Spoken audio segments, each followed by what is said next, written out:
How's it going? Welcome, everybody. We're going to start tonight with a public hearing. This is a public hearing authorizing concerning local law number D of 2025, a local law amending the county charter to redefine the size and provide that the legislature shall, upon reapportionment, have an odd number of members.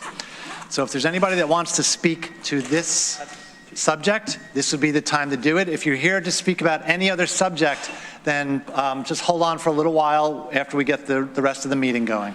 Is there anybody to speak tonight on the public hearing?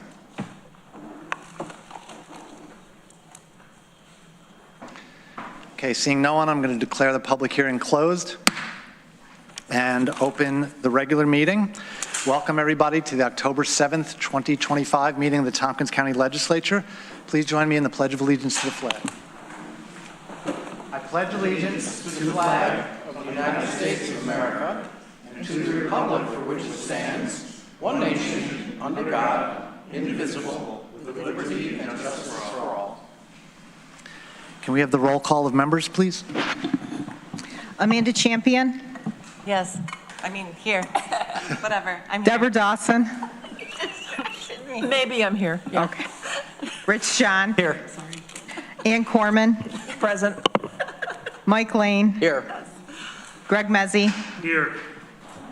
Dan Nolan's asked to be excused this evening. Veronica Pillar. Here. Lee Shurtleff. Mike Sigler is going to arrive a few minutes later in the evening. Shauna Black. Here. Travis Brooks. Here. Randy Brown. Here. Dan Klein. Here. 11 members. We have 11 members present. We have a quorum.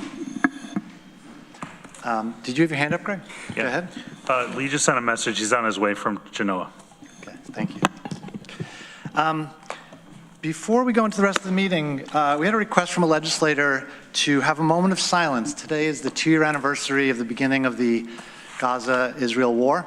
And I think no matter what your views on this are, I hope that you will feel like a moment of silence is appropriate for all the horror that's has gone on there. Please join me.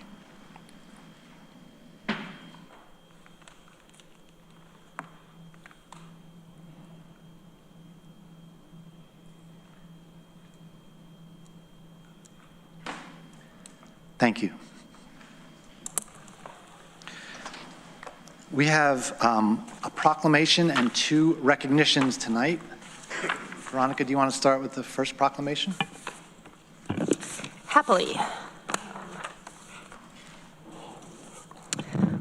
Whereas the members of the Tompkins County Legislature recognize that the indigenous peoples of the lands that would later become known as the Americas have occupied these lands since time immemorial. And whereas the county recognizes the fact that we currently stand on the ancestral land of the Gayakono people, also known as the Cayuga people, and the Haudenosaunee Confederacy. And whereas the county values the many contributions made to our community through indigenous peoples' knowledge, labor, technology, science, philosophy, arts, and the deep cultural contribution that has helped shape the character of Tompkins County. And whereas the county has committed, through its diversity policy and other non-discrimination policies, to oppose the systematic racism towards all marginalized peoples, including the indigenous peoples in our region. And whereas the county has for years committed to protect, respect, and fulfill the full range of inherent human rights for all as set forth in the Universal Declaration of Human Rights and numerous other international human rights treaties.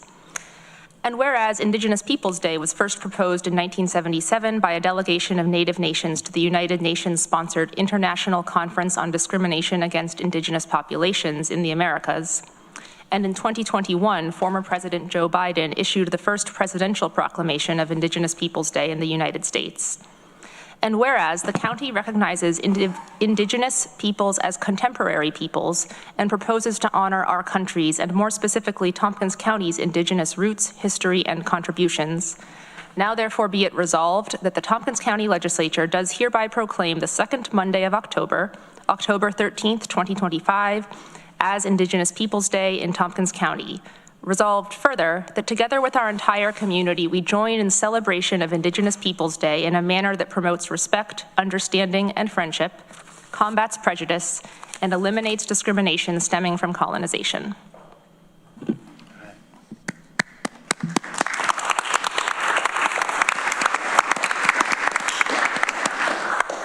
Thank you. And then we have two recognitions I'm going to read one at a time. Whereas the Tompkins County Board of Elections held its second annual Future Voter Sticker Design Contest in 2025, and whereas the contest was open to Tompkins County youth in grades K through 5 and received 62 submissions from students attending Beverly J. Martin, Bell Sherman, Buckley, Cassavant, Cayuga Heights, Dryden, EAC Montessori School of Ithaca, Enfield, Fall Creek, Freeville, Groton, Northeast Elementary, South Hill, and students being homeschooled. And whereas over 1,300 votes were cast for the top sticker design, and whereas Sevi Stiglitz, a fourth grader from Bell Sherman Elementary School, submitted the winning design for the 2025 Future Voter Sticker Contest. And whereas Stiglitz's design featuring a brown dog with a top hat and American flag in the background will be printed on 2,000 future voter stickers by the Board of Elections and distributed to future voters accompanying Tompkins County voters in the 2025 general election. Now therefore be it resolved that the Tompkins County Legislature recognizes Sevi Stiglitz as the winner of the second annual 2025 Future Voter Sticker Contest. Is Sevi here with us tonight? Sevi, why don't you come on up?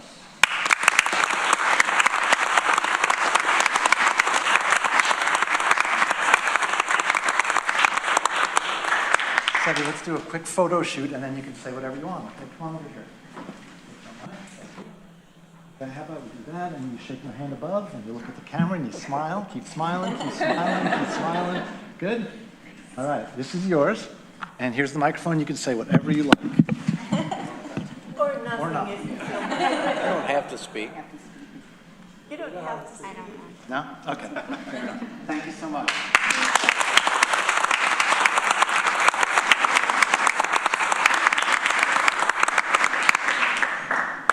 Okay, another recognition. Whereas the Tompkins County Board of Elections held its third annual I Voted Sticker Design Contest in 2025, and whereas the contest was open to Tompkins County youth in grades 6 through 12 and received 5 submissions from students attending nearly every school in Tompkins County, including homeschool students, and whereas over 1,300 votes were cast for the top sticker design, and whereas Olivia Castleberry, a 7th grader from Boynton Middle School, submitted the winning design for the 2025 I Voted Sticker Contest, and whereas Castleberry's design featuring a dog with a green background will be printed on 22,000 I Voted stickers by the Board of Elections and distributed to Tompkins County voters in the 2025 general election. Now therefore be it resolved that the Tompkins County Legislature recognizes Olivia Castleberry as the winner of the 2025 I Voted Sticker Contest. Is Olivia with us here tonight? Olivia, come on up.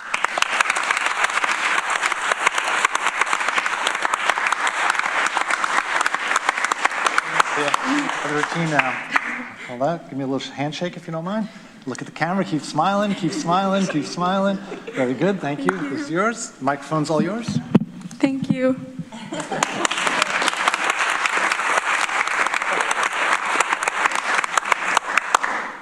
That's great.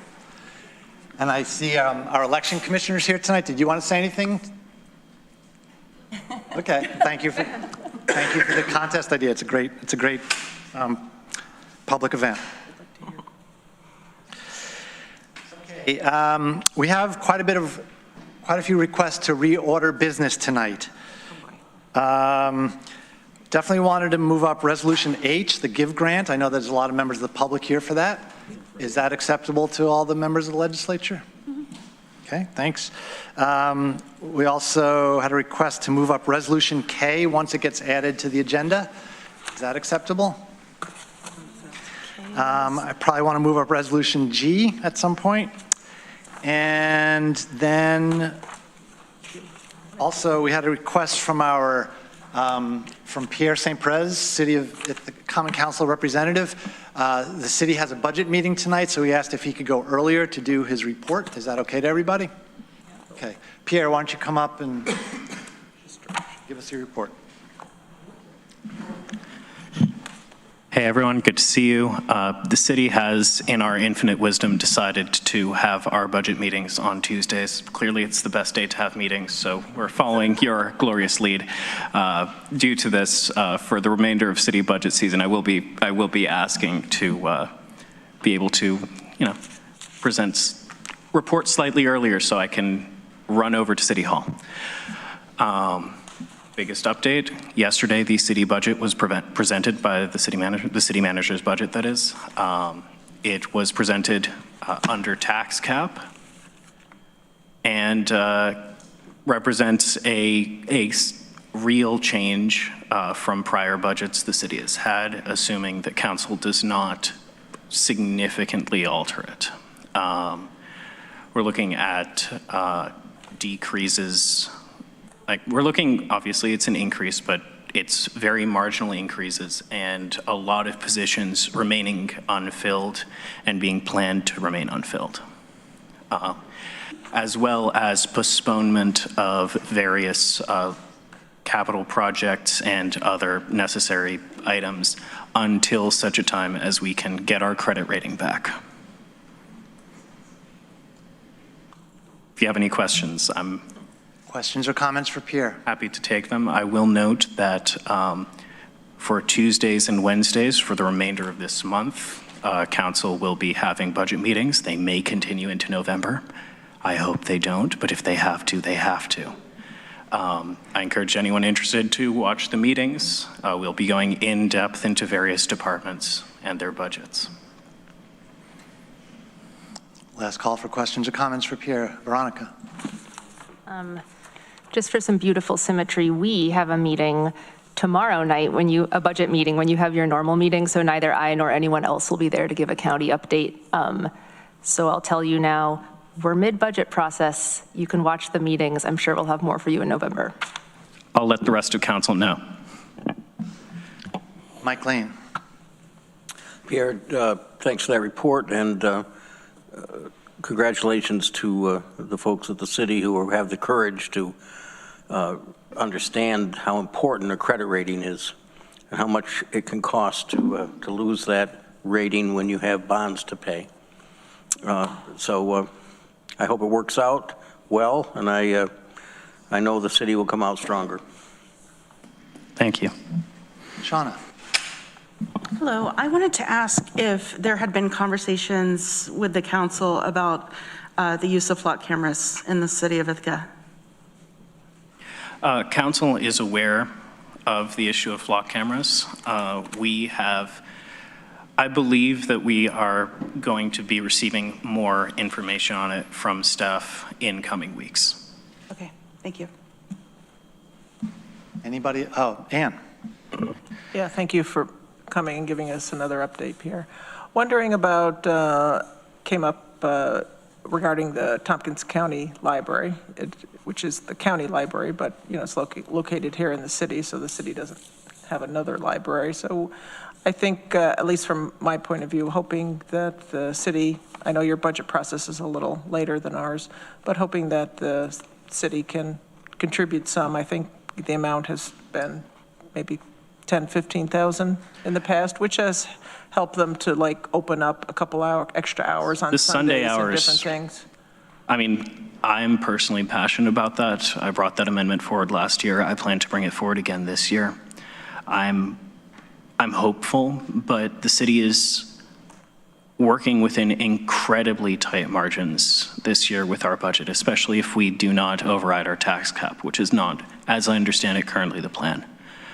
I can make no promises as to what council will decide. Okay, and I hope, thank you for bringing this forward last year and this year, and I hope the council considers that not only for programming, but this is also a place for people to go during the day who are unhoused, and people to access the computers and various things. So I just putting a pitch in, I hope they do consider it. We have a tight year too. I agree completely. Shauna. Sorry, one more time. I just wanted to say thank you to the council members that have signed on to give TCAT the $500,000. That really means a lot to our community. So many people rely on TCAT. And the county also, so far, made the amendment, voted on it, it passed. And hopefully it'll just be up to Cornell if they want to meet us there. So if you could send our thanks to them. I shall do so, and I appreciate the thanks. Anybody else? Pierre, I just wanted to ask, you didn't mention a proposed tax levy percent, did you, in your talk? Not specifically. I want to stay clear of such numbers until we have gone through our amendment process, at least partially. I also don't have it on the top of my head because it was presented yesterday. Okay, thank you. All right, well, thank you for coming. Good luck in your budget meeting tonight. Thank you.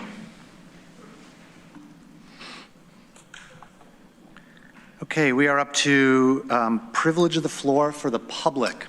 This is the time for the public to come and speak on whatever topic they want. If you're interested in speaking tonight, please go to the back of the room, grab one of these blue forms, and fill it out. Just bring it right up, and we'll get you in the queue. If you are speaking tonight, you are agreeing to some rules, and I'm going to read those rules. I agree to a 3-minute time limit. I agree not to raise my voice. I agree not to use lewd, obscene, profane, slanderous, or libelous language, or speak or act in a manner that would tend to incite a breach of the peace.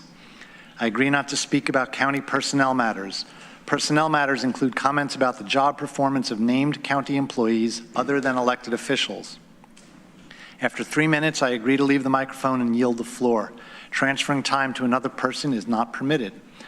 I agree to be courteous and not make comments, gestures, outbursts, or other disruptions while other members of the public or legislators are speaking. I agree that if I cause a disruption and am asked to leave, I will leave the chambers.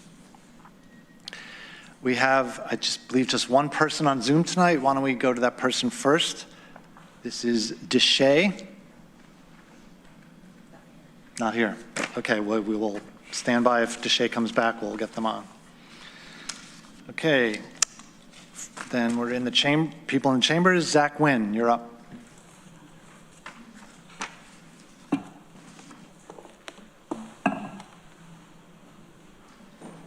Good evening. With a presentation by flock representatives occurring this evening, I believe a recent incident in the city of Ithaca is relevant. On October 25th, the flock system alerted the Ithaca Police Department to a stolen vehicle out of Rochester. Once the vehicle was located, an individual who had stabbed two people earlier that day was taken into custody. This demonstrates the system's direct contribution to public safety. If the flock contract is not renewed, this kind of rapid apprehension of a violent suspect may no longer be possible. Like any tool, flock can be misused, but recent outcomes show its clear benefits. In addition to this arrest, the system also helped locate an elderly driver who was confused and prevented them from coming to harm. These examples illustrates flock's value as both a safety measure and a community service. I would like to request you ask the flock representatives whether the gunshot detection system, which was implemented alongside the camera network, could function independently and how its effectiveness might be impacted without the cameras. The question is partially relevant since the system was originally implemented under the Gun-Involved Violence Elimination Program, which by all accounts has been recognized as an effective tool in reducing gun violence in the county. In light of the recent threats made against members of the legislature, county employees, and even the governor, the decision to enhance security at this building has proven prescient. That security serves both as a precaution and a deterrent to those who might intend harm. Flock serves a similar role within the community. It is both a precaution and a deterrent to criminal behavior. Criminals are aware of the increased risk of being arrested, and while you can't measure crimes that don't happen, you can see that real arrests and recoveries have occurred because of the system. To end the program now, despite evidence of its effectiveness and without clear evidence of abuse, would require strong justification. The benefits flock provides are as real as the security measures in this building, and both exist for the same reason, to keep people safe. I remember when gunfire was commonplace in the city, and I do not want to see that return. Just as you wouldn't remove the locks or guards from this building despite objections, please think carefully before not renewing the contract for a system that has proven its worth in protecting the community. Thank you. Joanne Isbicki.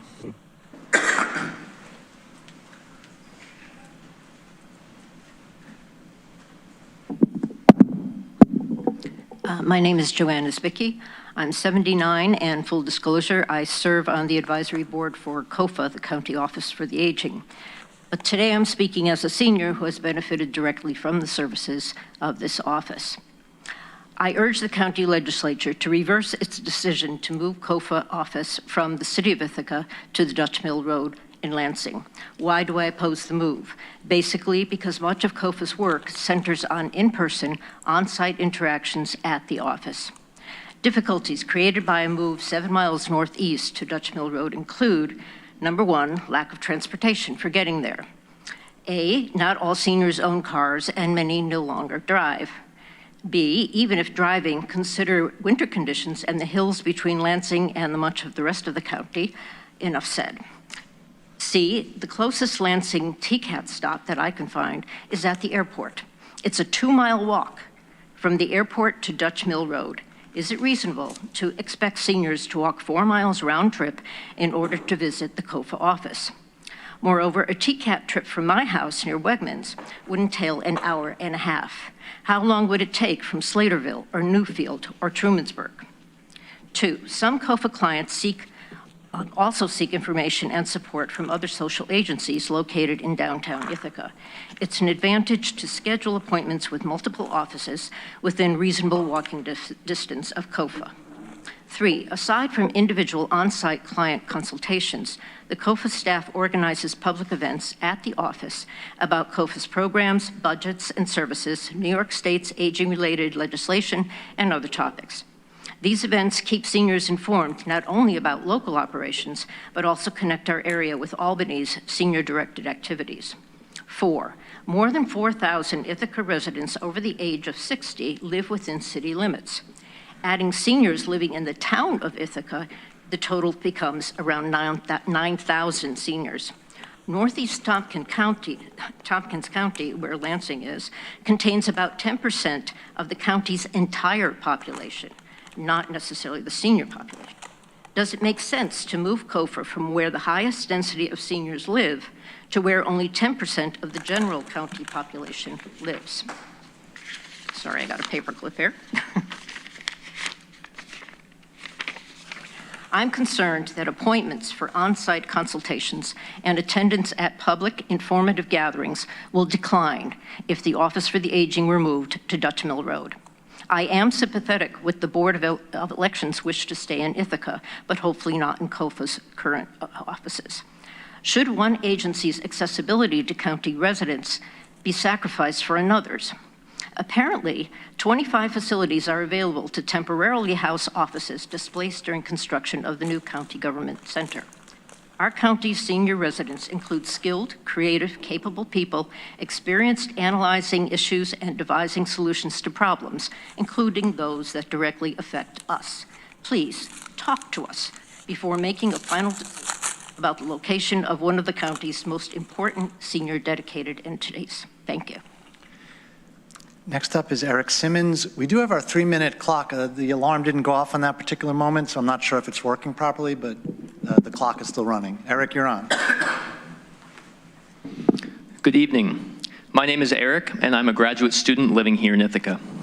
I'm here this evening, along with many others, to raise my concerns about the flock surveillance cameras spreading around our community. It's my understanding that a representative from Flock will be here to present this evening. We should take this opportunity to ask questions and to demand answers from them. For example, why did the City Council in Austin, Texas vote to cancel its contract with Flock this year after public backlash? Why are the people of Norfolk, Virginia suing their city in federal court after they discovered over 170 Flock cameras blanketing their community? Why did Illinois earlier this year order Flock to shut off federal immigration officials' access to its cameras?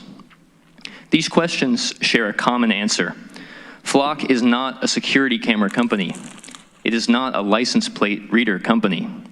Flock is a state-of-the-art mass surveillance enterprise. Flock cameras do not just record license plates. They collect and track the movement of vehicles over time, creating a detailed picture of someone's comings and goings. But this detailed tracking isn't based on a warrant, and it's not based on probable cause. Everyone in this room and everyone in this community has opted in to being tracked just by living here or just by passing through. Flock often advertises that it only stores data for 30 days. We know that there are many exceptions to this policy, such as the ability of law enforcement officers to download and retain the data indefinitely. But even setting these aside, consider what a detailed history of your travel for 30 days would reveal. In any given month, people of this community visit schools, workplaces, places of worship, medical and reproductive facilities, and the homes of friends and family. The truth is that Flock may offer us many assurances of the safety and security of its technology. But even taking these assurances at face value, can we really trust them? There are many tools to improve community-based policing. We should hold ourselves to a higher standard and ask what sort of community we want to live in. I urge this legislature to end its cooperation with Flock, or at a minimum, to adopt guidelines published by the ACLU and other organizations to minimize the data that is collected and stored by its cameras. Thank you. Next up, James Smith.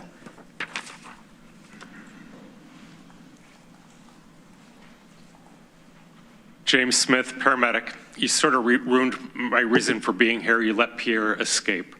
I'm still trying to get an answer from the city about the 55 dispatch codes that the city manager promised there would be a meeting to review on, that it would be reviewed by the medical director, and I was trying to find out, did it occur? When did it happen? What sort of statistics? I've gone to City Hall, told that I need to send an email, sent the email, they still don't see me, nobody returns the calls. We now have a city, the Imperial City Magisterium is what I call it. There's no response, so I wanted to put Pierre on the spot. So let me just talk about mutual aid. Today, Trumansburg, there was a bad accident.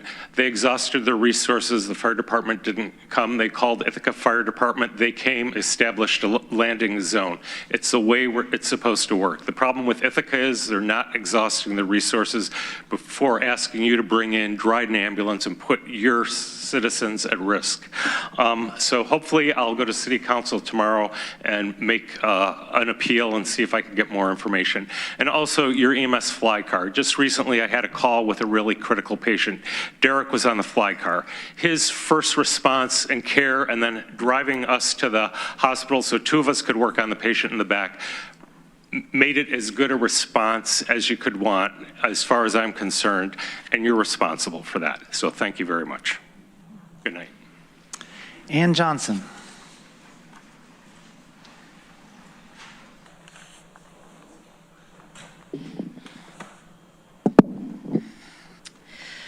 Okay, thank you for the time tonight.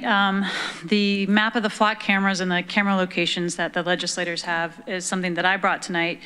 I'm a soccer mom. No offense, I'd rather not be here. I'd rather be at home. But my kids play a lot of sports, so I drive around this area a lot. And my kids helped me find all the cameras on that map. Sorry. The law students at Cornell Civil Liberties Clinic helped put the map together. And I think what the map shows is that these cameras are not just on main highways.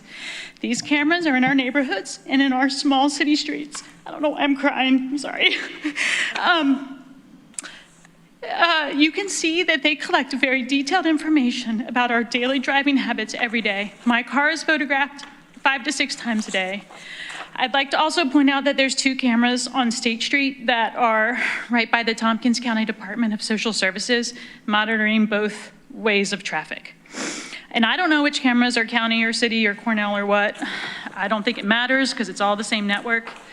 And I just look at this map and I think, is this really how we want to police ourselves? I really believe fundamentally that you guys are here to protect us from this sort of thing. You guys are here to protect our freedom, to protect our ability to go about our day unmonitored and untracked. And I remember a time when everybody from both parties believed this. Location data is extremely sensitive and extremely valuable, and I don't care what that Flock rep says tonight, there is no way that they can 100% absolutely guarantee the safety of this data. All it takes is one cop in the vast network of state cameras to run searches for a federal agent. This nation's leader has vowed to crack down on sanctuary cities. He called all the military leaders together in Quantico, Virginia, and told them that the enemy was at the end. And unsafe cities need to be straightened out. So I'd like to know how Flock is going to prevent abuses of the system. How is Flock going to prevent officers from running searches while ICE agents look over their shoulder? And I know this sheriff wants to do a good job. I really believe in him. And I know he stood up to ICE back in February and he took a lot of heat for it. So does he want to keep having to do that again and again? Because ICE is going to come knocking on the door and they're going to say, hand over that camera data. Does he want to keep dealing with that? I think these cameras make our community more vulnerable and more unsafe. There is an easy solution. Let's just not collect the data in the first place. And Tompkins County can be a leader and the contract with Flock, and they can state it because they think the system is not safe, not secure, and there is a high likelihood that our data will end up in the wrong hands. Thank you. Sorry about the tears. Next up is Eliza Bettinger.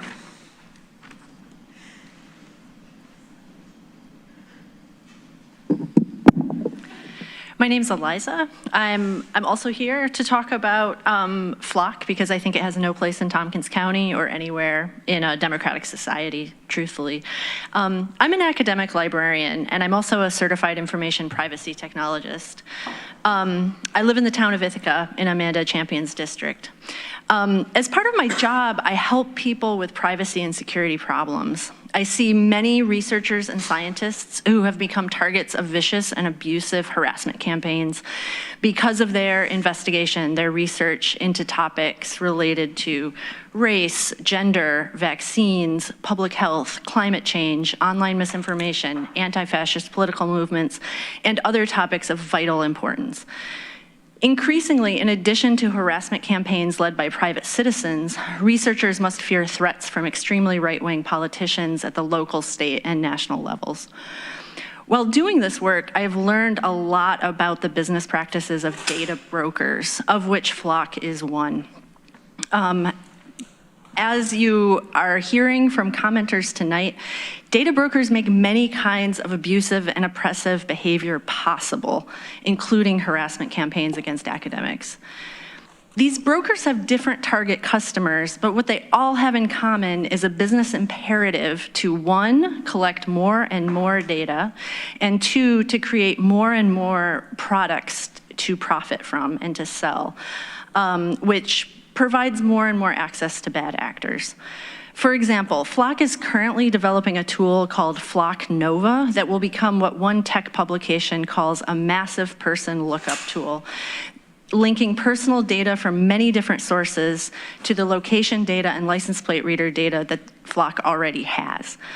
A mock-up shows that a Flock user will be able to see an image of a vehicle and immediately, in real time, see extensive personal details about who the owner of the car is, residence information, and personal connections.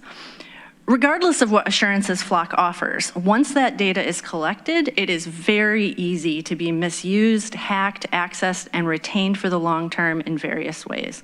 Perhaps most concerning is that given the current direction of our federal government, once gathered in the future, Flock may have even less power to stop federal agencies from accessing the data it has gathered for any reason those agencies want to. In short, finally, surveillance doesn't make us safe. Investment in our communities makes us safe. Shelter for the unhoused and strong social institutions and summer jobs make us safe. But surveillance will never do it, and certainly sending our public dollars to grow profits for a broker who will use our citizens' data to create ever more invasive technologies will never make us safe. Thank you. Next up, Aaron Fernando.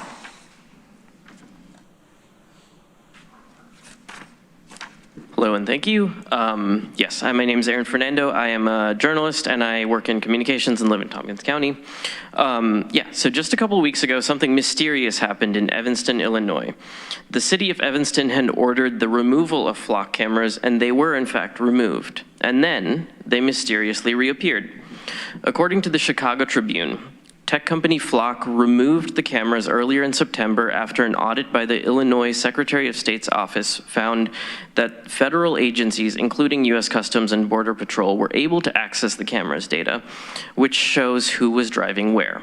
The city became aware that the tech company reinstalled 15 to 18 cameras in former sites on September 18th.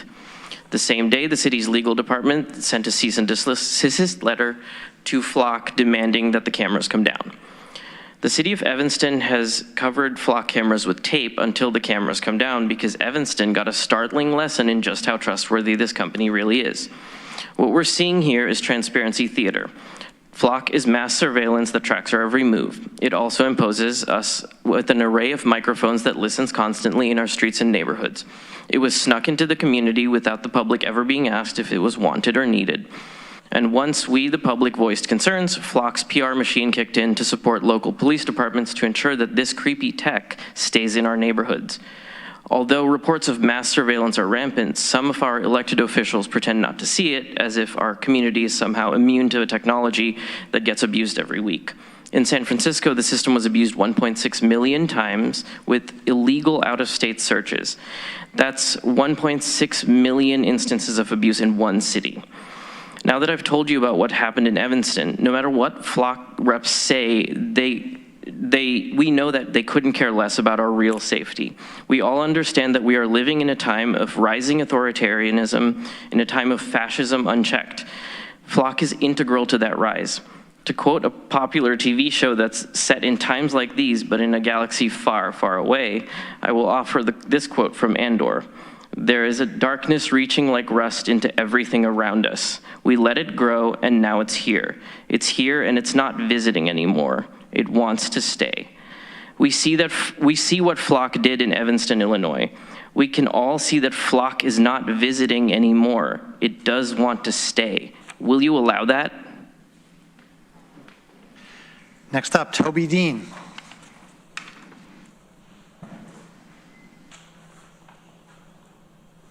Hi, I'm Toby Dean from Danby, and I am on the advisory board for the County Office for the Aging.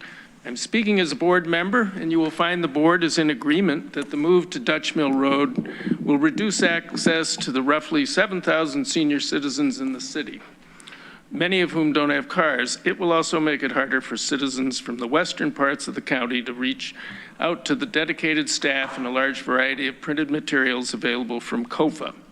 The advisory board feels the decision to move the Office for the Aging was made in haste after the Board of Elections' move to the remote location was changed under public pressure and done without consultation with COFA staff. The Dutch Mill building was purchased for the Board of Elections, and we worry that this decision is driving the idea to move COFA there. There is no bus service to this location, so for 4 years or more, COFA's ability to serve seniors and caregivers of seniors easily will be compromised. There will also be additional mileage and time for staff that outreach to the western half of the county and other counties to the south and west of Tompkins. We learned from county legislators that 25 other sites were considered, but what those were was unknown.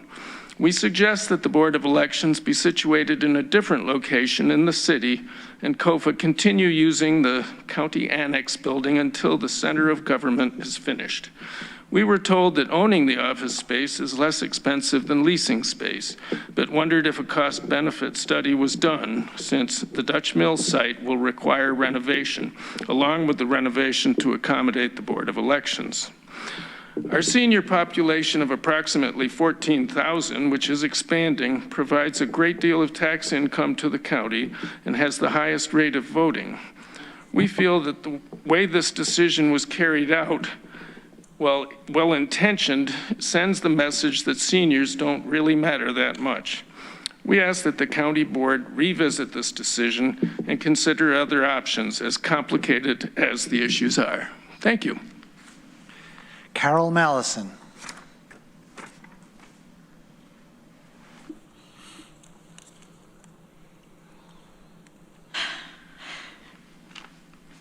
I'm Carol Mallison, 73, member of the COFA Advisory Group, also former director of McGraw House. Moving the COFA office from its downtown location to Dutch Mill Road will be a terrible disservice to senior citizens for all the same reasons that the BOE did not want to go there. BOA must be moved in order to build the new government building. COFA does not. Instead of disrupting two agencies and all their patrons, plus incurring the cost of moving two agencies twice, simply move the BOE, which must be moved anyway. To this end, please consider the following. Of the 25 properties the county considered, there must be another property that better suits the needs of BOE until the new government building is ready for occupancy. COFA staff, its advisory board, and their patrons were never consulted regarding this move. Senior citizens are often unseen, unrecognized, low-priority members of the community, and moving COFA is a good example. By comparison, imagine if the city of Ithaca decided that either GIAC or Southside should be moved to the South Hill Business Campus up by Ithaca College, then simply sent a letter to the director of GIAC or Southside informing them of this decision and said, the decision is final. The fact is, such action would never happen, first, without inviting the director of GIAC or Southside, possibly their board, and their patrons, to be part of the conversation right from the very beginning. COFA is currently in a walkable location, providing easy access for roughly 7,000 seniors. We all have different numbers. Living downtown, including McGraw House, Titus Towers, and the senior housing about to be built across the street by INHS. Although parking is very limited, seniors can easily access COFA via public transportation and gadabout. It's also close to other services utilized by seniors such as DSS, GIAC, Lifelong, and the Salvation Army. Moving COFA to Dutch Mill Road eliminates access by walking, eliminates access by public transportation, and dramatically reduces the availability of COFA's essential services for senior citizens. This move ignores the voice of at least 7,000 senior citizens. Their lives and needs deserve much more attention and respect. Tompkins County legislators need to fix the problem that they will create for senior citizens. Please don't move COFA. Leave COFA where it is and move just one agency. Thank you. Jared is next.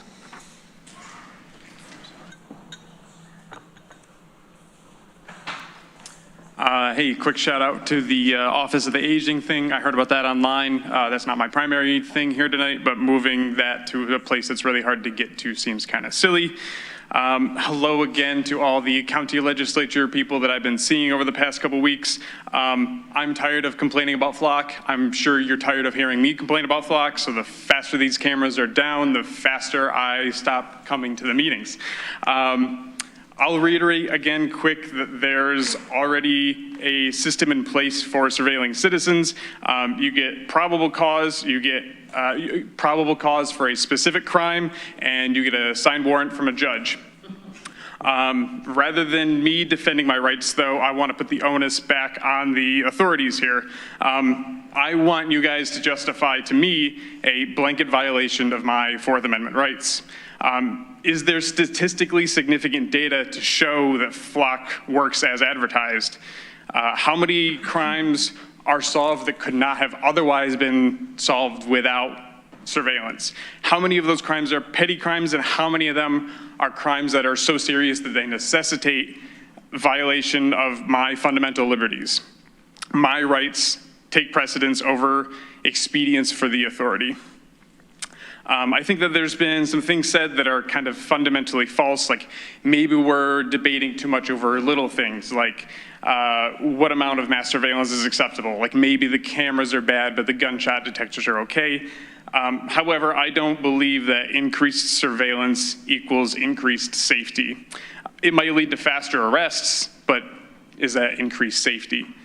I think that a lot of safety comes from a healthy, resilient, interconnected community, and I can't think of a better way to undermine and atomize a community than to put everyone under the never sleeping, never blinking eye of mass surveillance. I think that Flock themselves would agree that this is an incredibly powerful and radically different tool, but as the saying goes, with great power comes great responsibility. Who's making sure that this powerful tool is being used responsibly? Who's auditing the police to make sure that the database queries are adhering to the strict use cases we've allowed them? How do we ensure that people aren't writing down passwords or using weak passwords or sharing info? Why are we trusting Flock in the first place? They're a giant tech corporation. We've got 20 years of recent history to show why that's a bad idea. They work with a guy who helped a demagogue lie and cheat his way into the presidency. I don't believe for a second that my data is anonymized, stored securely, and not being sold to other companies. I don't believe that they'll show any resistance when, but not if, one of Trump's agencies demands access to their data and their tools. I never consented to this, and I don't want us to be complicit in mass surveillance. Thanks. Corbin Street.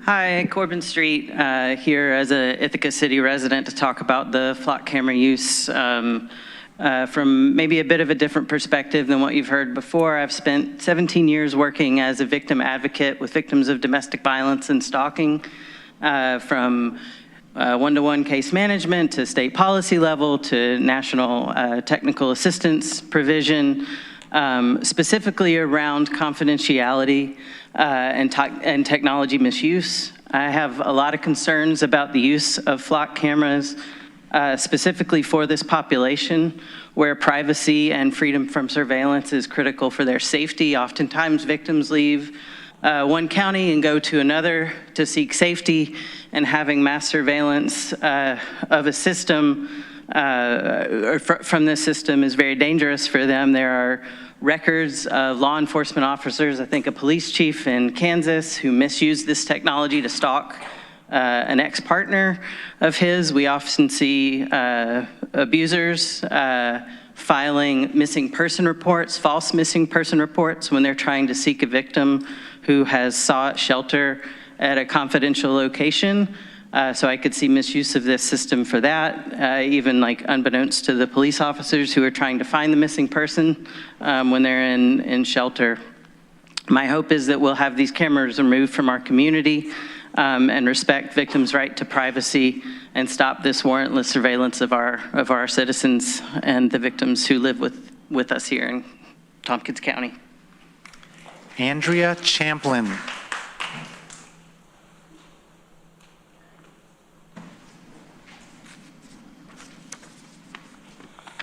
Hello, everyone. Thanks for letting me speak tonight. So my name is Andrea Champlin. I am the statewide systems advocate at the Finger Lakes Independent Center, Flicks and Independent Living Center, whose mission is to help people with disabilities live as independently as possible in the community of their choice. I was here not too long ago to discuss my concerns for relocating the Board of Elections to the location on Dutch Mill Road because the location is inaccessible to people with disabilities. So I'm here again to reiterate my points from before. It's specifically inaccessible for folks that rely on the TCAT bus, which is many of our folks. There's a huge overlap with the aging population and folks with disabilities. Mobility issues are one of the most common disability categories. So the proposed location, it's not very easily reached via public transportation at all. I think the 37 bus might go up there, but even then it only has about 3 trips during business hours. That doesn't seem adequate to me. And then even then, the bus would drop folks off at probably the intersection of Warren Road and Dutch Mill, which is 0.3 miles away, slightly uphill. I haven't gone there since last time I came and chatted about this, but last time I went, there is no sidewalk from the Warren Road up to the location. There is grass on one side and gravel on the other. That's not acceptable at all. It's unacceptable. So unless something has changed that I'm unaware of, there's no sidewalks, no curb cuts to make it safe and accessible, let alone easeful. These services it can take time for folks to access services. We need to make it as easy as possible. It's the last thing that people should have to worry about is whether they can physically get to the place that's supposed to help them. And this would be even more difficult for folks that don't live in the city that might have to take a bus to the city, get a transfer out to Dutch Mill, and then do it all over again. And again, there's only 3 bus trips during business hours. It's the math, it just doesn't work. It doesn't work. So please consider alternative locations for the Office for the Aging. For too long, people that are aging have been pushed to the edges of society, and we need to do better than that. The folks from the advisory board have talked a lot about the amazing services.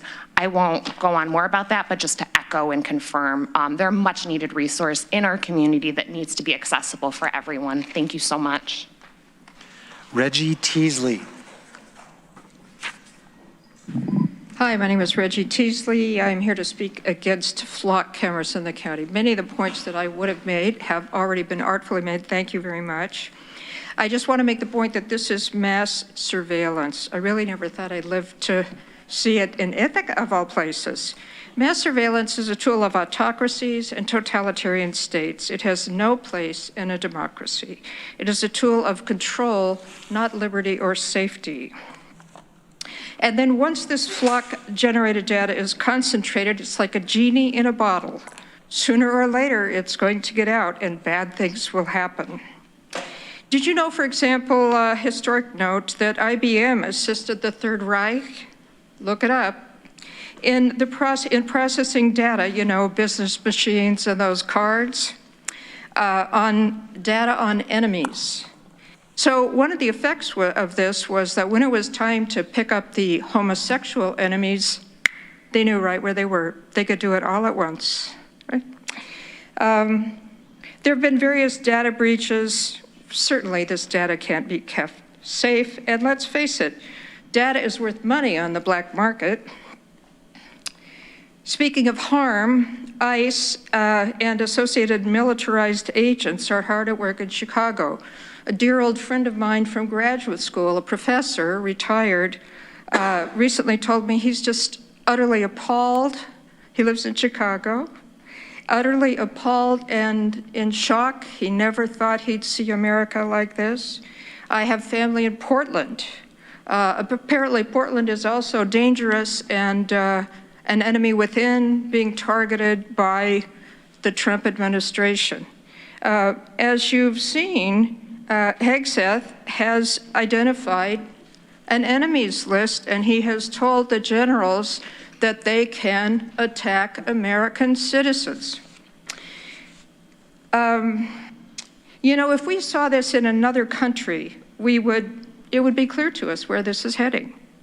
But Americans cling to the idea that it can't happen here. It just can't happen here. Well, of course it can, and it is. Think of Martin Niemöller, who said, first they came for the communists, and I did not speak because I wasn't a communist. And then they came for, you probably know the rest of it, right? And when they finally came for me, there was no one left to speak for me. Now, we've studied history and we're smart enough to learn the lessons. Let's not naively surveil our fellow residents and collect the data. Thank you very much. I do want to mention there are more chairs over here if people are coming in, and yeah. Katie Church.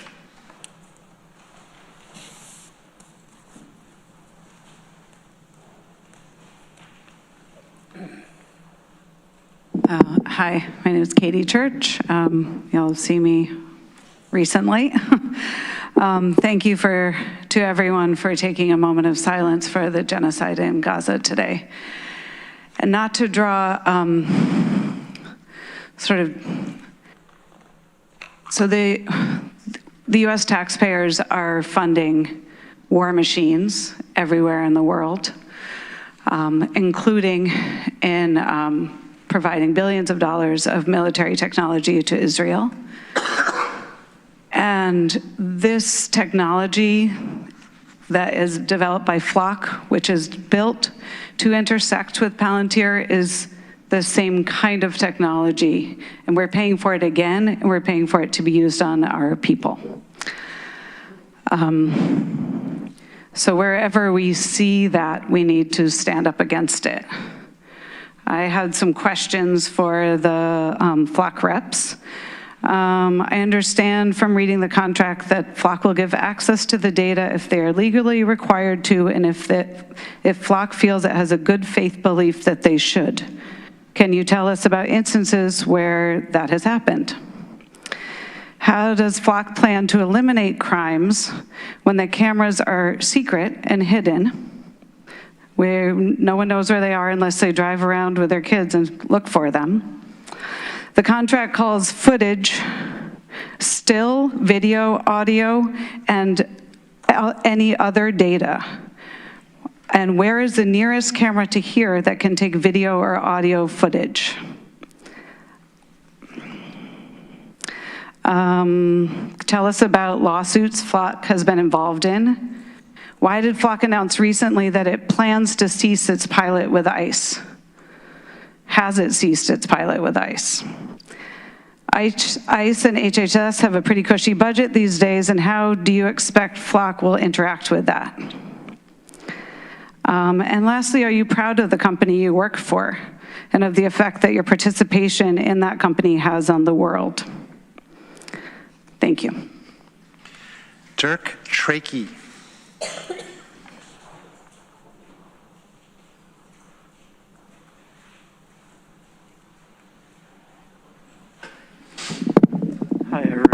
Hello, everyone. Also here to speak about Flock. On April 23rd, a woman in Texas self-induced an abortion with medication. On that same day, she was violently assaulted by her partner, who choked her and held a gun to her head in front of their toddler, threatening to kill her and demanding that she beg for her life. After she fled, that man reported her to the police for having an abortion. A sheriff's affidavit from this time indicates that police consulted with their district attorney about charging that woman with the death of the fetus. In the same day, sheriffs searched the entire country through 88,345 Flock cameras. The audit record shows that the reason for the search was recorded as, quote, had an abortion, search for female. On May 14th, that woman, who had been in hiding from her violent partner, shared her story with police about the violence she had endured. That man was arrested and charged on May 22nd.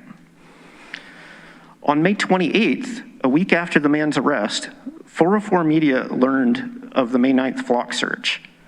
And on May 29th, Flock stated to them, when they asked them about it, that the search had been to locate a missing woman who may have been injured, and there was a family member who was concerned about her. That's how that story was represented by this company. I'm shaking from this. Give me a moment. This continues to be the line that Flock offers on its website for this incident. The sheriff's department stated to journalists that a family member had been afraid for the woman's life and afraid that she may have been bleeding to death. The thing is, documents clearly show that the missing person narrative that Flock offers for explaining this scandal didn't emerge until a week after 404 Media broke the story. They went back and added addendum documents putting forth this missing person story. It was not in any of the original information. Furthermore, the abortion was 2 weeks prior, so this is clearly bad faith because none of us think that she's still going to bleed out 2 weeks later. The only family member listed in any documents related to this case is the abusive partner who held a gun to her head and threatened to kill her. This is the concerned family member. This was an act of violence and control. Flock has continued to represent this man's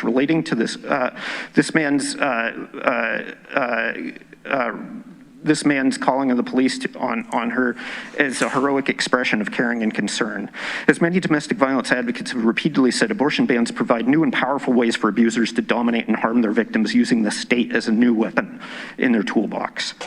I work with PTSD survivors for a living. One writer I respect has written that every trauma is really two traumas, an awful thing that happens in the failure of a community to contain that event. The Johnson County Sheriff's Department and Flock made sure to twist the knife in this woman's trauma by misrepresenting an act of domestic violence as an expression of concern. And they did it to shield themselves from legitimate criticism in venues like this. Thank you. Amanda Kirsch-Gessner. Good evening. I'm Amanda. People ask me all the time why I don't run for office again. This evening is exactly why. You guys have a lot of big decisions in front of you this season. We could have had Brave New World, but we chose 1984. And somebody asked, why are we trusting Flock? It's because we don't trust local law enforcement. And we chose to reimagine public safety in a cloud of COVID and not include local elected people in the conversation. And it's really just hilarious to me. Like, nobody wants to be surveilled, especially criminals, right? And I don't want to have my data out there anywhere without my permission and consent. But if I were to reimagine what an actual Flock program might look like, it would be enlisting local people and local business owners to put cameras on their property that some record audio, and perhaps with a police warrant or the request of the police, if there's crimes happening, we could actually share that footage with local law enforcement. Decentralizing it is absolutely the way to go. But I'm here tonight really to talk about how public safety is actually more important than this center of government building. Okay, now everybody's talking about moving Board of Elections and Office of the Aging. Well, here's a very, very, very simple solution.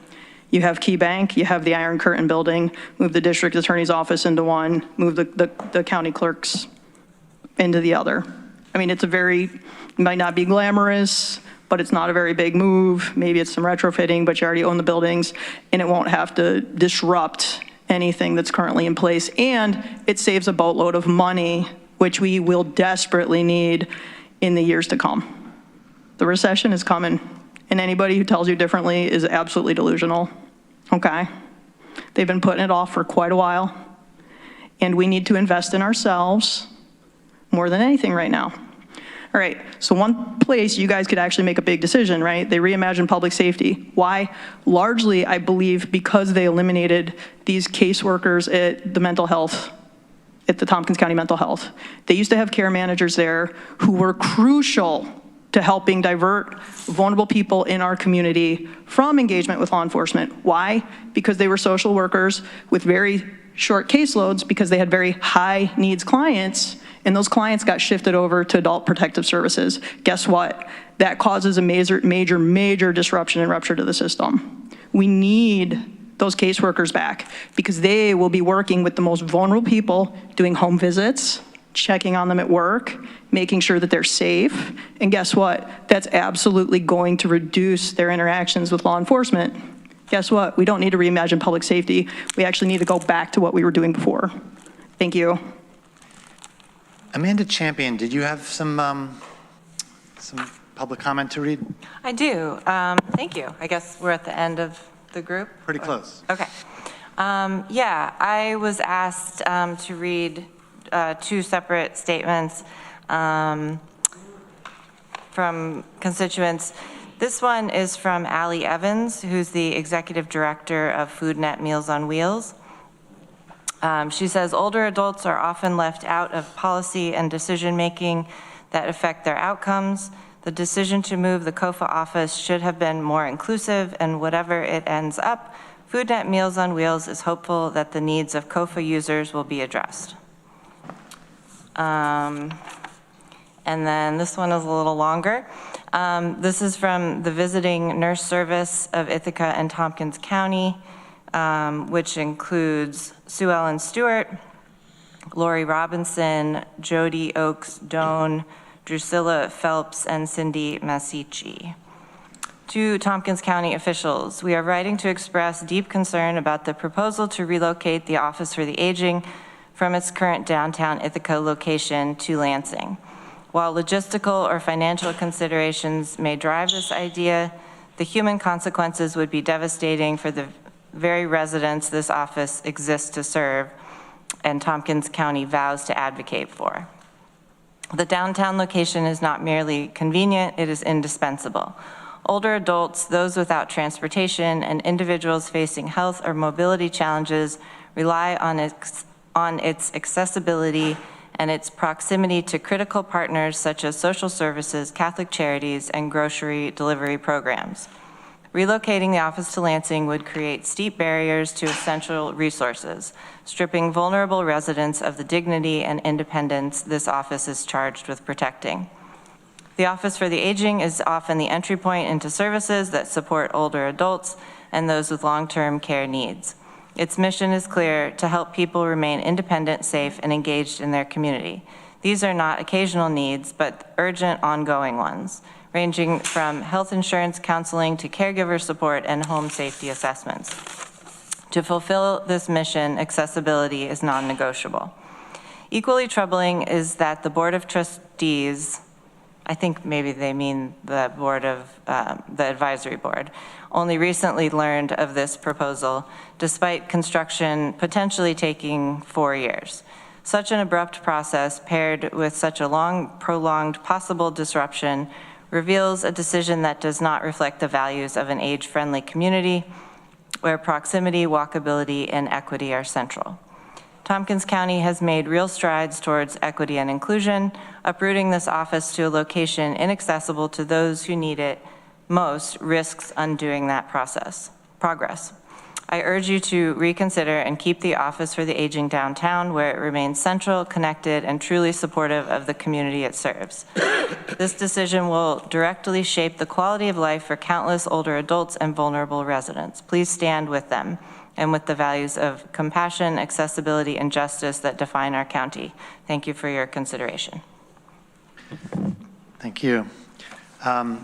We've got a public comment that came in from Matt Phillips, a resident of the town of Dryden, who's also an employee of Tompkins County, who wrote about the center of government, and we will distribute those comments to all the legislators. So I only have one blue card remaining. If there was anyone else that wanted to speak, now would be your time to do it, to fill out one of these and bring it up. And we have Chief Kelly from the Ithaca Police Department. Welcome, Chief Kelly. Good evening. Kind of talking a little bit off the cuff, because I wasn't quite sure if I was going to speak tonight. I wanted to share a little bit of my experience in law enforcement and using license plate readers in my career. There's a lot that goes into training law enforcement officers, and not just as CPL and the penal law and policies and procedures, but just the ever-changing landscape of law enforcement, especially as technologies like this become available. When I first started in law enforcement, and we still recovered cell phones and looked at phone numbers, there wasn't a lot of data in there, so if you were working on some type of possession of a controlled substance, really quick you could develop leads. Who are their dealers? Who are they talking to? That's no longer a thing. There's so much information that's in your cell phone. I forgot my Faraday bag when I came in here. Like, I know that I'm being tracked twice. I talk about different things, and I see searches that come up, and I see all that information that I'm talking about, even when I'm not searching it. Like, it's listen to me. I might be talking to my family in the house, and Alexa comes on and starts playing some calming music because they think maybe, there's an algorithm that they hear that, we're having a discussion. It is very, very challenging, for us in doing these jobs, because we learn these technologies, they become available, and there's a process, there's a legal process. We have suppression hearings. When we charge somebody with a crime, like, they have the opportunity to challenge that evidence in court. And sometimes things like cell phones data gets thrown out. Many, many times we have conversations around what is the public expectation of privacy. And it's been tested time and time again in court that when you're on a public street, you don't have an expectation of privacy. But when you're in a vehicle, you have a less of an expectation because vehicles travel. There's vehicle exception laws. All of these different things, there's just so much information to talk about, but just to share with everybody that these are not things that we take lightly, and we are very diligent in protecting people's rights, whether it's a group that was protesting, whether it's a group that's being singled out or targeted. There's a reason why a few years ago there was a big call for a national police force. There's a reason why we don't have national police forces, because of times like this. the founding fathers were very distrustful of large government. So you have smaller agencies, and we self-police each other. Fast forward ahead to where we are now with this type of technology. I've had the opportunity to work many cases in my career and a number of homicides. And, at times, we don't, I think for law enforcement, we're seen as kind of like stoic and, not being emotional or not really, I guess, being human. But the reality is we have families, we have friends, and in my career, I've had the opportunity to work with a number of families who have lost loved ones. And I've had the opportunity to use license plate technology in building those cases, because it's not about just knowing or having somebody tell you that, yes, this person committed a crime. Sometimes people tell us stuff, but they don't want to go on paper, whether it's fear of retaliation, whether it's they have their own troubles and they can't testify in court because they're now going to be challenged for their credibility. All of these different things give us clues, and things like video cameras, things like Flock, things like, yes, doing a cell phone warrant when we know who our suspect is and we have that information. We could even pull tower data where people turn off all their GPS, turn off all their tracking features, and you know what? Your cell phone, we still know where you are if we wanted, and we had the ability to get that information to get a warrant. This is a very simple technology for us that helps not just investigate crimes, but also eliminate people that aren't criminals or aren't suspects, reduces the number of cars that we might stop when we're investigating an incident, can help us locate the actual target vehicle or somebody who we need to look to talk to. So there's just, I said, I've rambled a little bit. There's so many different directions to go with this conversation, but we do take this serious. In law enforcement, we take people's civil liberties seriously. We respond regardless of what public opinion is. We respond, we handle those calls, regardless of whether we have support or not. It's an oath that we take to uphold the Constitution of the U.S., the New York, and the local city ordinances. And, I hope that this council takes that into consideration. Of course, tonight I'm speaking on behalf of the Sheriff's Department in support of this program, and I had this whole conversation within the city as well. And so I hope that if there are questions or there's concerns, that we're able to work through those towards amicable solutions, whether it's further policy work and how it's utilized, whether it's working together in a partnership. Certainly that's something that I've been open to with the Sheriff's Department in ensuring that we are protecting people equally and protecting everybody's rights and privacies. I don't have anything further. I don't know if there's any questions. Awkward. We don't usually do question and answer during this time, but thank you for speaking. Thank you. Thank you. Irene Weiser.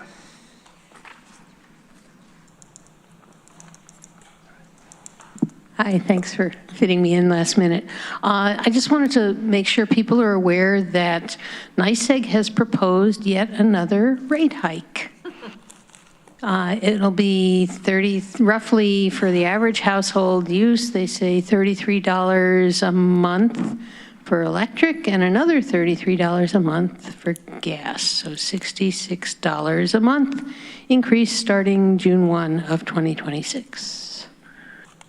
Yeah, so there's a public hearing tomorrow at the Town of Ithaca Town Hall. There's actually going to be two sessions, one that begins at 1 o'clock, the other that begins at 6 o'clock. I urge people to show up to, first of all, not only just say how outrageous and unaffordable it's become, but to talk about the other kinds of issues and problems that we all have had with NYSEG, whether it's frequent outages. I know I had outages in the middle of the summer when it was sunny out and not windy. Like, what is going on for hours? So frequent outages, billings that are still screwed up, even after smart meters. They promised us that once they put in smart meters that billing would be sorted out. It isn't. Some people can't get retroactive information about their billing. Some people, NYSEG has overbilled them and then hung on to the money, sometimes to the tune of thousands of dollars. On the other hand, I've met a woman, an older woman, who was recently notified that, oops, we forgot to bill you for the past 4 months. And so now you owe us $780-something. And if you can't pay it all in once, we'll have to put you on a payment plan. And I'll let you know that their payment plans aren't so great, because you have to pay a percentage of the owed bill and then all of your current ongoing stuff. So it's a mess, and I really, really, really urge people to come out to one of these hearings. Again, there will be one at 1 o'clock in the afternoon and another at 6 p.m. over at the Town of Ithaca Town Hall.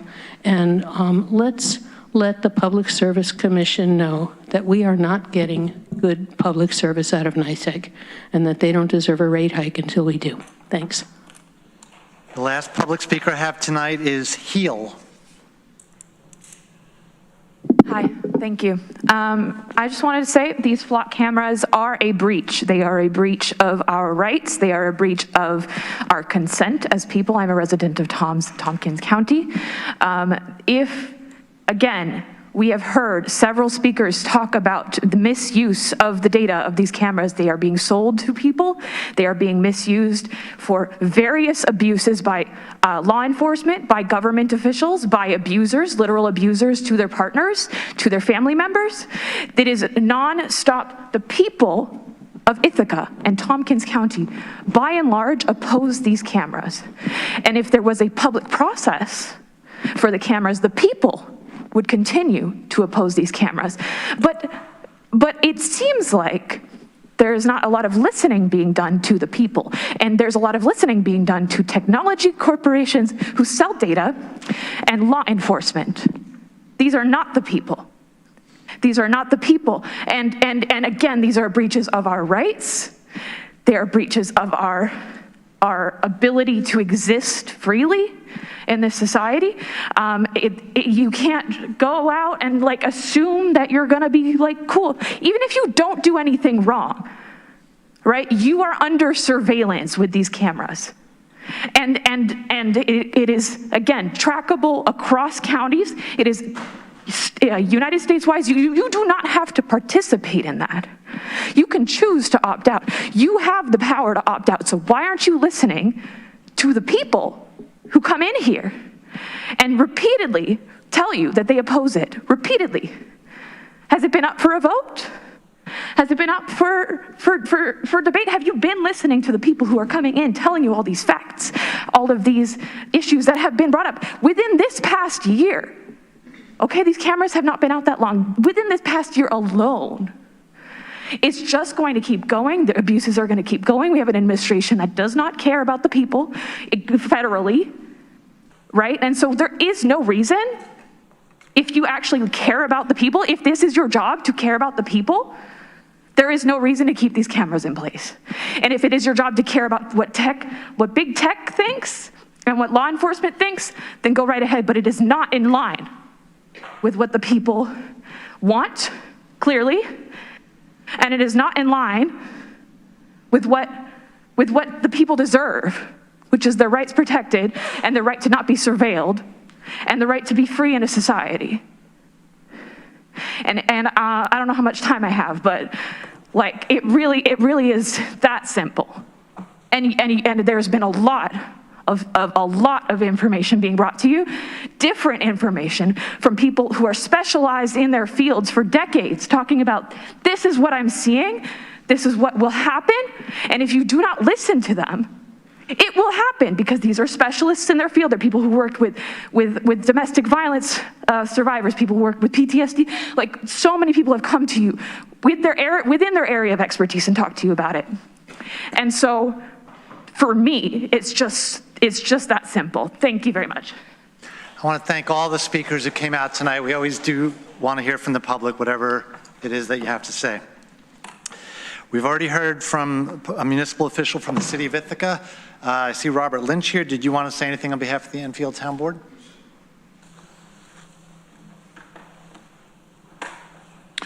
Good evening, Robert Lynch, councilperson, town of Enfield. I didn't know if I should speak under public privilege of the floor or under municipal privilege of the floor on this.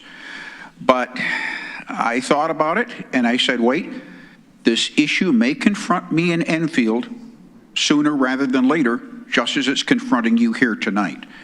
And that is, I had a question. Does anybody really feel unsafe here tonight? I know I don't. But you know what? I feel a chill in the room. You feel, I feel a chill in the room. And a chill in the room is because for the first time I came in here tonight and there were guards down at the entrance and I was wanded down and my possessions were searched. And I hadn't expected that. I thought that was on Resolution G that we were going to act on tonight. But I don't want to delay it, but I'll tell you this. If ever we get in the town of Enfield where somebody says, we're going to surveil the people who walk through our door to petition our government to talk about whatever issue, the Office for the Aging or flock cameras or whatever, I think that would be the time I will step off the town board, because I will have been driving a wedge as a town board member between myself and my constituents. I remember last December when Mike Lane spoke up when we had another discussion over security. It was a much more minor security issue. It was whether to put a buzz-in monitor and camera at the DeWitt Park door of these chambers. And he voted against that. And his statement at the time, back on December 3rd, was, I don't think it sends a very good message to the public. I just think we don't need to be afraid of the public. That's the message that it sends. I think what we have now is the way we should keep it. I don't like living in a world of fear. I guess we can live in a world of fear, or we can live in a world of love and acceptance and trust. And when it comes to the public who come here to petition their government, I think we should be trusting of them and say they are here under good intentions. And I know we read the headlines and we hear the news, but I think we have to be trusting. And that's how I will be out in Enfield. I'll tell you that. I will not vote for any kind of security measures out there that would limit public attendance or suggest that any public attendee was somehow going to do me harm. And that's about all I have to say about this right now. I will say one thing. What's good for the goose is good for the gander. As I was being stopped and wandered down on there, a legislator walked right by the door, walked right by the table. And I think if we're going to be surveilled as members of the public, I think the legislators and administration staff, they should be equally checked for security. I'll just leave it there. What I came to talk about most importantly was what we're doing in the town of Enfield. And tomorrow night we're going to have a meeting and we're going to be discussing our budget. We've made a lot of progress on that. It looks like for us, we're going to have a tax levy increase of 6.53%. That's where it was left at the last meeting. We had a budget review session on the 17th of September.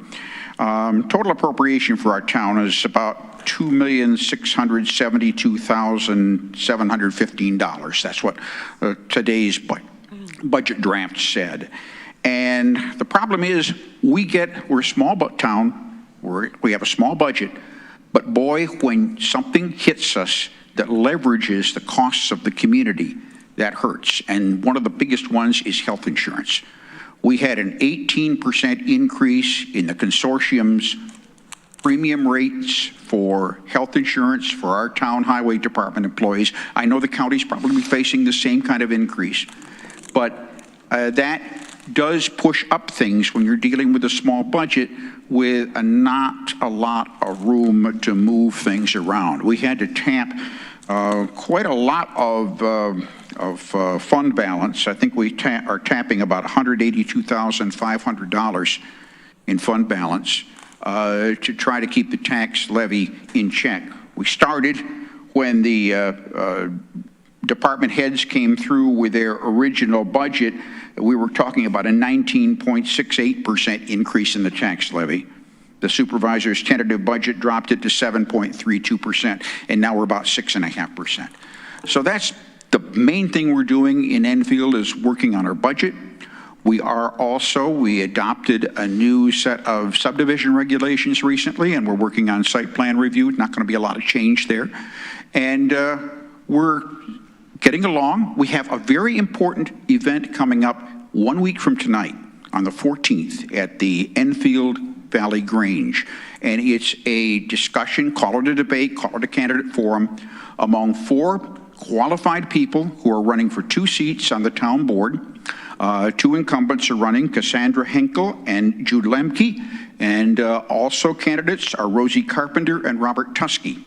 And they are all very qualified, and I hope that a number of people will come out to that event next Tuesday, 6 o'clock, Enfield Valley Grange, 14th.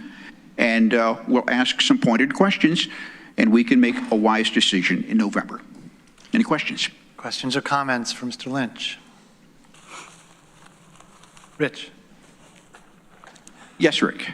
Robert, thanks for coming. It's good to hear the news from Enfield and that you're having the same kinds of budget challenges we are. It is a really tough year.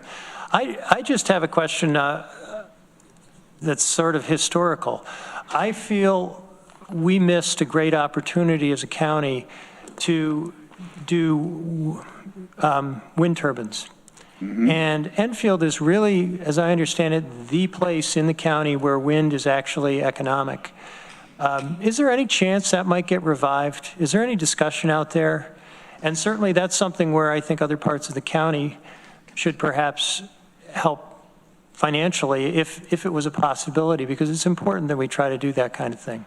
Thanks, Rich, for your question. I will say this, that when it comes to wind energy, that is the third rail of Enfield politics. And I'll tell you, I came on the town board after the Enfield Black Oak Wind Farm issue was settled. And I looked at it and said, for the sake of civility, I think we will let that issue just rest. I sense that the majority of opinion in Enfield is against wind energy. It's divided. There hasn't been a public referendum on it. And I don't think that the current election, with the 4 candidates running for 2 seats, I don't think that wind energy is going to come up, but that might be a question asked. I encourage you, what's the term, good trouble? It could be good trouble, and I've tried to stay out of that controversy because I think that it would provoke a lot of hurt feelings along the way. Okay. Any other questions or comments for Mr. Lynch? Okay, thank you. I thank you for your time. I will just ask this of everybody, what's a wind turbine's favorite music? They're big fans of heavy metal.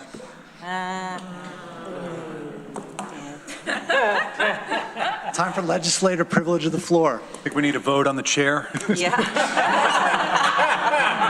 Snap election. Snap election. Let's strike that from the record. Legislator privilege of the floor. Shauna. Thank you, Dan. I just wanted to say a few things. I mean, we had a lot of people that came to speak with us tonight. And first off, I want to talk about the safety and security that we're seeing tonight and that we've seen over the past few meetings. I'm sure many of you, most of you have read the newspaper and have heard what's going on with some of the threats that we're getting via email. There has been a legislator that's been threatened. There's been congressmen, assemblywomen, our state senator, and we've also seen that justices have had their house set on fire. We've also seen that state reps in Minnesota have been killed over the past few months. And so there's certainly no shortage of political violence that we're seeing. And unfortunately, the world's changed. And every time we walk into these chambers, our job is to make sure that our staff's protected, that everyone that's coming to speak in front of this legislature feels safe, that the people making the decisions around this table, the 14 of us, feel good about our decisions, feel like there's not going to be retaliation, and feel like at the end of the night we can go home to our families. And that's what the security plan is about. So before we start saying I would never have security, 8 years ago I would have sworn I would never have security, but times have changed. We're dealing with different people. We're coming out of a pandemic. People aren't the same that they were 8 years ago. So I just want to throw that out there. I think, until you're in the situation, until you've received the emails, until your family's been threatened, you really can't make that decision. So I just want to kind of put that out there. The second thing that I want to talk about is, and I know we're going to debate about the flock camera, so I'll just leave it at that. But I want to thank everyone that came out tonight. There have been neighbors that I've never heard from that have called me, that have had conversations, that have had concerns. I've also had concerns saying, you know what, they saved a guy that had dementia, or, gave me that scenario as well. So, there are pros and cons of that. And then the next thing I want to talk about is COFA. I know that a few weeks ago, we made the decision to move COFA to Dutch Mill. There weren't many people in favor of not doing that, except for me. And I hope we can reopen that conversation. I think that it was made in haste. I don't think that we were listening to our community. I don't think we were thinking about the seniors that were struggling to get up the hill. We weren't thinking about people with mobility issues. And I hope that we can reopen that conversation, because we've heard very loud and clear from our community that it was not the right move. And then lastly, NYSEG, let's be really honest, they're screwing all of us. And I think it's up to us to be really loud at their public comment coming up. They're doing it in the form of billing practices. They're doubling some of our service fees. They're adding new service fees. They're talking about 20 to 30% increases on our bills. And no New Yorker can afford to pay any more for electric and gas. So we need to be really vocal. They're also threatening to close the office here in Ithaca, which is our one lifeline to NYSEG. And so, certainly you get what you pay for, and I would have expected to see a lot more, much better customer service from NYSEG, considering how much we're paying them. So we have to attend these open sessions and these feedback sessions. Thank you. Amanda. Well, I would just say ditto, basically. But the thing I wanted to also say was to my colleagues, I do feel like we need to rethink the COFA move. We've gotten at least 10 emails. That was the number I kind of counted. And I don't think we provided the community a chance to speak about it in the way that we wanted to provide the Board of Elections, or the community to talk about moving the Board of Elections. We haven't provided that to COFA. The reason these folks have reached out is because the advisory board to COFA obviously heard about this and have reached out to the community. So, Dan and I met with the advisory board and with the staff at COFA. I've sent you all an email about this. Nobody responded. I really do think that we need to rethink this and at least give more opportunity for the community to know that this is happening. And if we get, 20 emails that say, yes, definitely let's move to COFA, then, let's do that. But as right now, we're hearing people say that this is not a good idea. So as my colleague Greg often says, sometimes we don't make the best decisions, and we have to rethink those things when we learn more information. And this may be one of those cases where we need to reevaluate and look at our plans. Thanks. Greg. I guess since I was indicted there for a minute with my comments. Listen, if we want to take a minute and rehab the COFA conversation, I think we should. I think we need to have a holistic conversation, though. And just because we hear from a number of people, I'm not going to editorialize if that number is a large number or a small number, but a number. I think we also need to look at data. In our visitor study to our public-facing offices, 55% of those visiting COFA drove.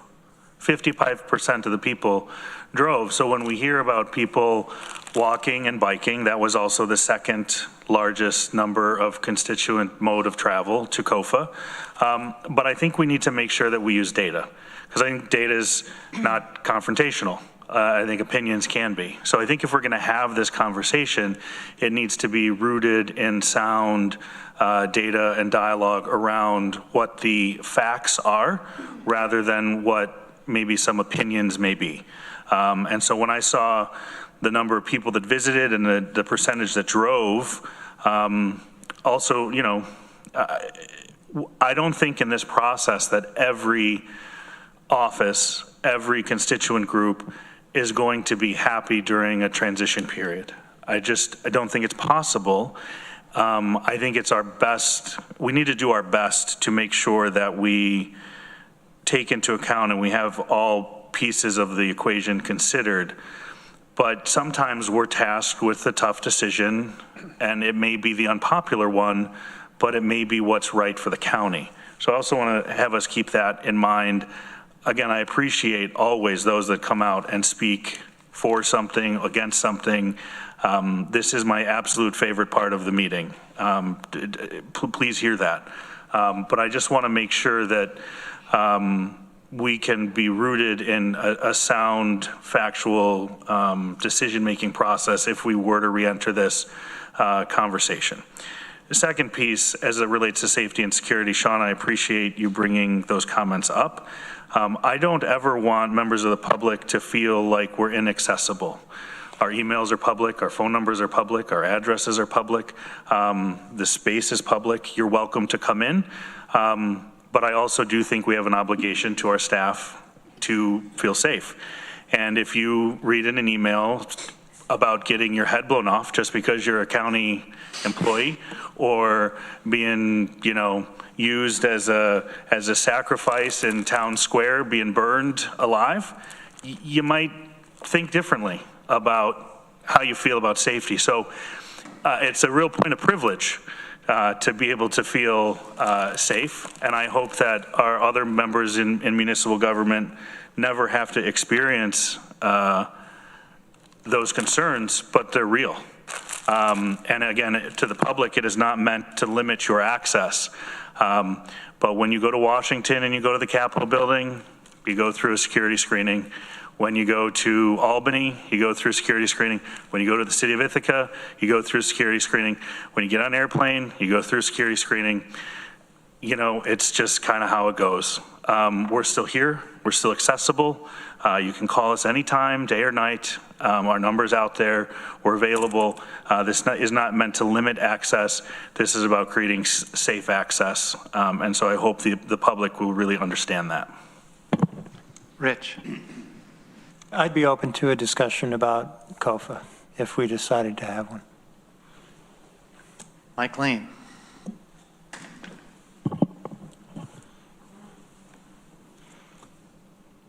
I too really appreciate people coming in and speaking to us on the issues tonight. And we'll be talking more about FLOC later, and sounds like we're going to be talking more about COFA at some point. I continue to be so very upset about the national stage and what we're seeing. We've had two shows in the last week or so. The first one was at a memorial for Mr. Kirk, who was murdered, a despicable act. And we saw two things. We saw Mrs. Kirk stand up and say she forgave the killer. What a thing, what a wonderful thing to say, and what a lesson for all of us. And then we saw our president stand up and talk about how he hated his enemies and how he would not forgive them and how he was opposed to anything like that. What a dichotomy. Then we had another show last week down at the Quantico, Virginia military base when the lower tier generals from around the world were told instantly to come to Quantico because they were going to have be talked to. They probably thought it was something important about with all the things going on the world stage. And there must have been, I don't know how many, a couple hundred of them in the audience. And then the stage was set up with the American flag behind the speakers, very much like at the opening of the movie about General Patton, you may remember. The Secretary of Defense, a former Fox News host, that was his qualifications to be Secretary of Defense, and we know he only got through even the Senate on a whisker. And he lectured the generals on how badly prepared our soldiers were and are. They're too fat. They're bearded. And I did notice that the vice president wasn't there at that event. That they need to be more manly. And oh yeah, I suppose there are women in the Army too, but they should, if they can't do the man thing, then they shouldn't be there at all.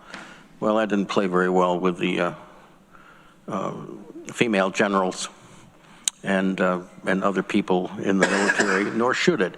It was misogyny at the greatest I've ever seen publicly. Just awful. And then in comes the president, and he's very disturbed because he didn't get a huge applause from the generals there in the audience. I mean, this is a man who's used to having rallies where everything is all set up for him to have the people he speaks to treat him like he walks on water. Well, that didn't happen. And he went on about the military as well. I don't think there are many points that were made other than a show, as I said before. And he told them that maybe the military needed to have some practice.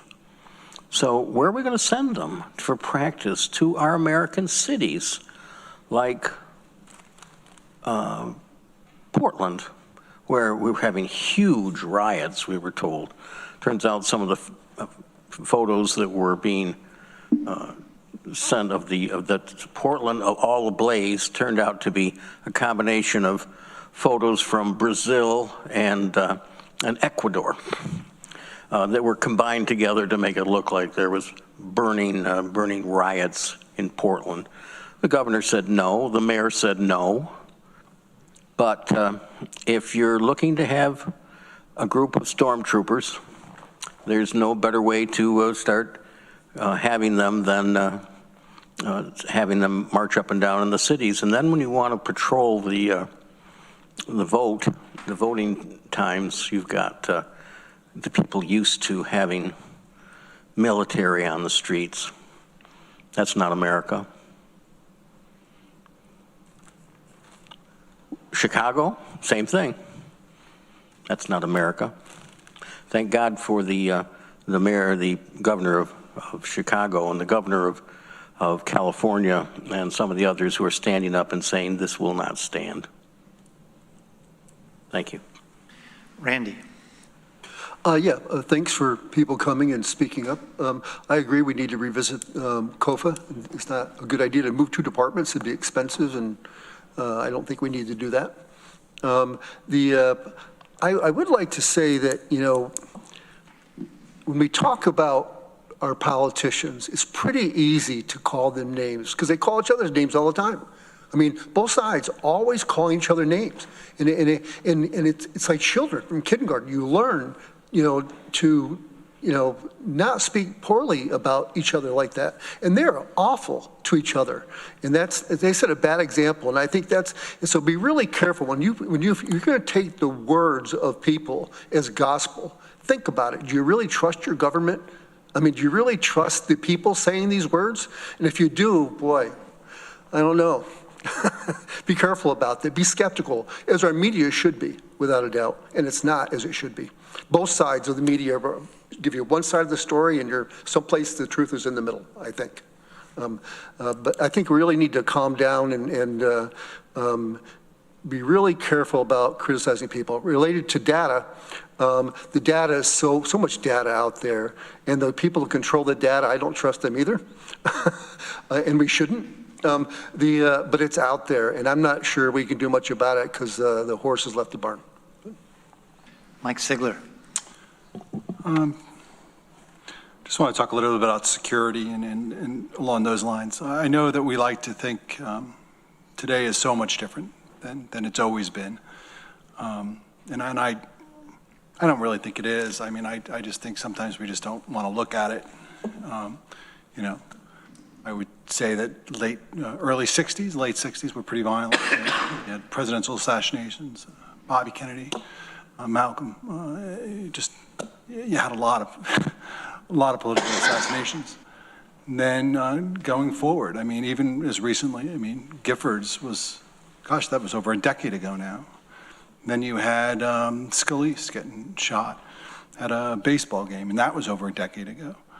And then Rand Paul attacked at his home. So I do think it's kind of been building, and I just think it's become much more prevalent just because people get on the internet and feel that they can say anything they want, and that's where we are. You know, it was interesting to be notified by the sheriff that I was on a list, so that was interesting for me because I didn't really know what to make of that, to be honest with you. It was a big list, and you know, I felt for the parents of students at school and think to myself, I mean, they put whole schools on the list, and there were parents that didn't want to send their kids to school, and it's like, yeah, we can't really shut down society because of threats like this. And the only thing that's left really is security. And I'm very proud of my Lansing School District that has always, I think, taken this very seriously, that you have, you know, cameras, check-in, you know, briefing the kids not to prop open doors. I mean, it's, you know, that's the kind of security that we're doing. And, you know, we have very friendly security, I think, and they will be friendly until it ceases to be a friendly situation.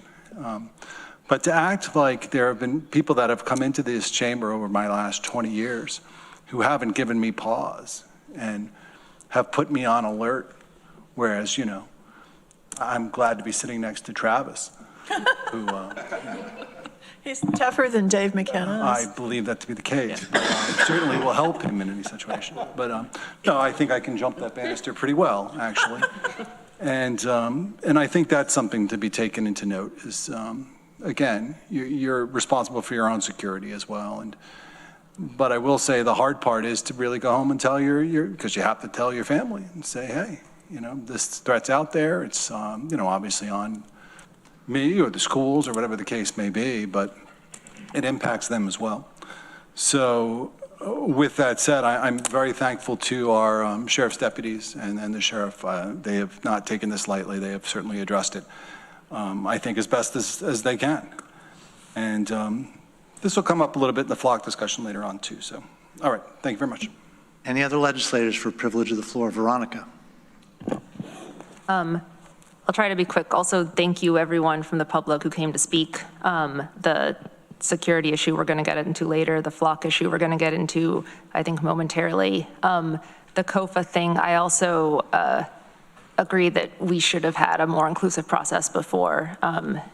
And think back when we were deciding, I forget how much was in public or private meetings, but my colleague Shauna Black was saying this the whole time, and you were right, because I think we're hearing loud and clear that we messed up. It certainly seemed urgent. I mean, it was urgent, and also there's other considerations. And then I wanted to tag on, just because I only just learned this one thing, to what Mike was saying about the federal government and in particular the silly or scary military standards. In the wake of this, the stuff about not having beards, I learned about the condition PFB, pseudofolliculitis barbae, which is just razor bumps, and it, but like really bad razor bumps that some people get from shaving over much, and the treatment is just quit shaving, grow the hair out, and it works every time. So the prohibition on beards is a problem for people who suffer from this. And the kicker is the people who suffer from PFB are overwhelmingly disproportionately Black men. So dress it up how you want. I think that standard changing and probably others that I'm not aware of are just a way toward trying to make our military look a certain familiar fascism enforcing way. Any other legislator privilege of the floor? Ann. Yeah, first off, I wanted to thank everybody who came in today, people who've sent us emails recently or at any time. We do listen.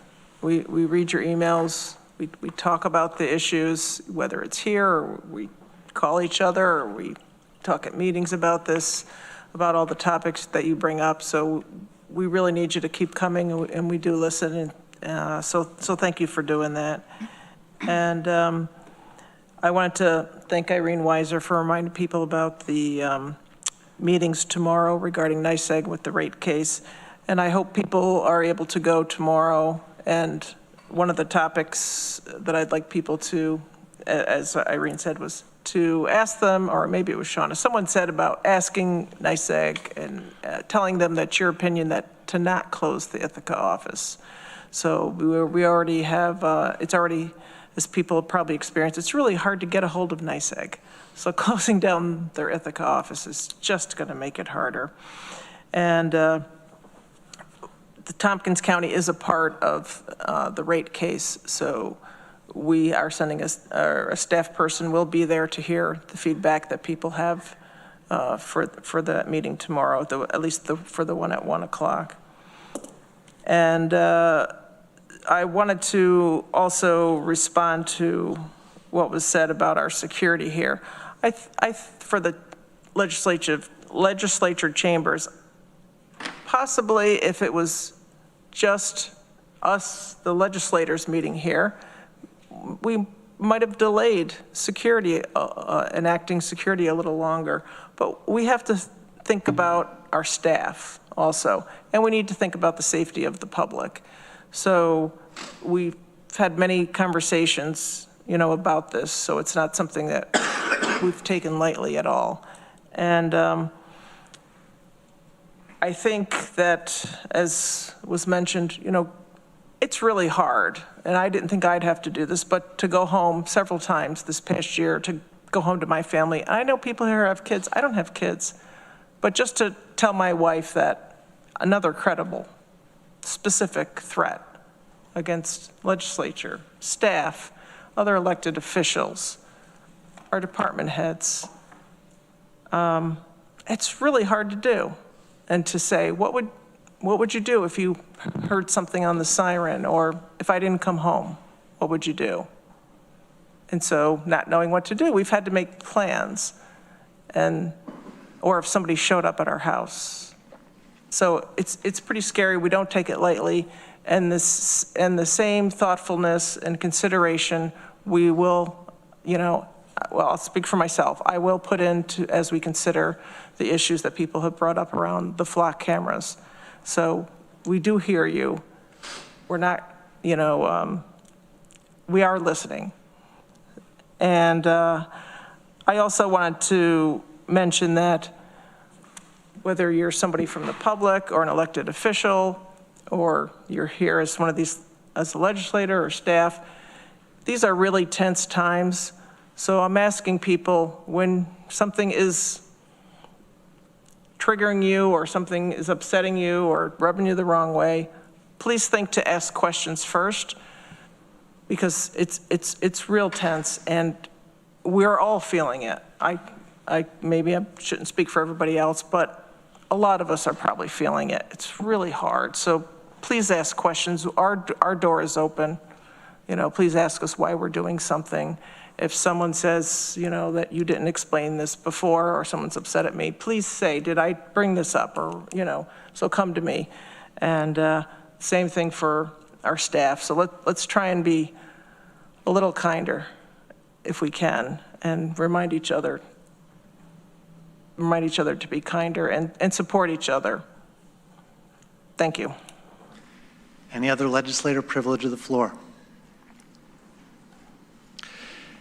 Well, the next item on our agenda is going to be long, and it is 7:25. So we are going to take our 10-minute break before we start. I do want to just say, I know how these breaks go. People want to chat. When it comes time to get back into business 10 minutes from now, please, please cooperate with that. Thank you. We're in recess.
Okay, we can make our way back. Yeah, thank you.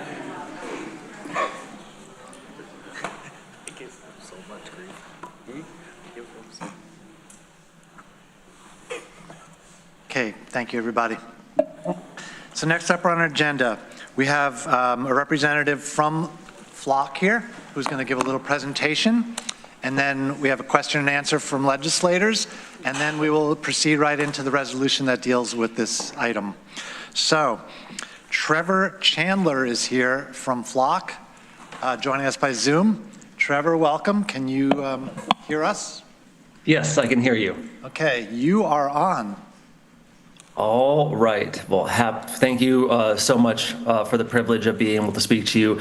I am looking forward to giving a short presentation, most importantly answering your questions, addressing some misconceptions that were heard earlier today, and diving deep into any issue that you might be interested in hearing about. So I am going to share my screen. One second, sorry.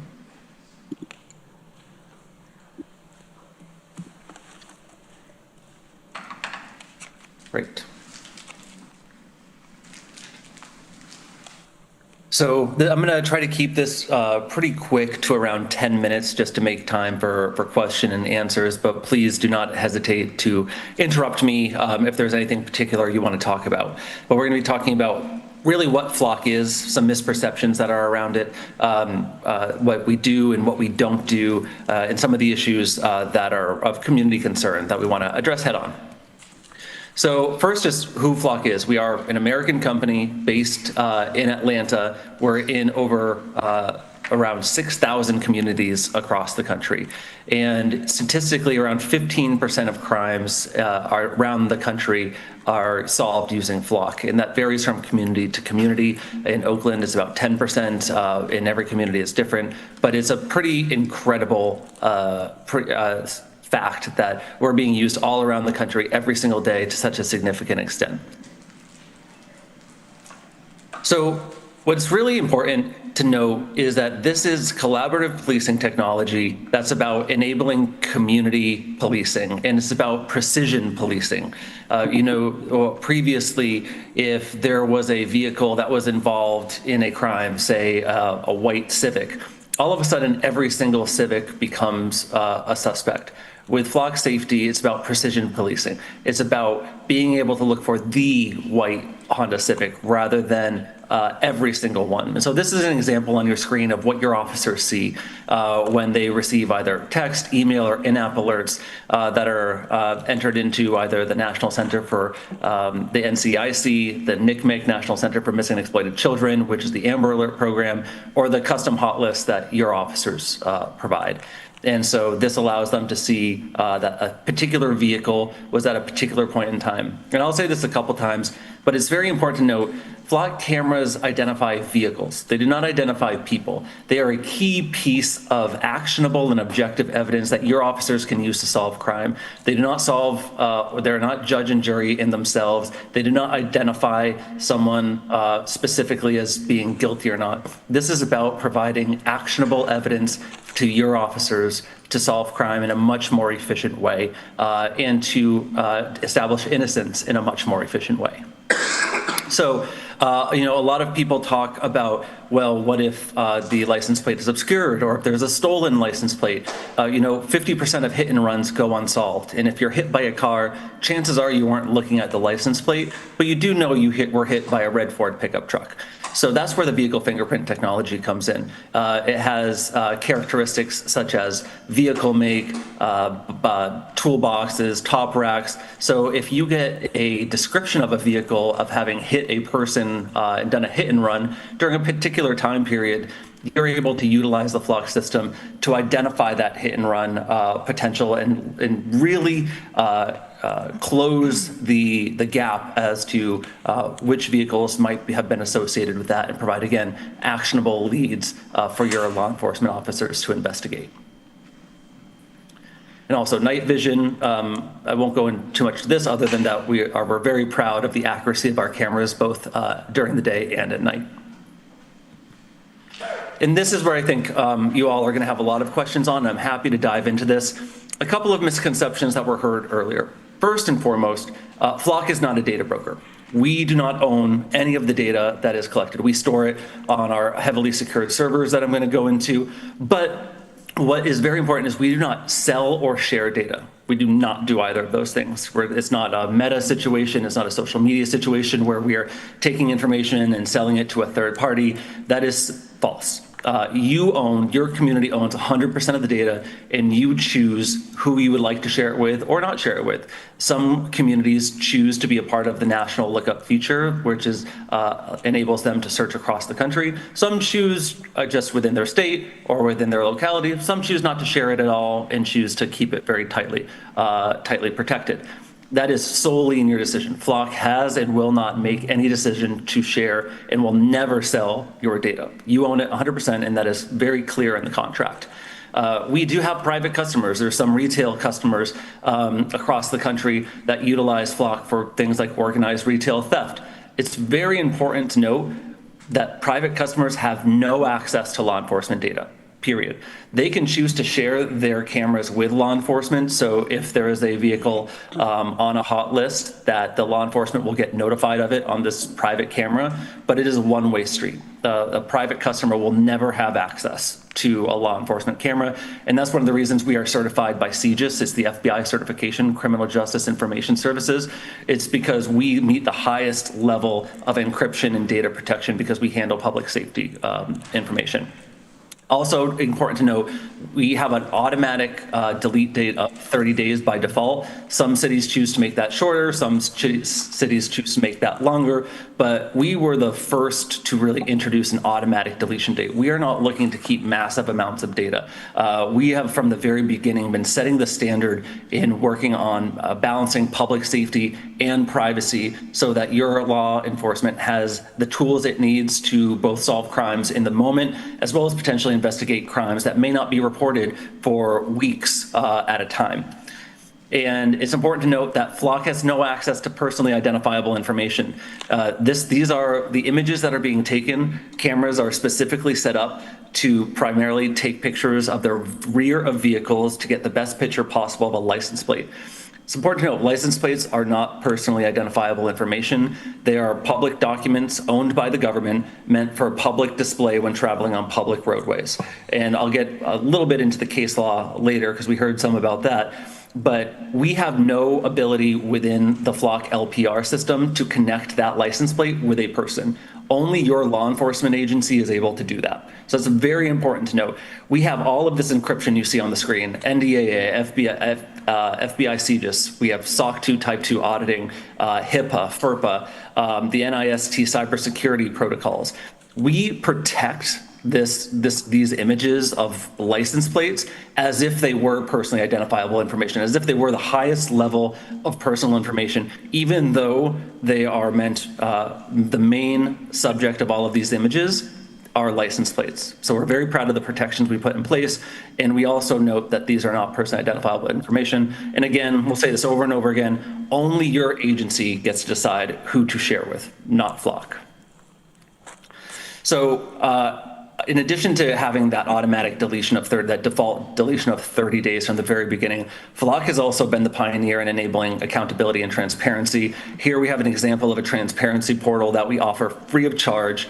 And when it comes to the actual transparency and accountability end of things, you'll hear instances where, the system might have been misused in a particular case. One of the important things to note is the reason those relatively rare instances where it has been misused, those people have been caught, is because Flock has been a pioneer in both transparency and accountability features, such as requiring that the registered ID of the user and a search reason or a case number is always included. While the data is deleted after 30 days, what isn't deleted is the audit trail that you can do at any point in time. You can do it quarterly, monthly, weekly, or daily. That audit trail is permanent, and we encourage every department to have audits to ensure proper usage. We offer the transparency portal free of charge, And we're continuing to innovate. Again, we have been on the front end of these transparency features. I would challenge anyone to identify a piece of law enforcement public safety technology that has the same level of transparency and accountability that this tool has. And that sometimes creates news articles of instances where things have not been used properly, but we would rather have the transparency there and the accountability there so that people know and communities can feel confident that their communities are using this tool in the right way. And we have even more measures coming up. We have a proactive auditing tool that we'll be launching in the next couple of months that will provide automatic alerts to your system administrator when there's irregularities that might indicate misuse, such as maybe an officer doing a lot of searches after hours when they're not on the clock. And so we're continuing to innovate and be the industry leader as it relates to transparency and accountability. Also on these, we've heard a couple of things about, issues of making sure that community safety can always be balanced and never has to come at the expense of community values. We have just rolled out a new feature for communities that want it that will prevent searches related to immigration or reproductive health. And so if you request that, we are happy to provide that to your community so that anyone you're sharing with, even if they go against your guidelines and they say, I'm going to still search for an immigration or reproductive health reason, it will not go through, period.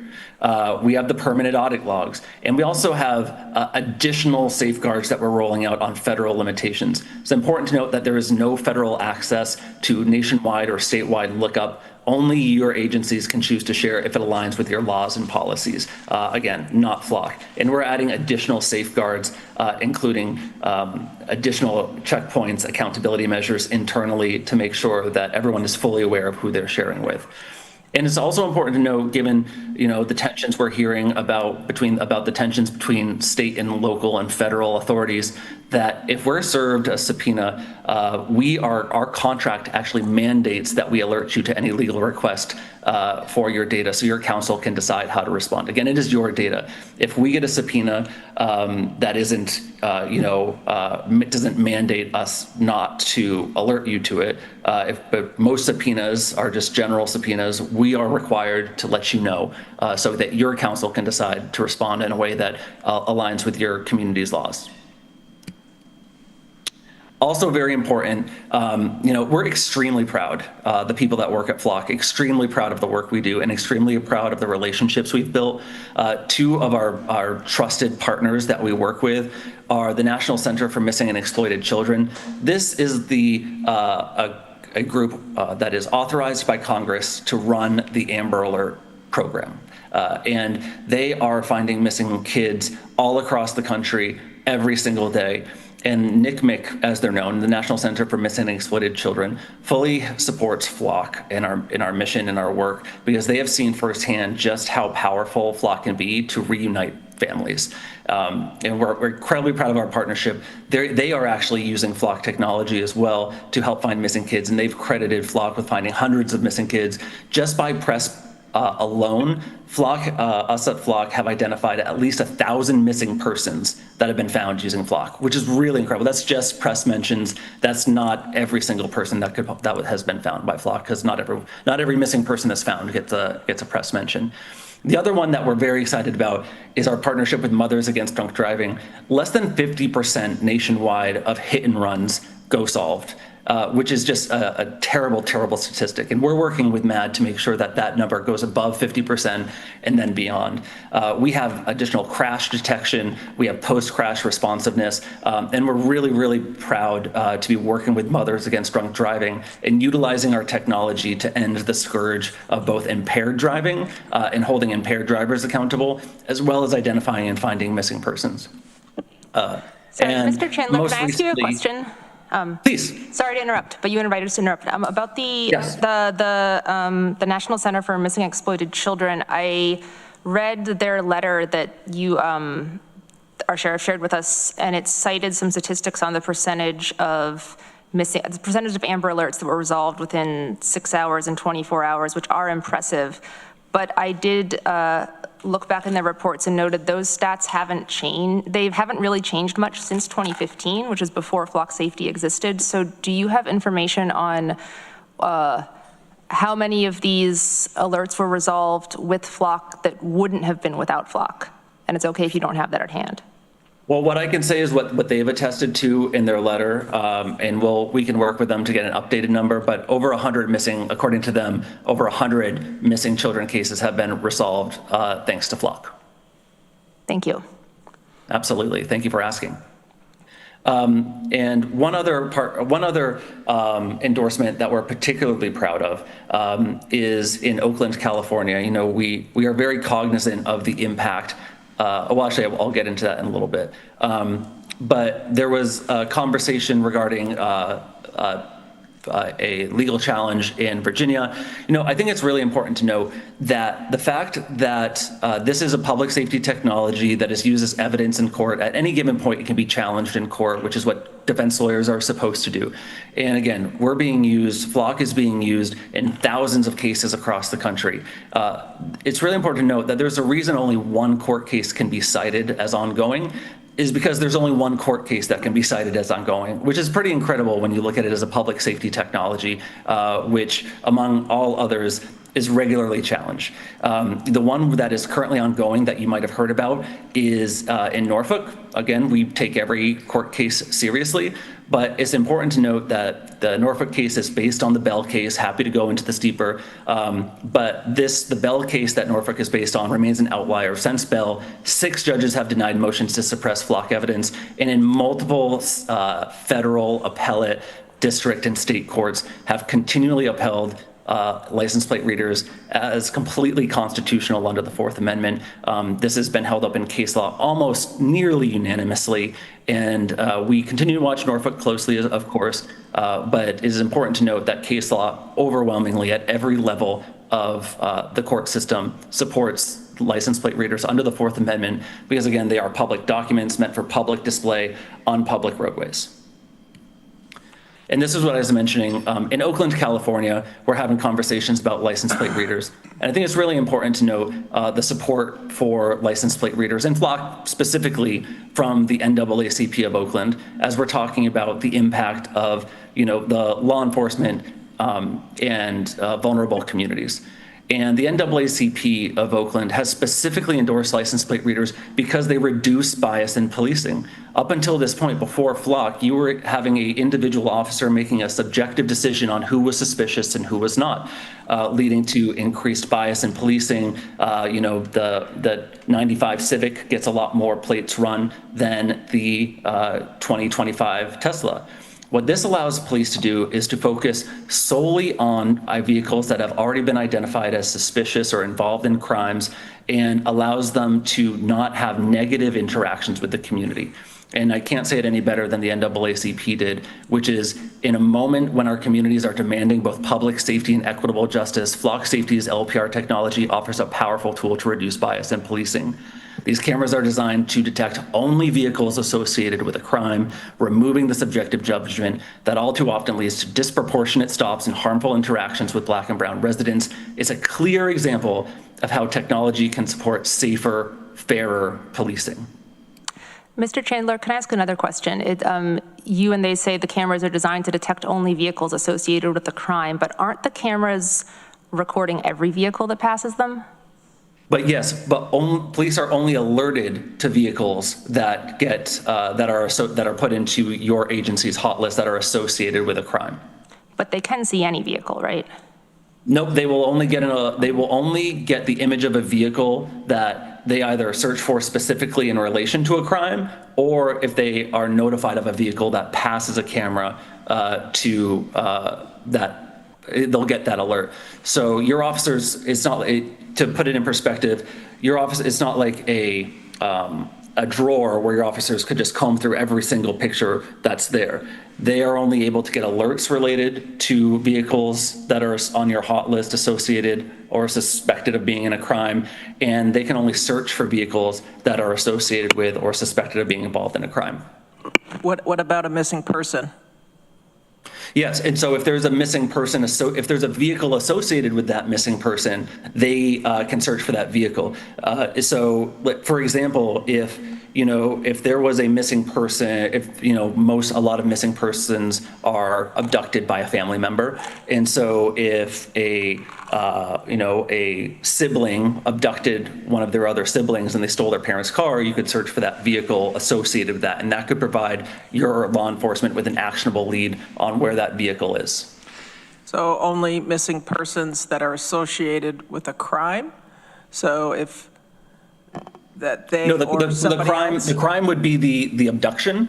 And so your officers would be able to search for the vehicle associated with that abduction. So it wouldn't be an elderly person of concern that? Yes, you could also, we've regularly had success agencies using us for silver alerts. And so if there was a missing person, like a silver alert, we've had several cases of dementia patients who have gotten into a car and left. That's actually personal for me. I grew up in a retirement community, and my dad would go out at 1 a.m. at night to have to look for a potential dementia patient who might have gotten into their spouse's car. And you can also find those sorts of missing persons as well. Mr. Chandler, can we just transition into the question period now? Please.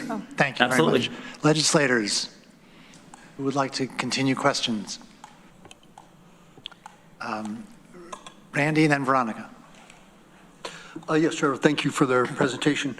You mentioned a proactive auditing for misuse. Is that criteria that our own sheriff's department can put in? Or is it's not absolutely. Thank you for that question. So we haven't yet rolled out that feature, so I don't have the specific answer to that. I know we're going to be putting in our own parameters that would identify suspicious use, and I can check with our product team to see if that would also be customizable. Okay. Another question. Unfortunately, in a town I live in, a 24-year-old person was killed, and it happened around a certain time, and they never caught the people that did it. If there was a camera there and they said it was someplace between 1 and 2, but they don't know what car it was, they don't know anything, can they search a time frame, or is that not allowed? Yes, you could search for a time frame. Okay. All right, thank you. Veronica. I have so many questions. I'll ask one. You said that Flock doesn't store any personally identifying information. Is that right? For our LPR system, correct. For your LPR system. Yes. What other systems do you have? Well, we also have the audio detection that also does not store personal information. And we also have other products as well, but not the ones that the county uses. None of them store personal information. Okay. They do, but the information does include like the location of a certain car repeatedly over the course of a day and many days. And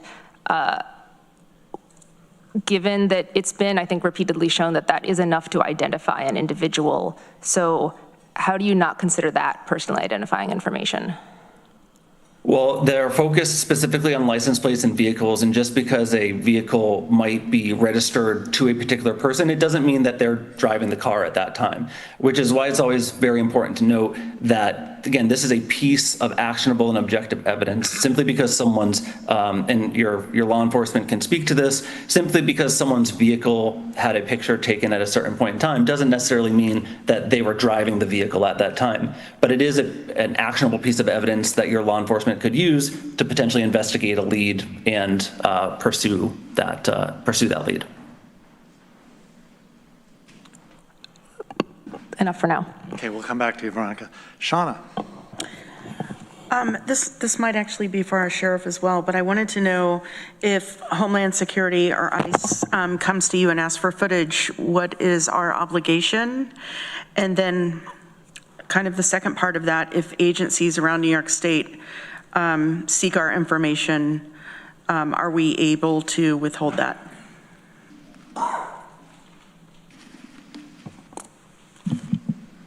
That's a tough question, Shauna, because if anybody serves us a legal process to ascertain any information, we're going to have a legal obligation to provide that. That doesn't go for just Flock. It goes for our records management system that has records of every community member we've ever had contact with, their name, address, date of birth, all that good stuff, what kind of incidences they were involved in. So yeah, I mean, that's not something I can provide. If there's a legal process served, we're going to have to address it. Thank you. Yeah. Amanda. Oh, thank you. Thanks for being here, Trevor. I'm wondering how this system uses AI and how, I guess I'm not sure how to word my question, but it's about AI and how is that involved now or in the future? Absolutely. Thank you for that question. So the AI and machine learning we use is predominantly for vehicle characteristic recognition and for license plate recognition. We're very proud of our accuracy rates. And so we use machine learning to continually update the system to be as accurate as possible. And so that is the main focus of the license plate reader AI machine learning that we use, is to continually increase accuracy as new license plates come out, new car models come out, and additional features. Thank you. Rich. Yeah, I'm cognizant of the time, but for members of the public, we had a pretty extensive discussion on Flock at the Public Safety Committee. If you're really interested, you could watch that on YouTube. Just giving you that reference. It was our last meeting in September 30th, I think. But we have our sheriff, our undersheriff, and our chief. And one of the items that came up, our undersheriff was speaking about certain crimes that have happened in our community that remain unsolved. And if you just were able to just repeat what you said at the public safety meeting, that would be, I think, helpful to the discussion. Yeah, thanks, Rich. You know, I admit I haven't had a chance to thank community members for coming out too. And I hope you know we can disagree on things, and you know I care about you deeply in our community and our safety. But the things that keep me up at night are these cases. I've just wrapping up my 27th year, sorry, in law enforcement, and I've worked every position in the sheriff's office other than corrections, starting at deputy all the way up to sheriff now. In these cases that we've experienced, that I've experienced and had to live with, the inability to solve weigh on my mind all the time. And it's nothing I would wish on anybody. I know the cases that were mentioned that just recently were solved due to Flock. The gentleman from Cortland County that had severe dementia and was driving around all night. You know, maybe that doesn't seem like a big deal to some people, but, you know, we were able to get him home. We had the gentleman from Rochester come down after stabbing 2 people and then decided to visit Ithaca afterwards in a stolen car. We were able to solve that. The ones I wish, you know, just thinking off the top of my head, and I could go on and on, again, 27 years. DeJour Gandy, Newfield, does anybody remember him? I think maybe that's what Randy was mentioning. People forced their way into his home, beat the hell out of him in front of his kids, killed him. I have people every day asking me to this day, where are you at the case? We're nowhere. Given the map we had, that would have been easily been solved. Deb Rumsey in Enfield. I don't know if anybody remembers her. This is going back a number of years. Some gentleman entered her home, beat her for hours and hours, and left her for dead, and she did die. That's still unsolved to this day. So what weighs on my mind, and I've had some of the same concerns people have spoke about, you know, and I've talked to Flock about them, and you know, had many of them relieved in my mind. Her case was never solved to this day either, and I don't think it ever will be. Where's the justice for these people? You know, fortunately, I've never experienced a case of a child that was kidnapped and not found, but I've had several calls where people reported their kids missing, And I got to tell you, that is a scary feeling to know you're responsible for that and trying to decide in your mind, how are you going to get a deputy to every roadway exiting Tompkins County to try to catch when you really have nothing to even go on. So I think of those things, and I don't know, that's all I can say. Those are the two cases that came to my mind, but if I'm given time, I could think of them many, many more. And, you know, that's a tough spot to be in. And I don't ever want to be in a position where I could have solved a crime and sought justice for somebody and not been able to do it because we don't have technology to do that. That's a bad position to be in, and I don't want any of us to be in that position. So hopefully that answered your question. Thank you. Mike Sigler. Just my question, you probably have answered this at some point. What makes the system pop, basically? Like, are the cameras running all the time and just dragging in license plates? Is there something that makes it initiate, or is it dragging in license plate, but obviously you're specifically looking for a certain plate or more? Yeah, I mean, thank you for that question. What has made distinguished Flock from previous license plate readers that have been around for decades. This is not necessarily new. The license plate reader technology is not necessarily new. What differentiates Flock is a few things. First is the accuracy due to the machine learning. There's a very, very high level of accuracy with these cameras. Second is they're infrastructure free, solar powered, which makes them easily installable around a neighborhood without, you know, having to tap into the grid or anything like that. And third is the fact that it provides the ability at the agency and community's choice to share that information across city lines if they so choose, because you know, crime doesn't stop at a city border. And so if you have a regional organized crime theft, or if you have a missing child, chances are that missing child is not being moved to another place, or that abducted child is not being moved to necessarily another place within that same city, but moving out of the city or out of the state. And so Flock's ability to create that information sharing, if a community chooses to do that, is what has really differentiated it and made it really such a standard now around the country. And that's terrific. It doesn't really answer my question, though. Just, sorry. Are you dragging every license plate in? I mean, obviously, you're not going to store each one. Right. Yeah, so every vehicle that passes by has its image taken and is stored for that retention period, typically, which is 30 days. Wow. Okay. Greg. Yeah, Sheriff, if I could follow up on Shauna's question. Our policy is a request alone would not initiate. It would have to be some sort of subpoena or warrant or some sort of legal, like just the DOJ or ICE just saying, hey, give me your data, open your camera system up. Our policy would say otherwise? Yeah, we absolutely would not do that. There would have to be a legal process served. We're not going to just share that data. That's completely unacceptable, and I think I've proven my inability to want to work with ICE, and I stand by that today.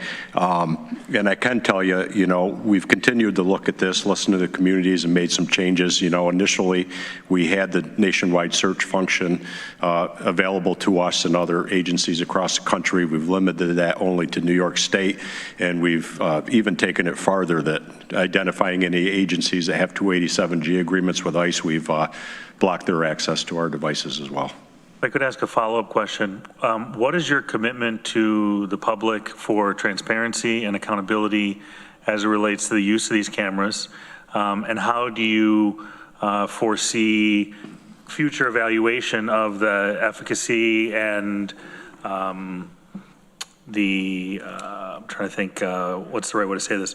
That they're used in an ethical and appropriate way as it relates to the values of our community? Well, we've developed that in our policy for starters, and you know, I think since day one, I've been sheriff for 7 years now, our main focus at the sheriff's office has been transparency. I think we're the first sheriff's office in the state, probably maybe the only one to this day that I know of, that has all our policies online. People can submit comments, recommend policies, recommend changes. We have a very robust transparency hub that we've developed all on our own that we're very proud of. Anytime we can be transparent and share data of things we're involved in and doing, I'm open to sharing it, and I've proven that. And we continue to this day to say, oh, maybe we can create another hub to put this stuff on, and we look at doing that, and we've spent an inordinate amount of time doing that. And we're always open and input. I've shared the policy with public safety. We've been talking about flock on and off for, this is our 3rd year now. And I'm open to policy suggestions, anything we can do. I want to be reasonable, and you know, my job is to make people feel comfortable, but it's also to solve crime. Thank you. Veronica. Okay, I'm going to say a little to frame how I'm thinking about this, and then I have more questions. The way I understand the flock system, I guess the ALPR system and the gunshot detection, and I'm ignoring everything else that's not in our county, is that it's a network. The flock system is a network of hardware and software that is controlled and maintained by the private company Flock Safety. And local entities, whether it's public law enforcement agencies or other private agencies or businesses, can request to participate in the network. And participation involves, for an appropriate fee, that Flock installs cameras or other devices in relevant locations and then sets up the local entity to access, use, search, and customize the footage and the access of the footage coming from those devices. And from what I've seen, once empowered with this data and the related tools, the agency can make their own decisions about what they and their employees do with the data. And I think that our local law enforcement officers and law enforcement leaders, including those in this room, they can and do make thoughtful, careful, responsible decisions about what they and their employees do with the data. But they don't get to decide overall what does and doesn't happen to the data, because as far as I understand it in the system, Flock Safety does not give them that power. Flock retains certain rights to the data. Flock retains certain rights to change the software that is installed on the relevant devices. And then it offers, as part of the inclusion in the program, PR and media support to local agencies, and by extension to us. And then for this session, I know one of the things, I don't know, maybe not, it wasn't in the contract, but in like supplemental materials that came with our Tompkins County and Flock contract, one of the services they offer is government affairs services, and I quote, "Get support educating your stakeholders, including city councils and other governing bodies." So thank you for that. I have also seen repeatedly in the media Flock representatives saying that, quote, "democratically elected governing bodies are essentially the ones to decide what is and isn't acceptable data or acceptable usage," and that Flock provides the service, but it is the democratically elected reps that are supposed to figure out the bounds on it, or their counsel, like I think somewhere in the presentation, you said, Trevor, that like if correct me if I'm wrong, if some like strange request came up, you'd alert, in this case, our council, and then we could decide what to do with it. Mm-hmm. So in that frame, I think that the democratically elected representatives, I mean, which also does include Derek, but I don't know, weird relationship. Us and asking questions of a Flock company rep is sort of a key piece in determining the boundaries here. And I know we have a lot to get through in this meeting, but I don't want to shortchange this before deciding to continue the contract. So a question, speaking of the contract, in it, it says, somewhere I pulled the quote, not the line, "A customer," which is our county, "hereby grants Flock a limited, non-exclusive, royalty-free, irrevocable, worldwide license to use the customer data and perform all acts as may be necessary for Flock to provide the Flock services to customer." And there's a similar statement for the customer-generated data.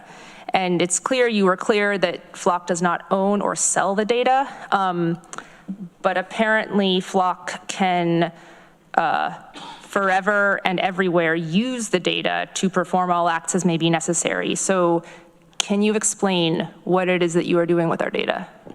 Absolutely, and thank you for that question. And to go on your previous statement, that's one of the reasons I'm here tonight. We appear before every city council where we are requested to appear because we believe in that transparency and accountability, and I really appreciate your question, so thank you. So in regards to those items in the contract, happy to address that. First, it's important to note all of Flock's access to your data is specifically enumerated in the contract. Flock does not have a general right of access to your contract. In regards to the line you cited, it was in regards to making sure that if there is a problem with your data, if there is a corrupt file in there somewhere, that it specifically gives us the permission to enter and fix that in that regard. There's another line item about the worldwide perpetuity, the very legalese language that's in there in regard to machine learning and aggregated data. And so that aggregated data section is about the machine learning, so that if a new model Civic comes out, that it enables us to take that aggregated data, which is basically a image of the vehicle without any metadata associated with it. So it's just our engineers would look through the entire system of the country to say, let's try and find this 2025 Civic. It would take that image, remove any metadata associated with it, including time, location, the agency and community that it was removed from, and put it into our machine learning database to improve learning. And the way machine learning works is it requires a permanent reference point for those for that learning, which is what the perpetuity language is in regard to. But if you were to look in that database, you would never be able to know where any of those images came from, what time, what location, or any personally identifiable information. So then what is it that the machine learning algorithm is designed to do, or trying to be designed to do with? To best identify the vehicle. So, if there is a Buick Skylark and a Pontiac Tempest, if anyone knows the My Cousin Vinny reference, that it would be able to utilize those images to make sure it can tell the difference between the two if there's new models that come out. And so it's about always improving the accuracy of the image recognition. Right after the machine learning bit in the contract, it says, customer hereby grants Flock a, legalese again, non-exclusive, worldwide, perpetual, royalty-free right to use and distribute such anonymized data, which you described. Yes. Not the original data, to improve and enhance the services and for other development, diagnostic, and corrective purposes and other Flock offerings. Parties understand that the aforementioned license is required for continuity of services.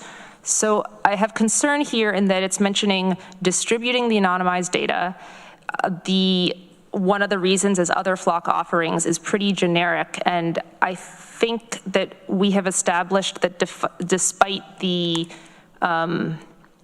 definitions of what isn't identifiable, and how, I guess, within Flock you say you wouldn't be able to identify like a particular person or anything personal from a single image, there are plenty of software and algorithms out there in the world that can scrape quite a lot of information from an image. And so if such data is being potentially distributed somewhat ambiguously, how are we supposed to understand that our residents' personal just comings and goings are not going to be analyzable by who knows who's connected to someone that we have shared with in good faith, or that any Flock customer, of which I realize there are proudly many, has shared? Yeah, so important to know a couple things on that. So thank you for that. That because it is fully anonymized through the process, and there's no location, there is no timestamp, and they don't even know what agency it's from, it fully reduces the potential usage of it. And so it takes all of that information out of there. So, my job is to think of hypotheticals to potentially answer these, and trying to think of a hypothetical where that particularly stale anonymized image might be utilized to infringe. I'm happy to answer any questions or hypotheticals in your mind where that might be a potential utilized issue. But the way it's currently framed is you all own your data. No one can, without your permission, go into your data to search it. And so I'm happy to dig into any specific hypothetical where you think this might lead. Can we move on? Thank you. Deborah. Yeah, thank you, Trevor. You mentioned that you were in the process of initiating a new protocol that would prevent people from accessing the data for purposes of immigration and abortion enforcement. But if someone knows that those are the restrictions, they can always use another reason for accessing the information. Isn't that the case? So we have the filters that we have put in. We don't make public the parameters that are around there, but to give you kind of a specific case, like if someone spelled immigration or misspelled it with one M, that would still get picked up. So it's not so simple as putting in specific words. We've put in a pretty comprehensive filter system for that. Additionally, your agency can require not only the fact that it's always logged with the user who's making the search and a search reason, you can also require that a case number be associated with it to provide the specific. So if there is that misuse that's going on there, you're able to track it back specifically. So if someone is searching for a random plate that isn't actually associated with the crime, through your oversight and auditing process, you'll be able to call those out. Because I hear what you're saying about, I'm going to get caught if I put in this term, so I'm just going to put in another term. Our transparency and accountability features make that, not impossible to do, but very hard to do, so that if there is an officer that is violating your policy, they can be held accountable for that. But are they held accountable before or after they get the data? Well, it would require your auditing system. So you would have to identify the misuse through the auditing processes your agency has put in place. Thank you. Shauna. So if there's a scenario in Houston, Texas, where the Harris County Police Department is looking for someone who had an abortion that Monday and looks up reproductive or uses the excuse of reproductive, are they going to have access to the flock information and the flock cameras? Not in the cities where that is prohibited. So since it is allowed in Houston, Texas, and there is a ban on abortion, then they would have access and be able to criminalize someone who might have gone that afternoon to have an abortion. They wouldn't have access in the places where that is illegal or against state, city policy. And so we put in place robust filters to make sure that community safety never has to come at the expense of community values. But what I'm saying is that since there is an abortion ban in Houston, Texas, your organization is helping to criminalize and to essentially catch women that might have had abortions. I would disagree with that assessment. Okay. Well, I personally, I know this isn't being brought to a vote, but any organization that's going to criminalize women and make it very easy for law enforcement to criminalize a reproductive right, I'm not in favor of providing any funding for. So, will not be supporting this. Randy. My last question, and this is a process question. Is it possible if, I believe only our Sheriff's Department right now can access this data. No, that's not. What's that? Many agencies statewide can access it. I thought it was just the sheriff and the city police. We've limited our access to agencies within New York State. Texas doesn't have access, for example. And we've also eliminated any agencies in New York State that have 287G agreements with ICE. I'm focused on Tompkins County, so excuse me for that. So if somebody on the sheriff's office, which is our county responsibility, says, and they want to do a license plate lookup, can the system, Trevor, say it's got to get prior approval? So it would show up on the Sheriff Osborne's dashboard saying, do you approve this search? Is that possible? Yes, I'll need to triple check on that. We have different levels that allow for oversight of searches. So the most effective and convenient way is you all have your authorized users that are allowed to run searches. That is a level, some people require a certain level of training in order to be an authorized user. For some people, not every single officer has authority to it, only detectives have access to it.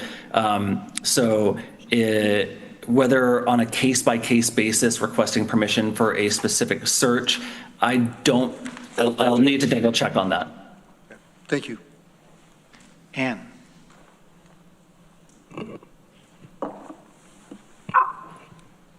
I don't have the list pulled up right now, but there's there are at least 20, 30 agencies throughout New York State that could access our flock information.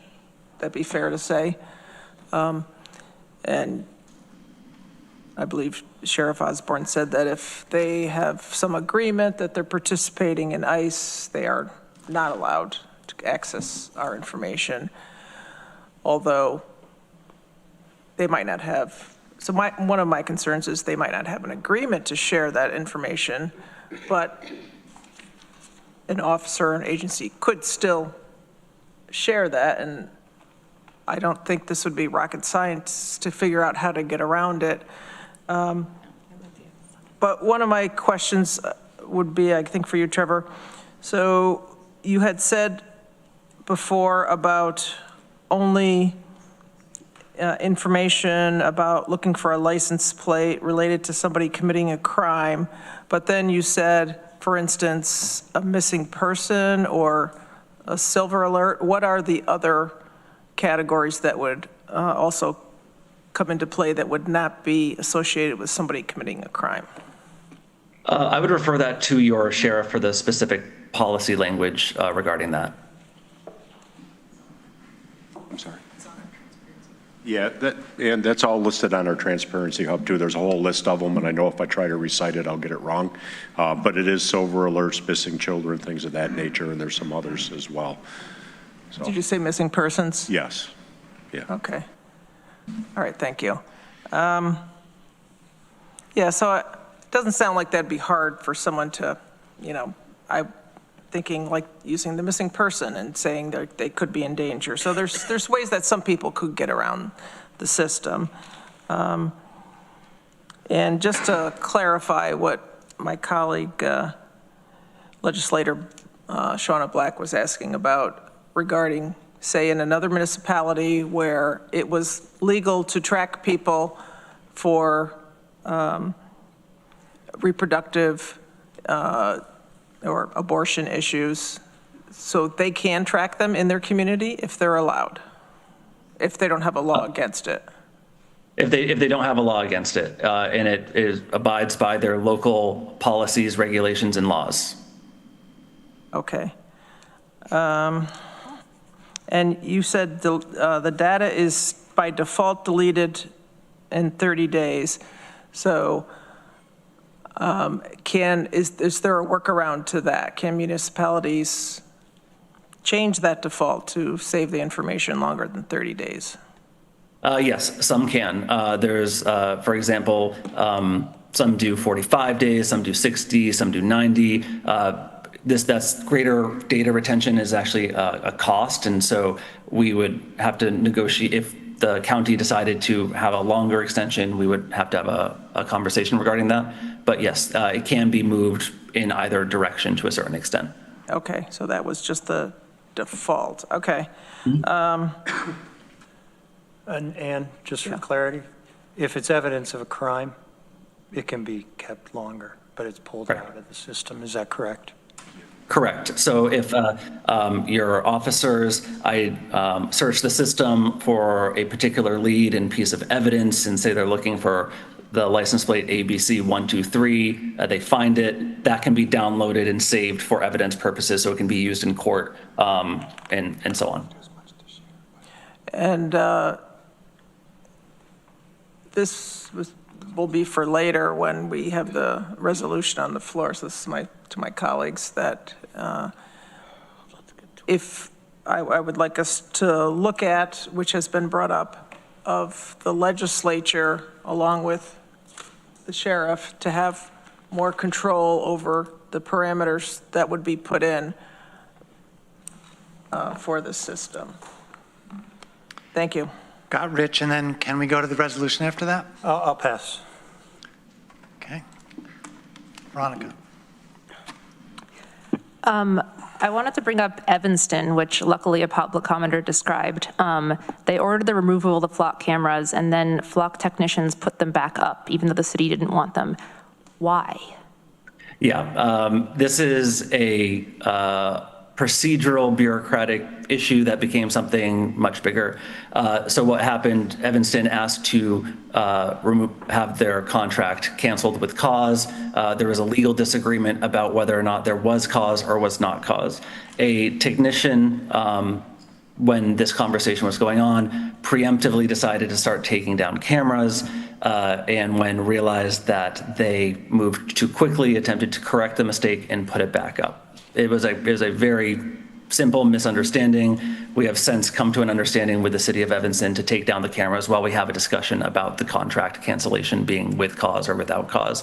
So it's a molehill that certain individuals have decided to make a mountain out of.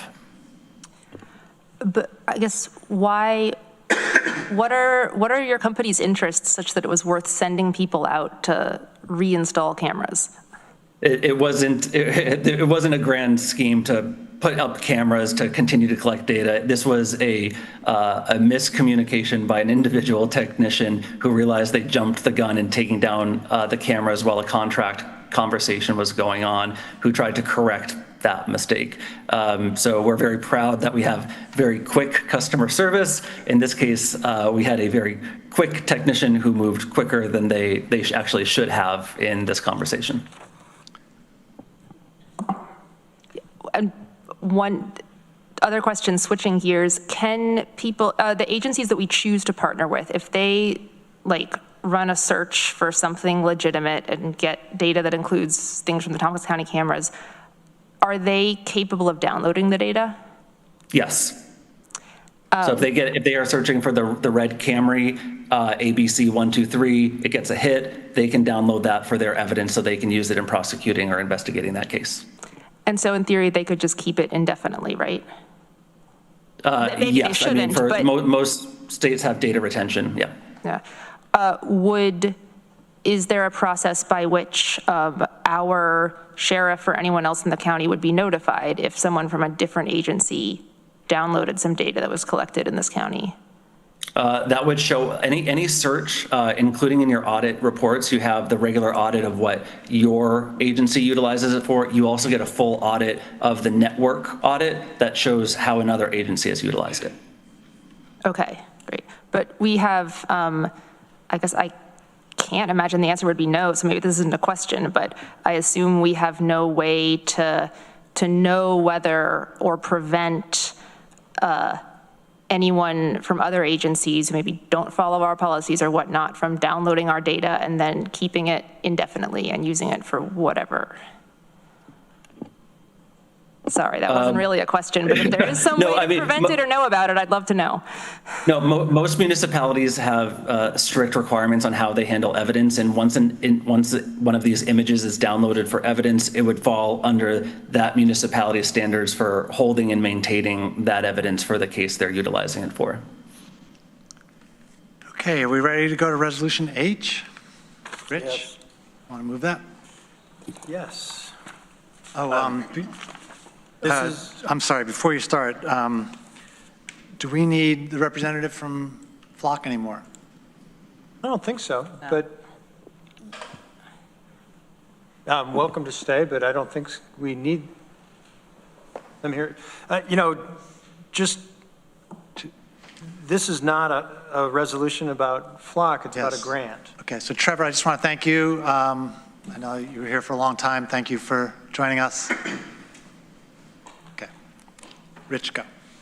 Hey, this is authorization to accept the gun-involved violence elimination GIV 2025-2026 grant, Sheriff's Office, stock ID 13450, and I move it. Travis seconds. Discussion on Resolution H. Rich. Yeah, we've certainly had a lengthy discussion about Flock. This is money we get from New York State that partially pays for Flock, but also pays for some other criminal justice activities, including, I believe it's a separate grant that goes to the probation department. And does the district attorney get any money at this point? So there's district attorney money too. I'm not sure they're getting money this contract cycle, but they're in partnership with us on GIVE. Okay. And so New York State, and just to give a little bit of background, established the GIVE program several years ago to focus on communities that were having specific problems with gun-involved violence, and deemed that the city of Ithaca was experiencing a lot of gunfire. This was now 3 to 4 years ago, and we became eligible for the GIVE grant that originally went to the Sheriff's Department, and now the city of Ithaca has taken over primary responsibility for GIVE. The reason it's connected to Flock is that some of this money is used to pay for the camera system and the gunshot detection system. And I certainly would want to speak to this, but I'll stop there right now. Amanda. Yeah, just very quickly, thanks to everyone for good conversation and good questions, and to our law enforcement folks who do good work. I'm just going to say one quote from my colleague Veronica Pillar, not at this meeting, it was a couple of weeks ago or maybe a month ago, that is kind of my favorite quote of the year.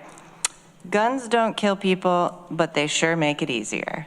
And I would say that this is a tool that is can be used in one way or another, but it can sure make bad things easier. So I won't support this. Shauna. For one, I wonder if there's the possibility of us actually separating the resolution, because I would like for probation to receive their funding. No. Well, I could not imagine circumstances where New York State would say, we're going to pay for the GIVE program in the probation department while you're not participating in GIVE. There are other ways that we can use that funding instead of it going through Flock. I'm not sure that's the case. I guess I'd like to know that before we make that decision. But the whole GIVE program is established around a focus on gun crime. And frankly, it's been remarkably successful in reducing gun crime in our city. And it involved not just Flock cameras, but also the gun detection system that is now active, but also hotspot policing, and our police officers can speak to that in more detail, but a focus on individuals that were known to have engaged in gun crime. And those people are in jail and prison now. And the incidence of gun crime in our city has really gone down. As a city representative, this is very, very important in my mind. But a lot of those people are under supervision, under special supervision in the probation department under the GIVE grant. So I don't know that you could just say, yeah, we're going to do that part, but not this part. You'd have to ask New York State, but I would not assume that. Shauna? Okay, then. Do you want the sheriff to come up and respond to that, or before you go on? You won't lose your spot. Yeah, the GIVE grant requires collaboration between different law enforcement agencies, probation, and the district attorney. So, yeah, you can't leave one out. It's a requirement of the grant. Okay. So first off, I just want to say thank you to Chief Kelly and our sheriff. And I will say that I honestly very much so trust my family in your hands. And so it's not a question about my trust in you all and law enforcement in our community. I don't trust our federal government, and I don't trust a corporation who clearly is motivated by the dollar. What they're going to do in Tompkins County is not going to be the same as what they're going to do in Houston, Texas. The fact that they are willing to be a tool to criminalize women who seek health care and make money on it. The fact that they are more than likely also responsible for criminalizing hardworking people and having them deported. I don't think this is a stretch in any realm.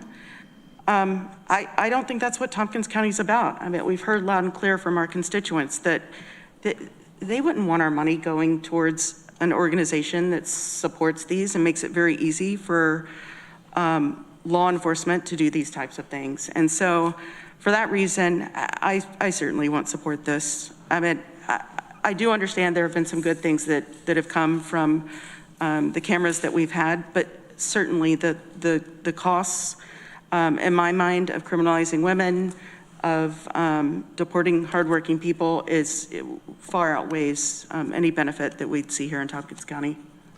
I have 8 people on the list. Travis. I might take a minute. I might get a little emotional. I'm going to fully support this.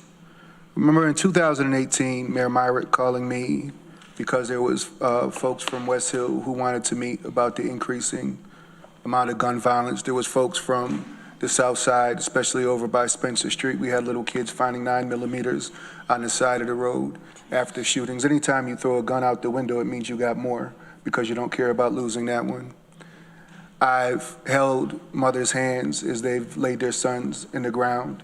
You mentioned Dejor Gandhi. From the time he was killed, I was on the phone with Sheriff Osborne trying to get information for the family, CMC trying to find where his body was. Through the funeral, through all of that, to this day, that family has no answers and they don't have anybody responsible for their son's death. A few years ago, Alan Godfrey was killed, and it was cameras in the community that found his killer. And again, I knew Alan since he was a little kid. I knew Dejor since he was a little kid. The amount of violence that has happened in the community that I represent, those folks aren't going to come here and tell you that they want cameras in their community. Those folks aren't going to come tell you that they want the gunshot warning because they're scared. There's this culture of cooperating the police that makes solving some of these crimes very dangerous. These cameras have helped quite a bit. The gunshot detection has helped quite a bit. The GIVE program through probation has helped quite a bit. I don't think some of you understand the artillery that some of these people have in this community. I don't know if any of you have ever sat in your living room and heard gunshots around your house. I don't know if any of you have ever had your kids call you and tell you that the neighbor's house was being shot up by 3 kids. And I'm asking them, why are you looking out the window? Get down. I don't know if any of you have lost a brother to gang violence, and the only way he was caught was through cameras. The killer was caught was through cameras. Young people, people in the community that I serve and represent, talk about how the GIVE program has changed the game, and people are now scared to drive around with guns. People are now scared to carry guns for the mere fact that they'll get caught and don't want to go to prison. It only takes an immature, a hot-headed person, a person who had too much to drink or some drugs to make a split-second decision and change lives for countless people. And we've had that happen over and over and over in this community. We've had that happen over and over in my community. Right before when I was running for office, there was somebody that pulled up in front of my house across the street, hopped out of their car, pulled out a rifle in the middle of the afternoon, and started shooting down the street at another car. When I was knocking on doors, the lady at the end of the street showed me where the bullet came through her bedroom window, where it hit the wall above where her husband sleeps, and if he hadn't got up to go to the bathroom, he probably would have been shot. Those things happen in the community that I serve. A lot less of that has happened over the last few years.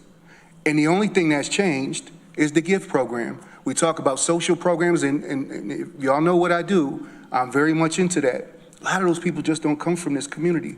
2 summers ago, what did we have? We had a 3-day shooting. Started off at West Village, and it ended up over at the gas station on 3rd Street. Then there was some more 3 days. Most of those people are in jail now and awaiting trial if they haven't taken a plea already. It has changed the complexity of gun violence tremendously in my community. I hear people's concerns about flock, but I got a bunch of young people I need to keep safe. I have mothers who deserve to have their children come home at night. I live in that community. It's the community I've lived in for 30 years. This is the first thing that has dramatically changed gun violence in this community. And so I will live with some people being concerned about their data. I will be live with some of the concerns of my colleagues, and they're good people. Like, I appreciate their concerns, but I have bigger concerns about people in this community. I have bigger concerns about the people that I've watched grow up, and I want to see flourish and become all they can be, and some of them just can't because they're dead. So I'm going to support this. Reluctantly, I would wish there was a better system. I wish maybe Flock was a more reputable company across the country. I don't know, 6,000 people seem to be using it. But at the end of the day, I need young people to be deterred from gun violence. I need people to be safe out here. And I need young people not to be afraid that if they're at a party, if they're at a bar, if they're at a basketball game, that somebody is not going to pull out and shoot people because they have lost control of their emotions for whatever reason. And that's what's been happening. Young man got shot in his face over an argument walking outside of Five Guys. These are kids that grew up under me. So I have to support this. I have seen it. I have seen it. I've seen it. And I have put people in the ground that I love. My brother got hit in the back of the head. Somebody was doing a gang initiation. This is not in Ithaca, but 45 minutes away, around 11 o'clock, and he bled out till early morning, all by himself. Only way the killer was caught is because somebody had a ring cam. Alan Godfrey, the killer was caught because of cameras, not witnesses, cameras. So I have to support this. Randy. Well, Travis answered my question on that. I spoke to Derek about the murder in Newfield, and he felt that if they had a flock camera out there, it would have been solved, and they got away with murder. So I'll support this. Ann.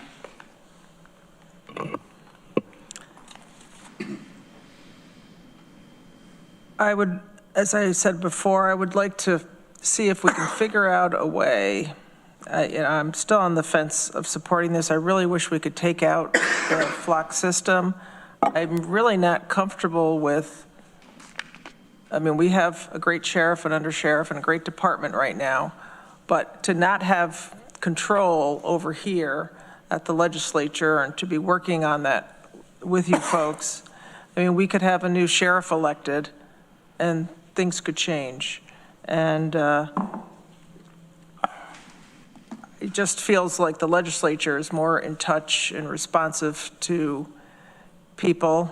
But as I'm saying that, I don't mean to say that you're not, but, and maybe it's more transparent if we work on it here together, because I don't recall that we've had a separate vote over whether we want just the flock cameras, what the policy is.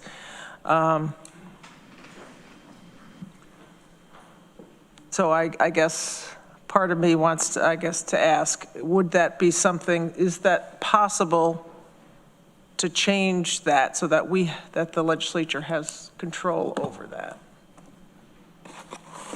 I don't know who could answer that, if anybody. Control over what? The flock camera policy that we have and the data. I guess I would say you want somebody in charge of it who really has a law enforcement background and understands the tool, and that's our sheriff. I mean, at some level, we have to trust elected officers, and that's really where that should be placed.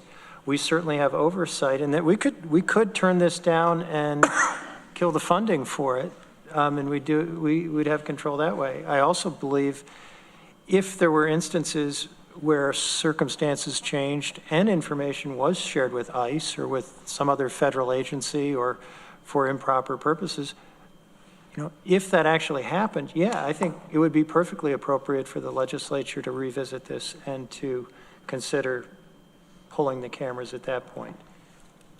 But in the meantime, it seems like it is a law enforcement tool that should be in the control of law enforcement. That's how it's designed. Mr. Chandler said that there are, I believe, said that there are municipalities that it's within their control. So I don't know. It's, and we heard about a municipality. Anyway, I believe that's what I heard. Lee, I see you itching there, but I got you 3 down on the list here. Do you want to respond to what Ann is saying? Or just wait? Let me hold that back because I've got some questions. Okay. But you said I'm 3 down the list? Yeah, you're 3 down the list. Okay. Ann, are you finished? And in addition to that, I would want us to publish our data like the city does, to be transparent of who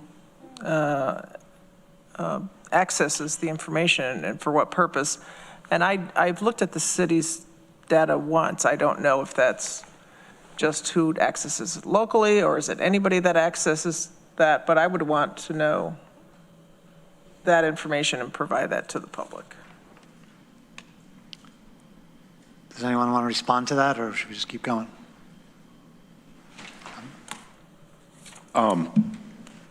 The way the portal's set up, there are options. We can click on that, and I believe the city does have that transparency part that you're talking of. We don't think it provides that much information, but honestly, it's a click of a box. I mean, we can turn that on. That's not a problem. I have no problem with that. As far as policy goes, I mean, obviously, as elected sheriff, the policy of the sheriff's office is dictated by me, but I've never been that way. All our policies are transparent. They're on our public website. Even the community has a right to submit a form to us. It's been on there for years. I can tell you we've probably gotten one, maybe in 7 years. That's just the nature of the beast. It doesn't mean the option's not there. So certainly, I'm open to taking input from the legislature. If I don't agree with it, I'll feel free to speak out against it, of course, but we have that relationship. I'm open to that. Did I answer the question, I think? Well, I was really thinking of, to be clear, that we all decide together, that we all vote together. Without that, I'm having a hard time with it. Okay, next up is Mike Sigler. It's hard to follow Travis on this, but I think a tool is only as good as the hand that wields it. And I have every confidence in Derek, Jen, and Tom and their administration of this. And it's not just because of what they say. I mean, I've seen the 3 of them work. I have literally every confidence that they will behave and come down hard and administer this correctly. So I want to thank them for all their work on this and all the deputies and Leos that are working with this tool. 2% of children, 3% of adults are found after a week. That's it. Speed is of the essence when you're trying to find a missing person. That's what this tool actually gives us, is speed. I think of like Eliza Spencer, who was 12 years old walking down a street in Binghamton. I was literally campaigning there, and I went down a street, and there's all these purple ribbons everywhere, and I'm like, what is going on here? I talked to a neighbor. They told me what happened. She was just shot out of the blue. I mean, still can't find the person. And yes, this system would have helped track down that person. There are open cases in Ithaca that you look at this and go, yes, if this is happening, that we'd be able to track this, and we could do some kind of speed with it. I look at where these cameras are. One is down the street from my house. It has taken a picture of me, or at least of my plate, probably, at least twice a week, 3 times a week. Yeah, I mean, but so does every Ring camera, so does every, if you need to find me, I'm sure there are easier ways to do it than the flock system. Again, I think it comes back to our law enforcement agencies and Derek and Jen and Tom. I mean, they are the ones administering this, and it's up to them. And they put, I think, very good guardrails on this system, and I believe we'll be using it correctly. So I'm fully in support of this, and I want to thank Travis for what he said about the cameras. We have 6 people on the list. We are 3.5 hours into this meeting. We have not passed a single resolution yet. We have a long way to go. How late are we going to go? Are you kidding me? We are going to finish the agenda. Mike Lane. That's a serious question. How late are we going to go? We are going to finish the agenda. What does that mean? Every single resolution that's You're on here. willing to go to 1 a.m.? Yes. Okay, some of us aren't, but all right. I'm up next? Yes, Mike Lane. Thank you.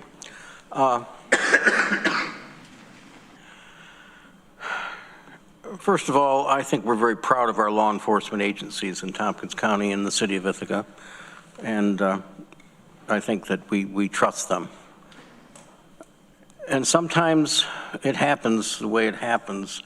We hear from a representative of a district who feels very passionate about something like this. Travis, you spoke very commendably about what you think you need for your district.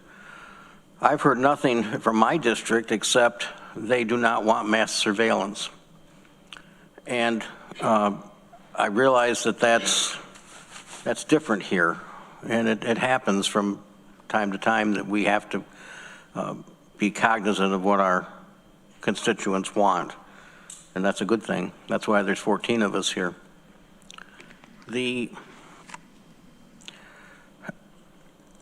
I'm not going to be able to support this. I wish I could. Some of the things that are part of this this grant, I could support some of it, but that's not what the people want. And maybe if this were 3 years ago when the first grant came through and we didn't pay much attention to it, it's one thing, but since then a lot has happened nationally and in our statewide that has given us all pause about what's going to be going forward in the future. And why mass surveillance is not a good idea. And I realize the gentleman from Flock said it's not mass surveillance, but I think it is. And I think they do what they can to protect the data, and I commend them for that. But there isn't anything out there that the Doge boys in Washington wouldn't be able to figure out how to get into. And for that reason, I'm going to vote against accepting this grant. I realize we're throwing out the baby, but sometimes you have to throw out the bathwater as well. Lee. Got a question, Derek, maybe you can answer it. You're administering the grant. Is the city a sub-grantee in this case, the bulk of the funding going to the initiatives identified by Chief Kelly and his department? This year, as well as last year, the grant is being managed by IPD. I'd like you to keep in mind, if I could just say so, that the majority of the cameras are in the city of Ithaca. When this grant first came out and we managed it, in fear of losing the grant, IPD identified the locations in the city they wanted to have these devices. That wasn't me, and the majority of them are in the city. So you're not just making a decision for the county, you're also making it for the city. So I would just point that out. Correct. Okay. And it's in reading the accompanying documentation to the resolution, it says that the city has approved this. I can't speak to what the city has approved. I think you had a rep here at the beginning of the meeting. I don't believe you were here for yet, that they're weighing options and looking at it over the next couple of weeks. Okay, but the grant was written specific to the needs of the city. The grant is managed by the city, but as partners in the grant, that we all make joint decisions on where the funding is going to be dispersed and how. Okay. Which brings me to my history. Thanks, Derek. Okay. I can't add to what Travis has put forward. I did mention at the last discussion that we had on this that I've been reacting somewhat to a shooting in my neighborhood within a few feet, and I can see the utility of this, but I can't speak to the passion and the understanding that Legislator Brooks has done tonight.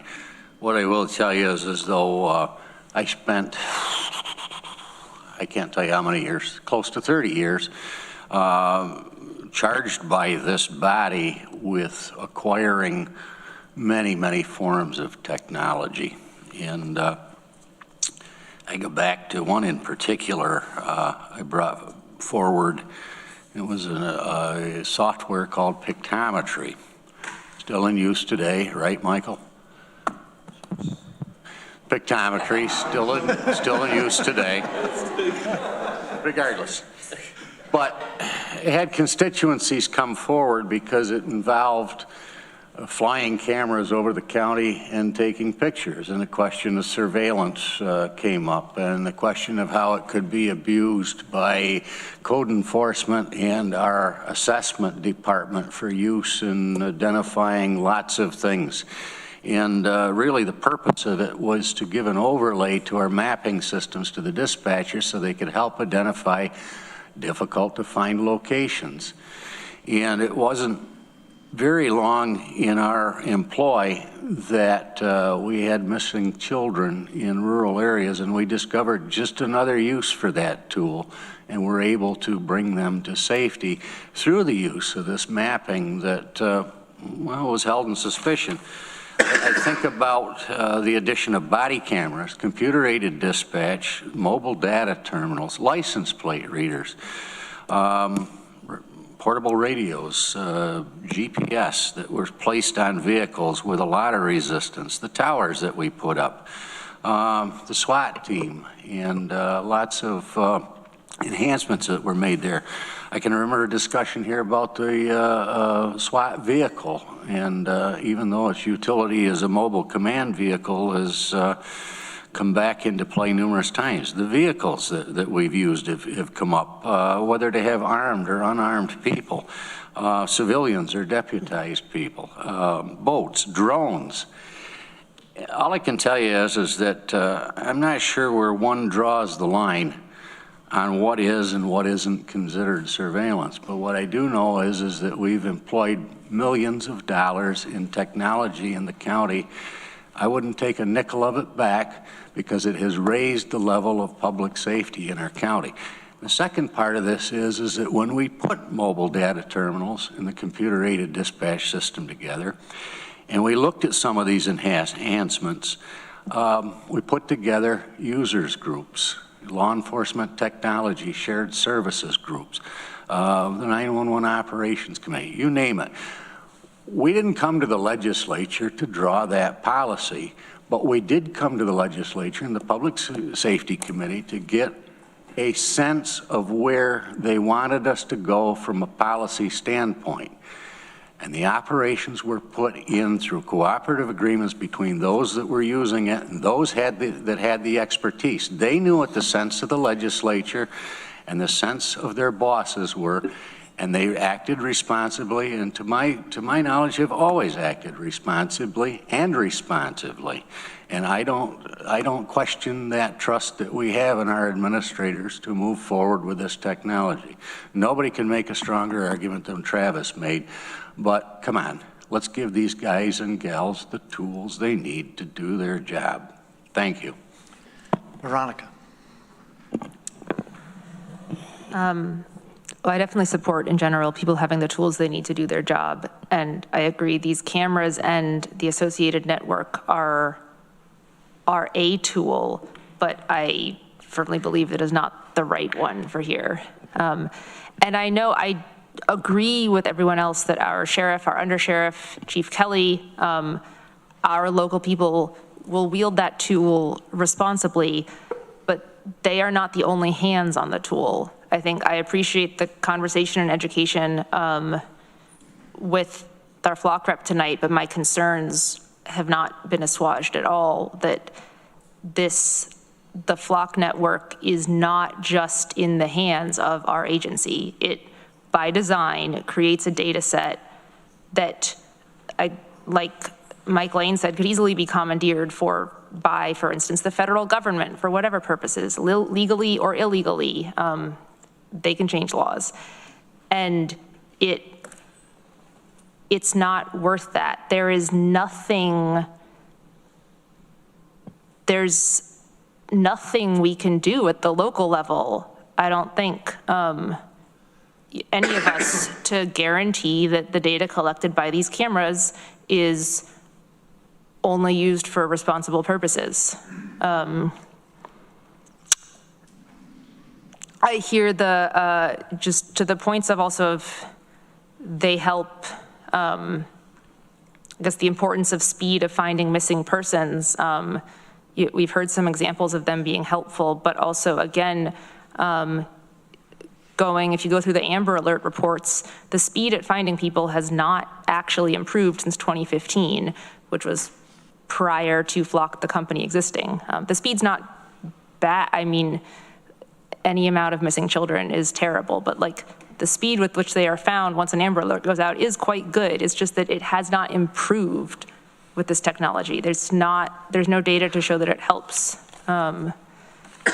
Making arrests faster also does not necessarily make us safer, as a public commenter said. I mean, typically that's after someone gets hurt or after someone gets killed. Making the arrest at all, I matters. Like, I get that it makes a huge difference to the family members, but the speed at that point is not that important. And again, I don't think this camera network is worth it. About the GIVE grant and the gun violence, I hear, I hear, and I'll have to let it sink in, Travis's testimony essentially here. And I think that, like,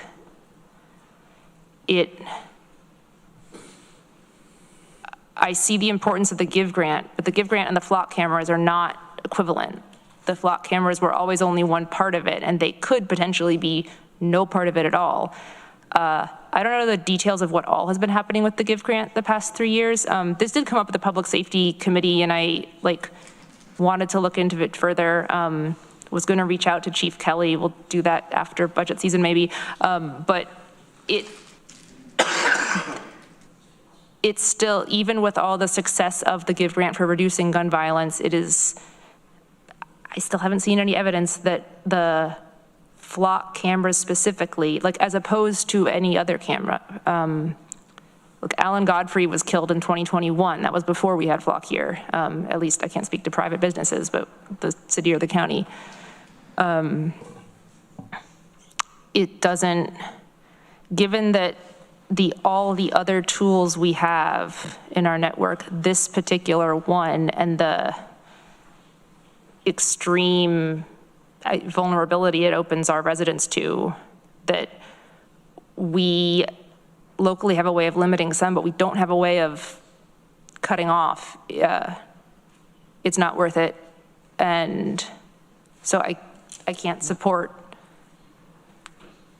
continuing to fund Flock in our community. And I guess there's some technical stuff here. My understanding about this resolution is that the funding we would be accepting is slated to go mostly to continued use of the Flock cameras.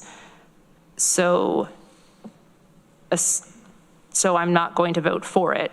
If some other reconfiguration of GIVE grant money comes along, I'm not saying anything about what I would, how I would vote on other uses, but not this. Got 5 people on the list. Deborah. Yeah, so my district is a safe white bubble. And from that perspective, this seemed like a real easy decision. I implicitly trust our sheriff. I implicitly trust Chief Kelly.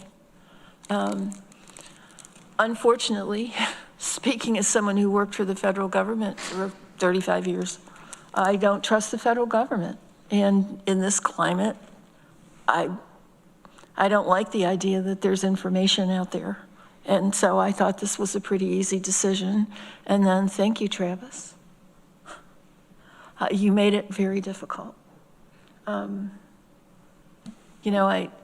not sure I want to throw this baby out with the bathwater if it's saving lives. So I'm still really undecided about this. But I will say this is, I think, going to be the hardest decision I've made in 8 years. I certainly don't want to reverse the trend that Travis spoke about. We're saving lives. If this helps save lives, that's pretty powerful. I'm sorry. I guess I'm just really tired, but I'm having a very hard time with this. Greg. Thanks, Dan. I'm going to take a different angle, and then I'm going to come back for a second. Because we are a give recipient locality, we also have opportunity to receive youth employment dollars, which over the last 2 years, we've been granted close to $700,000 for TANF-eligible youth. Temporary Assistance for Needy Families is what TANF stands for. This provides year-round employment paid for by these state funds. New York State has put over $40 million into this program. So if we aren't a give recipient locality, that also is off the table. So the background for YEP, Youth Employment Program, is intended to help reduce community gun violence and youth criminal justice involvement by providing year-round employment opportunities.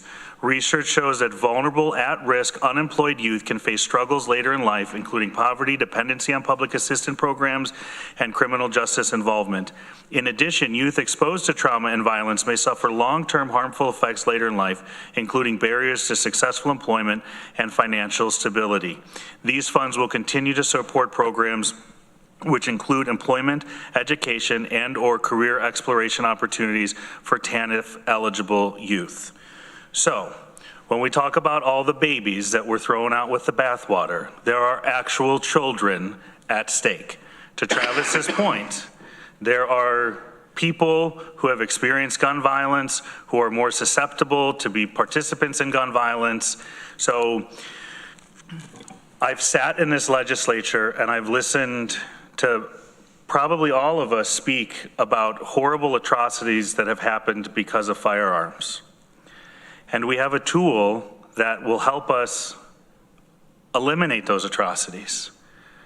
But we're not willing to deploy it because of a few concerns. And I think the benefit of this program, even though I also heard from my constituents that they're not fully on board with this type of program, but I think that there's more to it and it's more complex.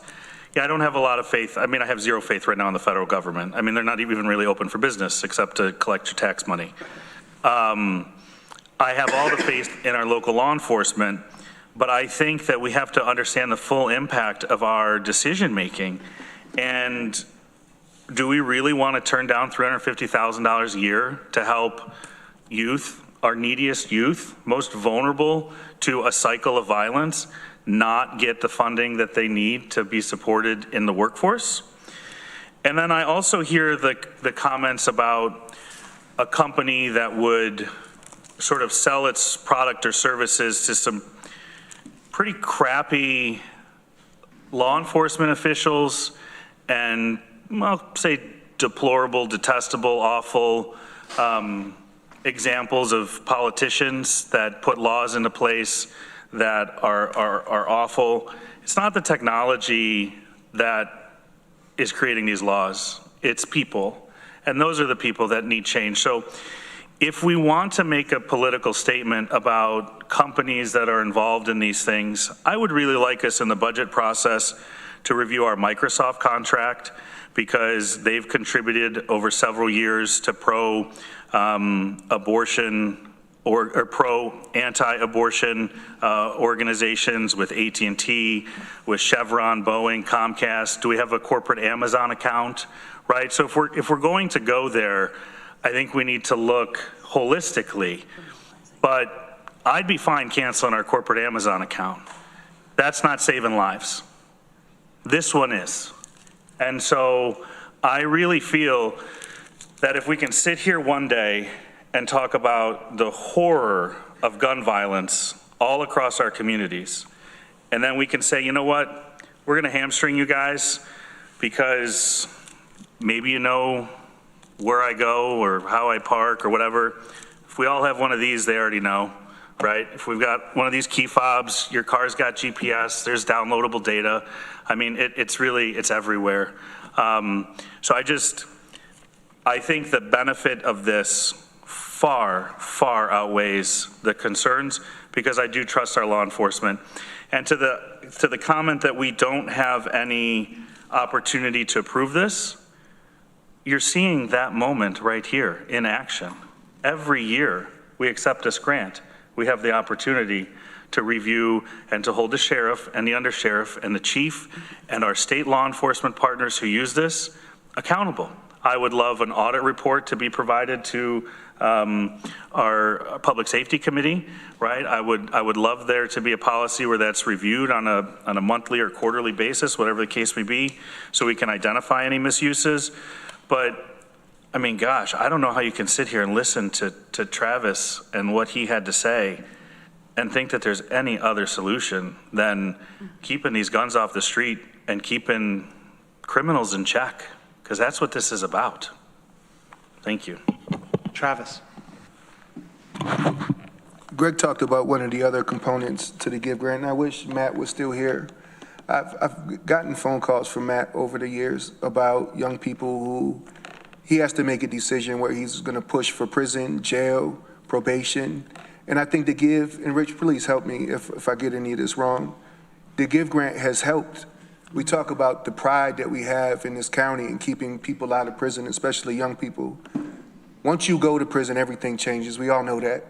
We keep young people out of prison, get them into probation, get them some of the services they need, and they can experience, hopefully, more success in life. You go to prison, things change dramatically. You come home, you got the felony, you got the violent felony. It limits what you could do, where you could work, where you can go. So the GIVE program keeps people out of prison. It's part of probation. So if we can keep young people out of prison, if we can keep people from going to prison and reduce violence, there are some things, yeah, that are questionable. I can't err on the side of that when people's lives in so many different ways are being saved. Rich, if you will, if you can you talk a little bit more about the benefits of the GIVE program with probation? Sure. People under probation supervision within the GIVE program are in the category called highest risk supervision, where they get a lot more attention. And it costs a lot more money. We would blow a hole in our budget this year, by the way, if we turned down this grant, because we would lose, we wouldn't just turn these people out into the street and say you're not being supervised anymore. They're still going to have to be under probation supervision, but we wouldn't have the GIVE money to pay for that. It has been pretty effective. One of the things we've talked about in public safety is that the success rate has been trending down over, this is not a good statistic to talk about, but the people going into probation, it's becoming harder to get them all the way through. When you talk about hamstringing our law enforcement, we don't want to hamstring our probation department. We want to get these people through and out of the criminal justice system. For better or worse, it takes money. We need it. Does that respond? It is really that simple. Okay, I've got Ann, then Veronica, and I'm hoping we can vote then. Ann, Veronica, then Rich. And then Sorry. So what's the amount that goes for the flock cameras in this amendment, or this resolution for the grants? And I'm wondering what is the amount that goes to the YEP program? Is that broken out somewhere that I just haven't seen? YEP is a separate grant that's accepted through the workforce development folks, but it's because we're a recipient of GIVE funds that we're able to receive it. And some of this money, Ann, is for the cameras, but then there's also money, well, it shows overtime pay and departmental equipment, but it's also the hotspot policing, where the different police agencies cooperate with each other, and they have special details that have worked in the community. And I don't know how much of that goes for those efforts. Does the sheriff know? I can only speak from memory regarding the sheriff's office. There's about, I believe it's $25,000 for overtime for our office to participate in joint patrols with IPD and probation. Chief, I don't know if you recall the specifics of the budget for the whole year. Or how much goes for the cameras? And I don't remember the exact, a lot, yeah. And while I have you up there, I'm going to put you on the spot. Sure. If this passes, would you be willing to commit to coming through public safety and the legislature each year before, this is a yearly grant, right, to us, and working with us on our input and getting input from the community regarding this program? Absolutely, yeah. And I think when you asked me that earlier, the only point of caution I was in is, open the door to, back and forth on every single policy at the sheriff's office. I'd like to draw the line at the flock conversation if I could. Okay. Does that make sense? I was going to bring up all the rest later. No.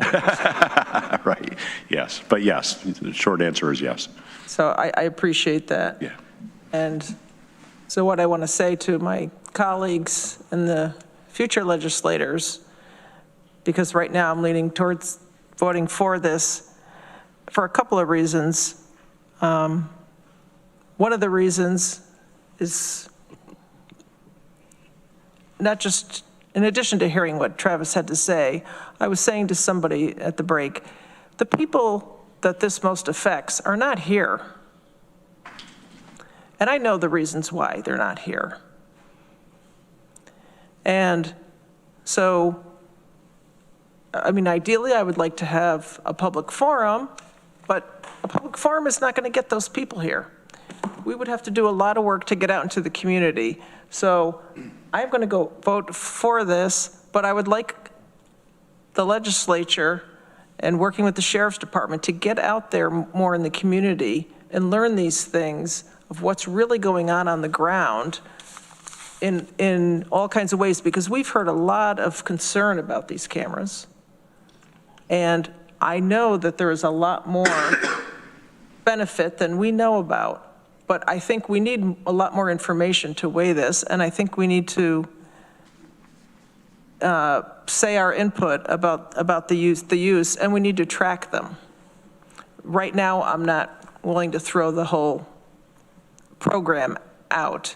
And as somebody said, most people carry around these phones which hear every word you say and track you much more than your license plate.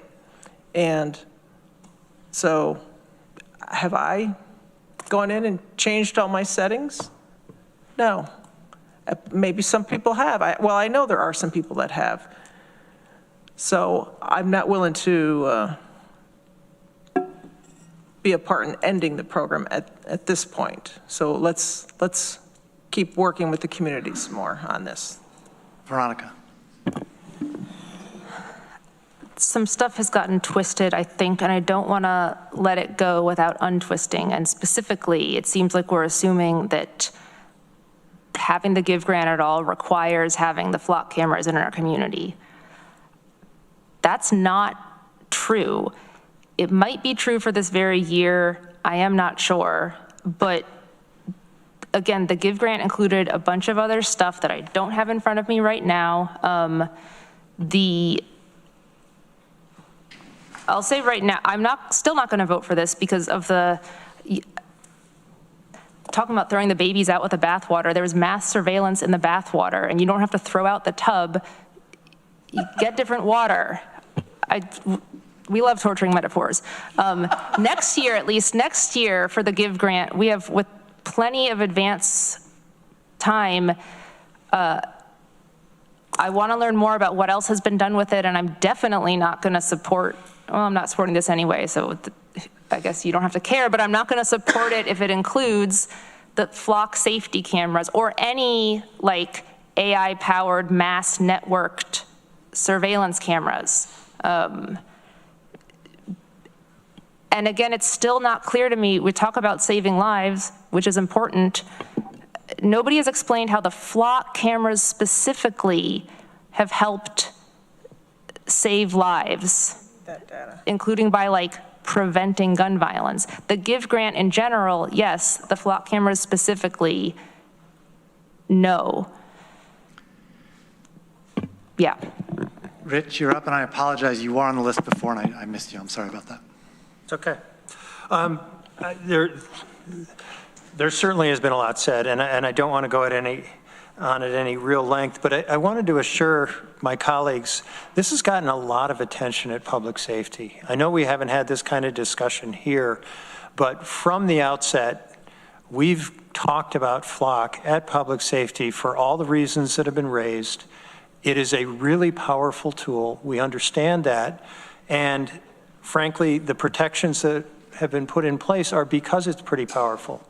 But I would say police officers have had license plate readers for a very long time in their cars, and they use them. They also have body cameras, which are on whenever they're interacting with anybody, so that there's recordings going on from that direction, and we don't seem to complain about that at all. You know, but there's lots of tools law enforcement uses. They use guns, they use tasers, they use handcuffs. They can all be misused. And if I could fix Texas, Shauna, I'd be all over it. I don't understand Texas, and I think Homeland. But you don't understand it either. But in our federal system, our law enforcement is local, thankfully. And as several of you have said, I put my trust in our local police leaders. I'd also just say there's other cameras in the community. Let's see, the city, Cornell, Trumansburg, Lansing, and Ithaca College, I believe, are setting up cameras. If we decided we weren't going to have cameras, there'd still be cameras in the community. It would just be a more disjointed system. What I believe would be helpful, and we talked about at Public Safety last week, is an MOU, that there should be an MOU among the police agencies in our community to make sure that there's clarity around the use, there's consistency on how it will be used, and particularly on all these issues regarding the federal government, where there's legitimate reasons not to trust them, that there's the same approach across our community. But boy, we would be putting ourselves in a really bad place if we didn't maintain this system. Okay, we ready to vote on Resolution H? Can we take a roll call? Okay, we'll have a roll call vote. Amanda Champion. No. Deborah Dawson. Yes. Rich John. Yes. Ann Corman. Yes. Mike Lane. No. Greg Mezzi. Yes. Veronica Pillar. No. Lee Shirtliff. Yes. Mike Sigler. Yes. Shauna Black. No. Travis Brooks. Yes. Randy Brown. Yes. Dan Klein. Yes.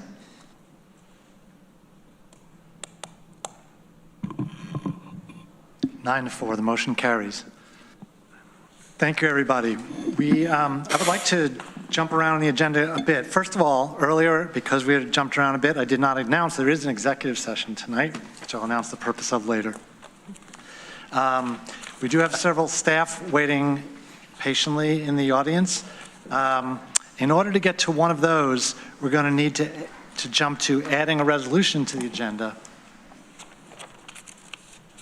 Yes. So, Greg.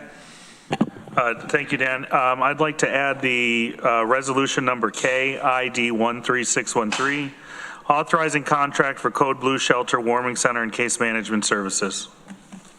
Randy seconds. Discussion.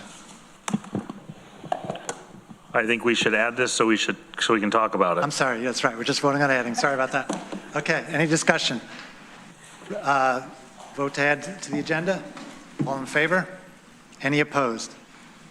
That is unanimous. Okay, thank you. Randy Rich.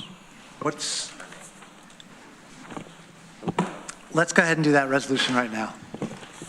Thank you, Dan. I would like to move resolution number KID 13613, authorizing contract for Code Blue Shelter, Warming Center, and Case Management Services. Is there a second? Veronica seconds. This is in your red folders. This was asked of me to be brought. As many know, we've had ongoing conversations with VOA, and this solidifies some of that conversation and agreement, but I would turn it over to our county administrator to give a more in-depth report on the resolution. Corso Comfy, County Administrator. Okay, thank you. I think we have our team from social services here with us as well, if you'd like to add to what is being done. So basically, we have been negotiating with Volunteers of America to provide us Code Blue services. So the Code Blue, we're working on preparing the Cherry Street facility to be used for Code Blue services. This resolution allowed them to be able to provide that service, as well as day drop-in and some degree of case management. Yeah, so that's what we're trying to do.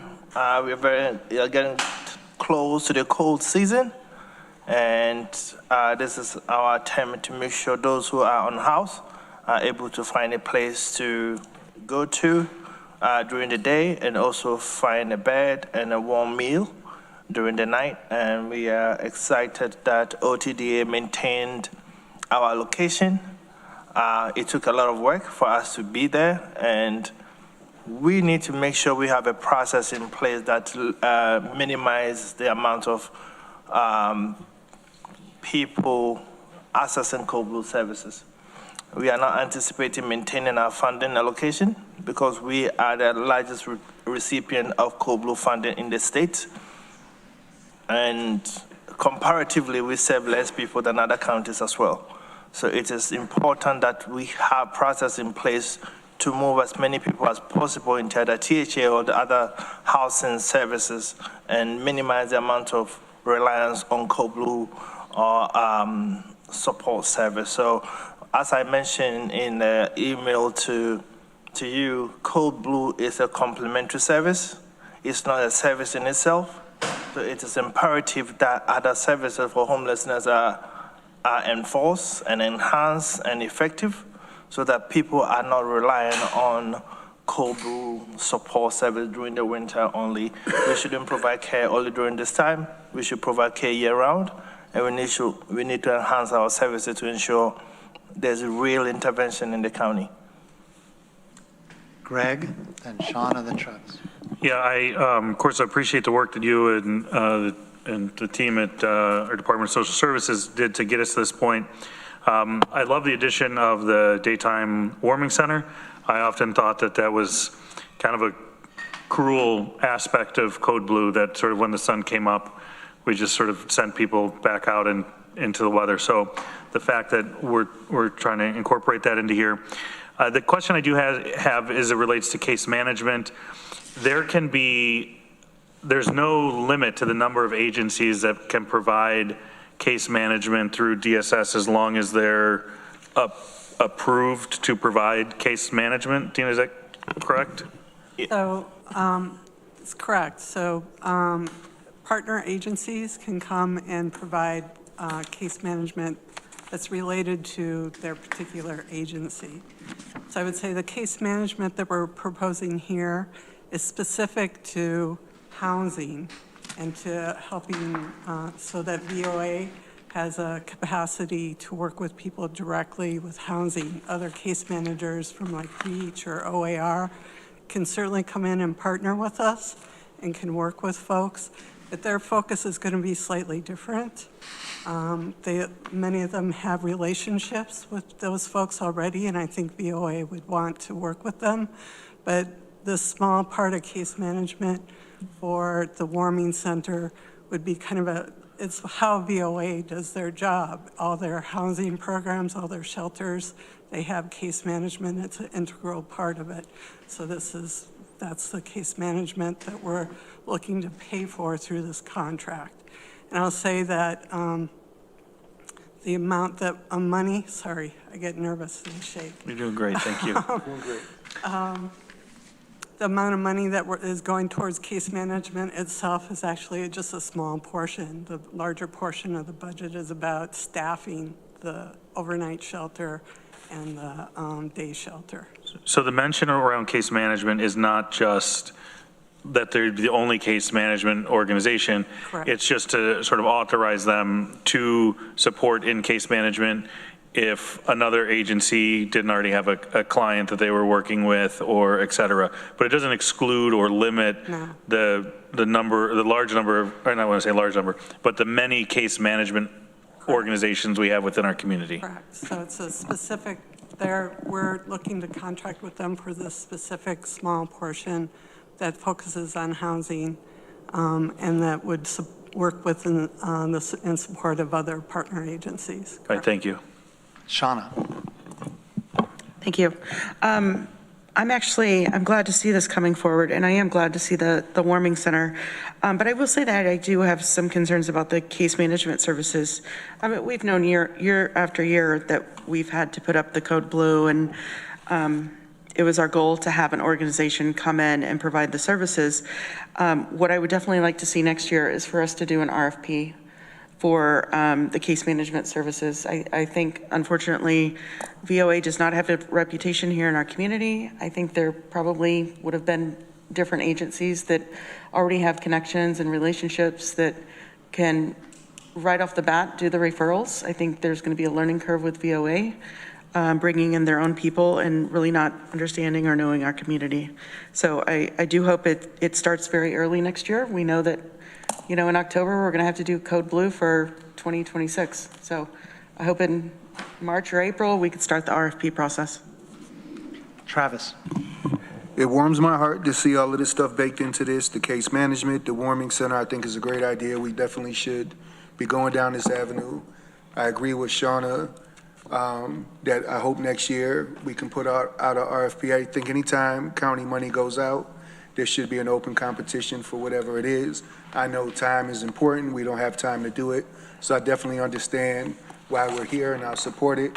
I think it's a great idea. I think it alleviates a lot of pressure off of DSS, and I actually think it helps makes their job a lot, I guess, more fluid, maybe easier, but being able to have the case management for housing, working with folks right there on site, I think it'll help out this population quite a bit.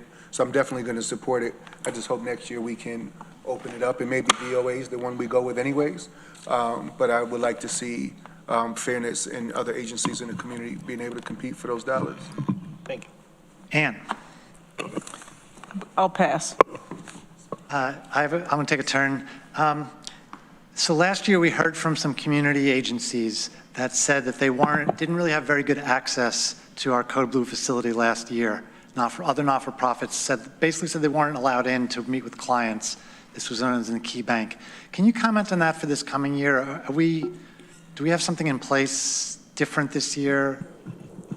So I think part of last year, nobody told me specifically about situations in which they weren't able to talk with clients. We set up, last year we set up a sign-in, so for safety reasons that people, if outside agency wanted to come in and meet with someone, they would have to sign in, and things were controlled for safety reasons. So this year, I think what'll be different is because we'll have the day center, that there'll be more time and more ability for partner agencies to come in. I think there'll still probably need to be some sort of sign-in, kind of, again, for safety reasons. But I have confidence that VOA, they've done this, they do this in other communities. They work in Binghamton, they work in Rochester, they partner with other agencies there, so they know how to do this. So I trust that they'll be able to work it out. Thank you. I'd really like to see that kind of explicitly said. I don't know if there's a contract, I assume, that's not signed yet. We're going to authorize the signing? Yes, there's a contract, and I think this resolution gives us ability to proceed and execute a contract. But yes, your concern is being recognized, and I think one of the things that we had a detailed conversation about, and they also indicated to us, is that success of this program depends on the relationship with the community organizations. They have already been awarded 40 beds permanent supported housing program that is in the works. And they have already had a relationship with HSC and other community organizations already and started having conversation with them. And I don't think there's going to be hindrance to other entities accessing the locations. Thank you. Okay. Sorry. No, please. I forget like there's protocol here. So I'll raise my hand. We met with VOA earlier today to talk about some of these issues, and we asked them to tell us like what they do with partner agencies and how they would do it here. So some of the things they said is that they would set up regular case conferences to coordinate care across with other providers. Do warm handoffs for direct referrals to ensure that clients are directly connected to agencies and not just, sending them saying you should go here. Talk with partner agencies to talk about how to align shared goals and identify designated points of contact within each agency to work with that. So anyway, so they're thinking about this, they've done this, and so I just wanted to put it out there that we can integrate some of that into the contract. I would really like that. My concern is that so the public and the community agencies have heard a little bit about this and that Volunteers for America was on the way and it also is happening, but the case management piece is the first moment that it's been mentioned in public. And I could imagine that some of our community partner agencies might be a little upset about this late-breaking development. They weren't consulted at all. So I just want to do whatever we can to reassure them that they are part of this, that they are real, true partners. There, I've said my piece. Thank you. Greg. Yeah, I hope as we move forward with VOA and Dina, those points that you mentioned, I hope that we can do an evaluation of our contract on an annual basis with them, and hopefully some of those points can be put into some metrics that we track. And then I think to Dan's point, also looking for 360 feedback from our outside agencies and other partners that are working in this space. I know it doesn't say this in the resolution, but hopefully county administration and DSS administration is hearing loud and clear the essential critical nature of outside community agency involvement, and also some very clear metrics to make sure what they say they're going to do day one, they do through day 365. Thank you. Rich. Yeah, I will support the resolution. It makes sense to add the case management services. I would just note, I really think we missed the boat in not being able to get to agreement and proceed with the city of Ithaca. In the long term, to really address this issue, the city and the county need to work together. And we didn't get there. And I think we have to remember that and try to do better in the future. And hopefully in 26, we can revisit that issue and try to do a city-county collaboration that will actually work. Thanks. Are we ready to vote? Resolution K. All in favor? Any opposed? That is unanimous. Thank you, everybody. Thank you very much, everyone. Okay, we're going next to Resolution J. We have Ruby on Zoom. Resolution J is in our red folders, is that correct? Revised version? Okay, thank you. This has been, Mr. Chair, this has been added, and I'm going to move it. I'm moving the revised version, which is in your red folder. Resolution to offer lower cost health insurance plan options to employees and retirees. And I so move. Is there a second? Travis seconds. Discussion. I want to say that, and Ruby is here with us to answer questions better than I, but I want to point out that this is the effort of this resolution is to provide a lower cost alternative medical supplement for the retirees of Tompkins County. Any further discussion? Shauna. Yeah, I just want to confirm with Ruby. I know that it mentions on the second resolve further that Tompkins County will subsidize the cost share for eligible employees with earnings in the lower 30% of pay grades by an additional 5% for all health insurance plans offered. I guess I just want to recognize that this is something that would more than likely affect legislators if we have health insurance.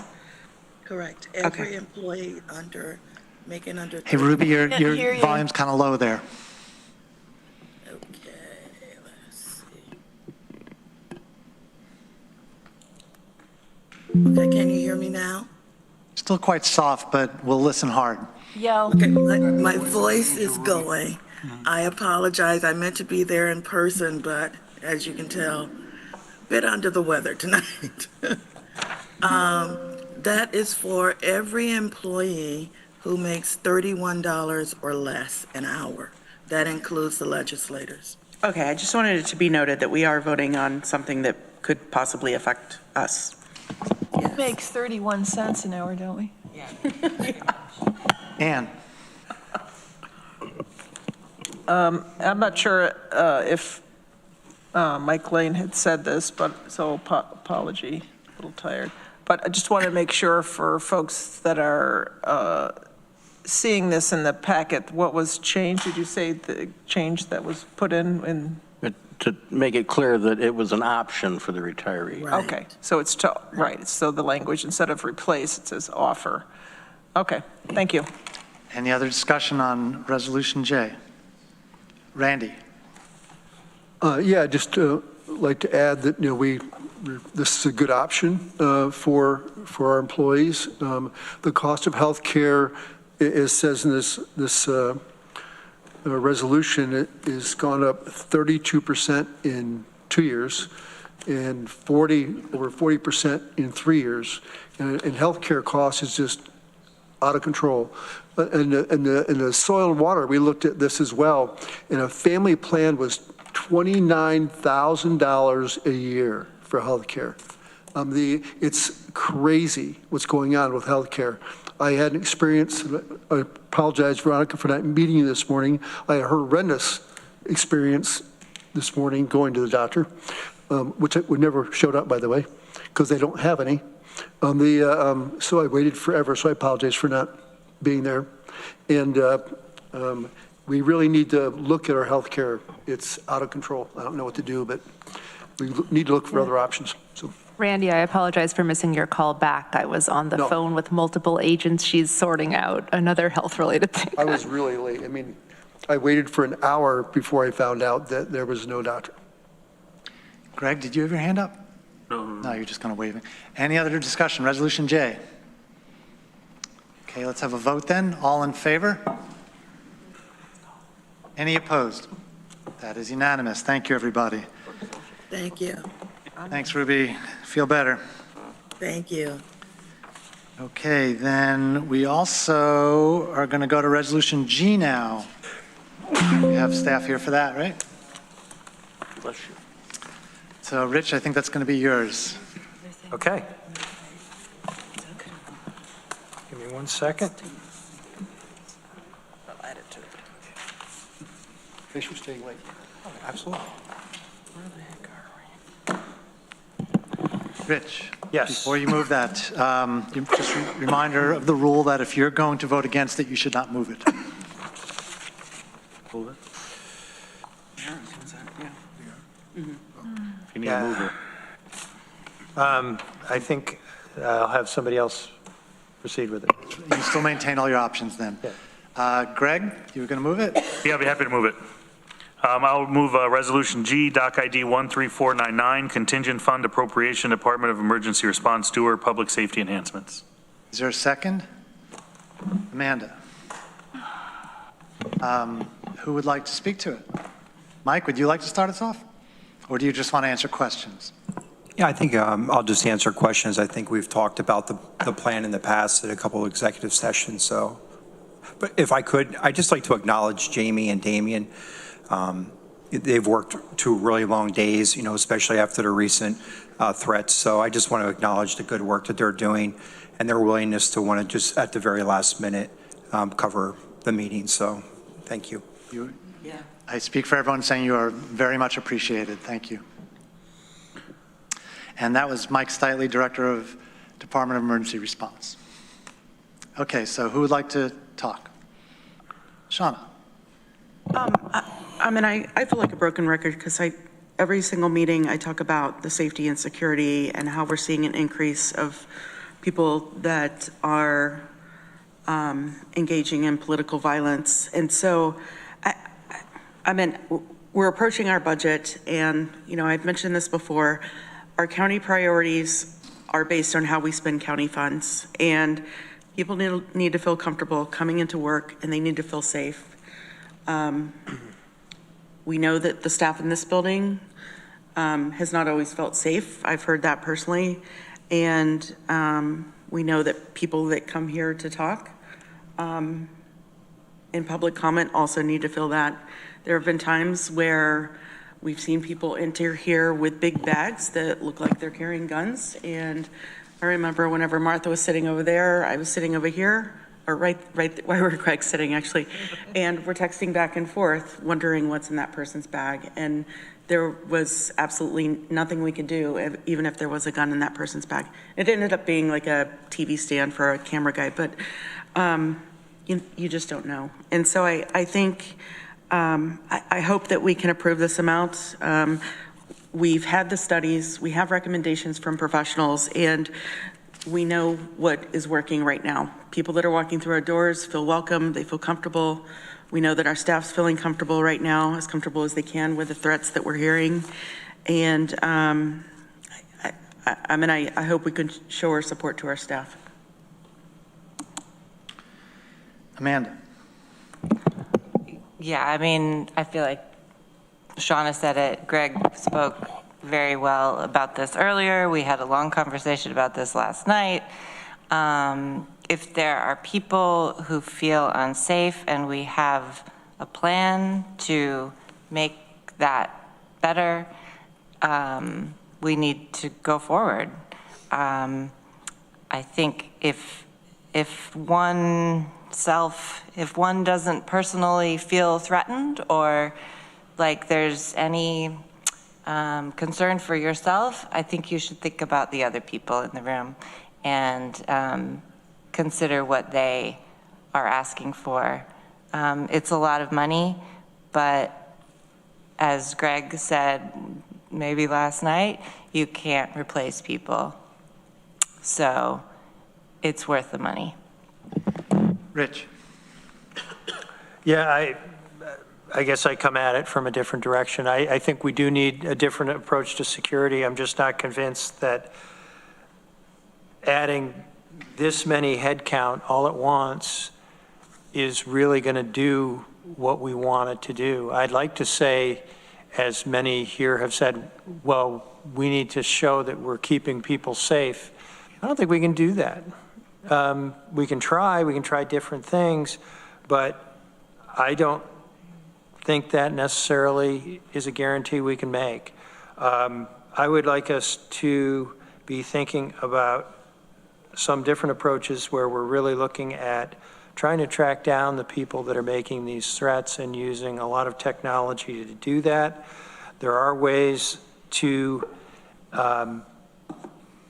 penetrate some of the anonymity of the internet, and I would like us to focus there rather than trying to protect spaces where people are, because it, as has been proven around the country, if somebody's really serious about this, they just do it somewhere else. So I will not vote for this. I think we need to revisit how we're going to approach security and frankly, try to do it at some lower cost. Greg. Yeah, just for those following along, what this resolution actually does, I think is important that maybe we get out there. That this would have the addition of 4.5 FTEs, full-time equivalent staff, for the remainder of 2025. That's 18 weeks. It's about 128,000. There's some magnetometer and screening equipment for 7,500. And then this would also authorize the 26 target budget to increase to the tune of 628,000 for a county security team of 7, 1 manager and 6 security officers. I think that's important. I'm not going to restate what I stated last night. I do think putting more people and more FTE resources to this is critical at this time, as much as I'm going to name a county employee, Jamie and Damien, for the work that they've done and they continue to do. I want people that are rested and are on a rotation and have a healthy balance within their schedule so that they're on their A game. And I'm not saying that Jamie and Damien are not, because I know that they can handle it in the moment. But I think for the longevity and the safety and just being a good employer, we should be more supportive with FTE count. So I'm fully on board with this. It's an unfortunate cost that we have to bear, but I mean, I think there's a lot of other things in the budget we should be complaining about, right? There's like 52 million other things we could be going after in the county budget, and I don't think this 628,000 is one of them. Deborah. I have a problem with this because we're basically making a budget decision in a resolution, not in a budget meeting. I mean, I know we've talked about this. I can't support this way at this time. Sorry. Corsa, can you address the status of this budget item in your recommended budget for 2026? Putting you on the spot. Yeah, so, okay, we did recommended supporting this number of staff in the recommended budget for 2026. At the moment, this resolution basically gives us a permission to go ahead and hire the people for this year, but there's provision being made for funding these positions next year. I believe we did include that because of the plan that was adopted. And as I mentioned yesterday, if this resolution does not pass, but the budget provision is maintained, what that means is that we cannot hire people now, but we have to wait from January before we can hire those individuals. So this basically gives us an opportunity to start. We have had interviews, and I believe there are a couple of people that are waiting in the wings that will come on board in the next couple of weeks if this becomes effective. Thank you. So this allows us to do this now, and the budget, as recommended, if no changes are made, give us opportunity to continue that service. If for any reason we're able to hire people, this is passed, we're able to hire people, but there's an amendment that is adopted, I mean, we need to get rid of them in January. So those are the permutations that we have, but there's provisions made to pay for this next year. Beautiful. Randy. Yeah, I appreciate the Department of Emergency Response putting this together and all the work and security team and all the discussion. This has been going on for many months. For me, it's just a lot of cost. And I put this in with the number of employees that we continue to add to our payroll. I mean, it just keeps on climbing and climbing. I tend to agree more with Rich. And we've done some good things. We've done some good security things here. We've done things at social services. We've done many good things in I think, a good process in the way. And I understand people get nervous and scared, and unfortunately, that's life sometimes, that, threats come from all angles, and sometimes from our own politicians. So but I just can't support this. Anybody else? Resolution G. Shauna? Yeah, I just wanted to ask Maury to weigh in. At this point, we know people, and we've heard it very clear that people don't feel safe at work. They're not feeling safe sometimes in these chambers. Can you talk to us about what the liability is from an employer standpoint if employees are saying that they're not safe? This is very much an evolving area of tort law, and the issue of municipal and government liability is also shifting.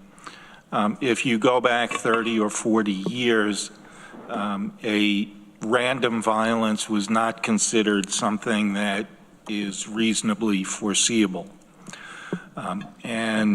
That doctrine was fairly well established, but is changing.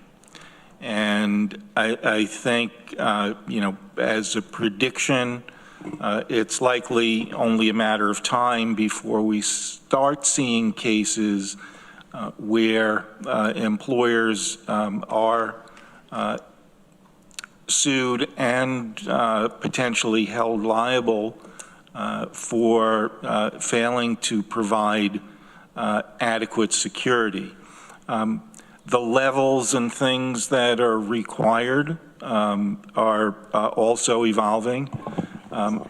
There have definitely been some very large settlements relating to this type of issue. For example, the large Las Vegas mass shooting incident resulted in a multi-million-dollar settlement rather than testing some of these theories.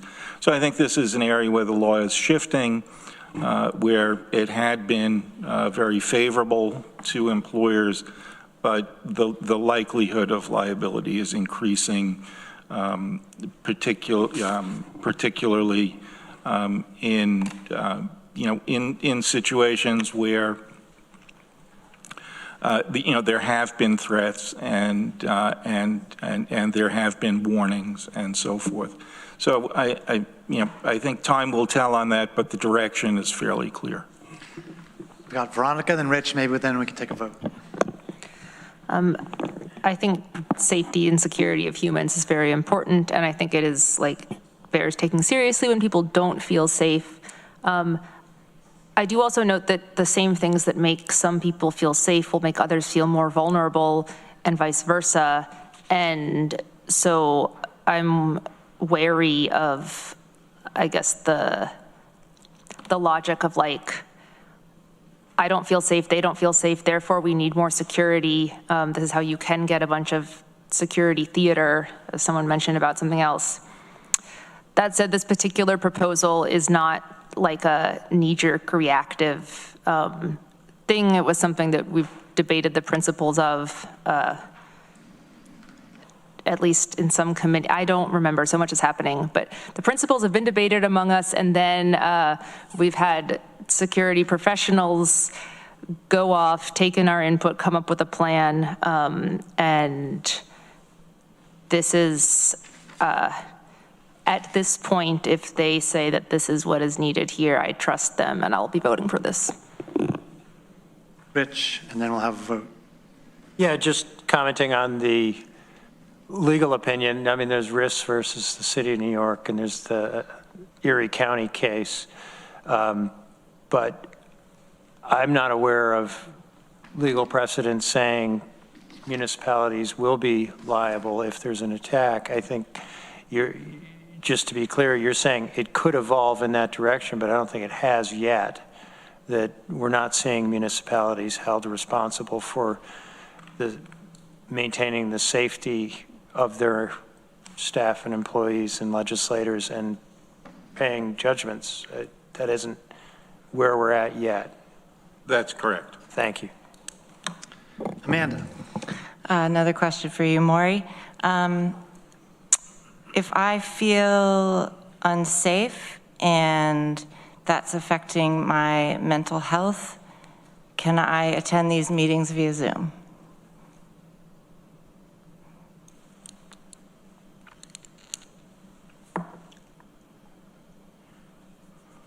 Meaning, would it satisfy the emergency extenuating circumstances requirement? As if I had COVID or had a broken foot or something.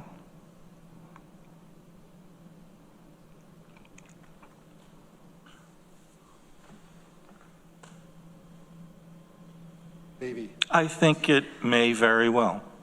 Yeah, that's a fancy way of saying maybe. It's a mental health question. Yeah, I think that, if that is put forward as an extenuating circumstance in good faith, and there really is a health issue as a result of it, that it would be an appropriate accommodation. Thank you.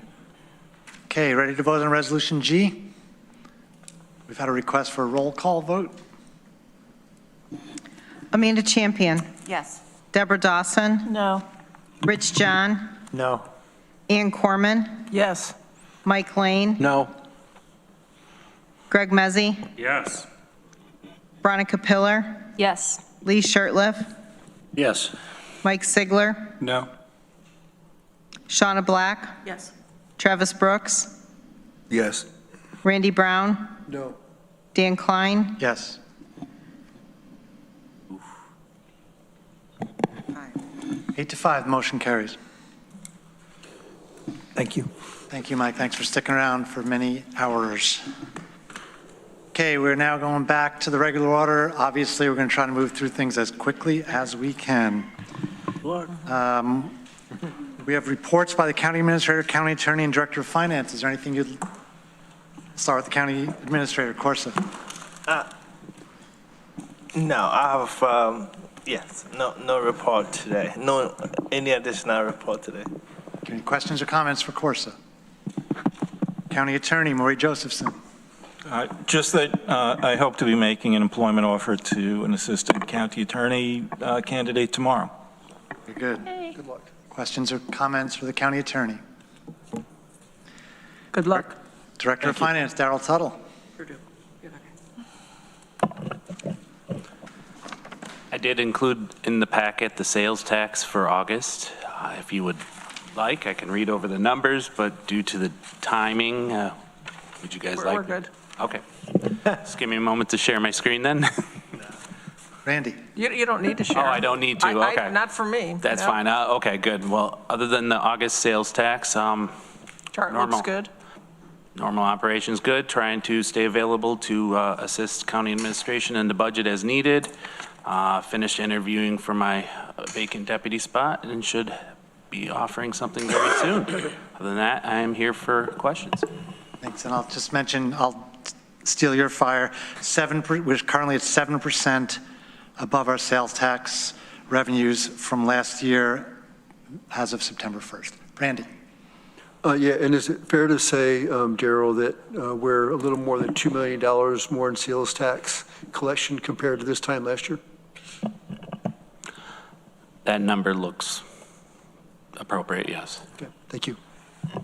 Any other questions or comments for Darrell?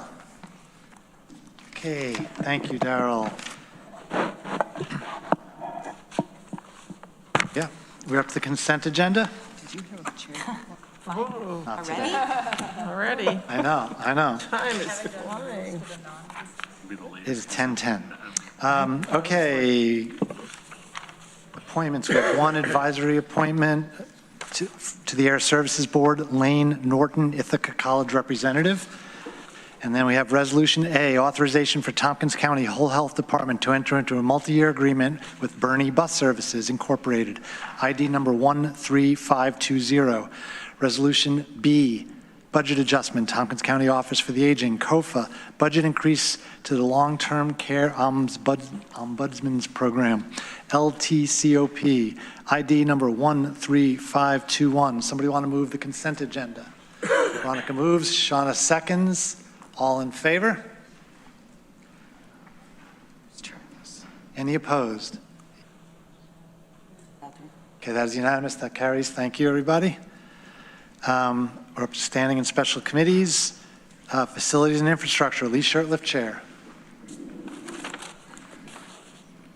Committee met on September 15th, and much of the discussion revolved around facilities, and Arel provided a background on deferred maintenance.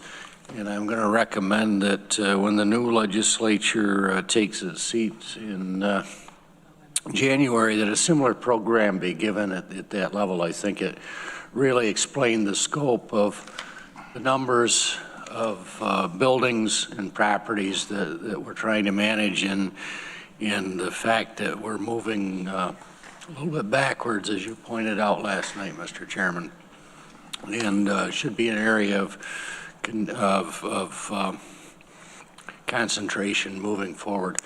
Next meeting is on October 20th. Questions or comments for the Facilities and Infrastructure Committee? Thank you, Lee. Government Operations Committee, Amanda Champion, Chair.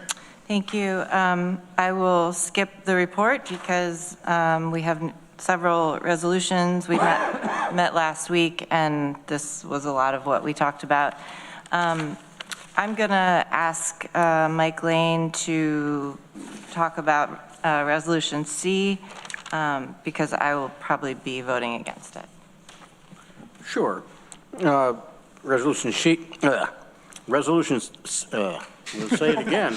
Resolution C is the adoption of local law number D of 2025, a local law amending the county charter to redefine the size and provide that the legislature shall, upon reapportionment, have an odd number of members. And I so move. Is there a second? Deborah seconds. If I could just speak to it, I've spoken to it before. This will not take effect until after the 2030 census, when the redistricting happens. So this isn't going to affect the people that are being elected this fall, for example, or even the election after that. It will give us the odd number so that we don't have the tie votes, which we've had in the past. In fact, in the EBC meetings, I think we've had 3 7-to-7 votes already, and when that happens, of course, the proposal that is made does not pass for the amendment. I just think it right sizes the size of the legislature, can get us back to what we had for many, many years, 15, for example, and I'd like to see this get adopted. Randy. So this is going to state that it's got to be an odd number starting in 2030? Is that? The redistricting after 2030, yeah, it's usually the next year that we redistrict, so okay. I can't. So vote in it's favor. It's all going to depend on what happens with this 3-year, 4-year thing. Right. So vote in favor of this is to keep it odd. It would make it odd. Okay. Right now, we don't have it. It's not. Doesn't have to be odd. Okay. Thank you. Anybody else? Greg. Yeah, I think our charter gives a range, which is an appropriate range. And I think to stay independent of the redistricting committee, we shouldn't be limiting the number of different scenarios that they can explore. I think that one of the benefits that we saw with this redistricting process and having an uneven number of legislators is that municipal boundaries were a little bit more in line with legislative boundaries, so that you didn't have legislators that were reporting to 2 or 3 or 4 different municipal governments. I see no need for this. I think that this is just because we had 15 always in the past or whatever, you know, a deadlock vote almost 8 years ago for chair. Sometimes that's maybe the will of the body, right, is to have that, and maybe the outcome because of that is better. A tie vote with an even number is a failed vote, and we have rules in place. It's not an impasse, it fails. So I see no reason that benefits our constituents, the people that we serve, to change our current law that's on the books and adjust this to an odd number. I think it's, maybe just past traumas of even numbers informing certain things, but I think we need to respect the independence of the Easy for you to say. redistricting committee and not limit them to the number of options that they can explore. Rich.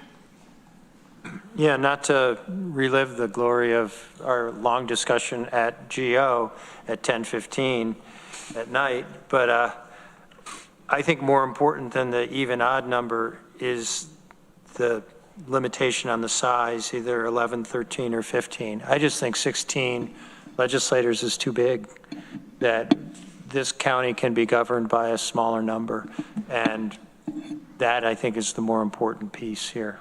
I support the resolution. Thanks. Ann.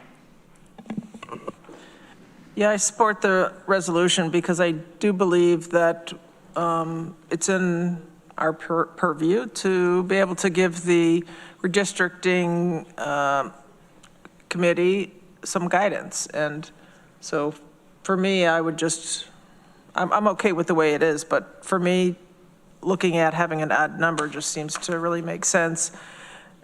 Most municipalities have an odd number for practical reason, and so I will support this. I'm going to take a turn. There's a little pet peeve of mine when people say, you have an even number, that's so dumb, like we never thought about this, there's no way, we just get stuck. That is just not the case.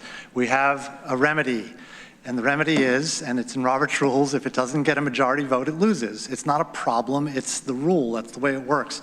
And the 2 times now that, since I've been a legislator, that the vote for leadership was deadlocked, it was an awkward situation, but we have a remedy. It's in the rules of the legislature, exactly what happens next and next and next, and then it's resolved. It is not a problem. It is just part of the process.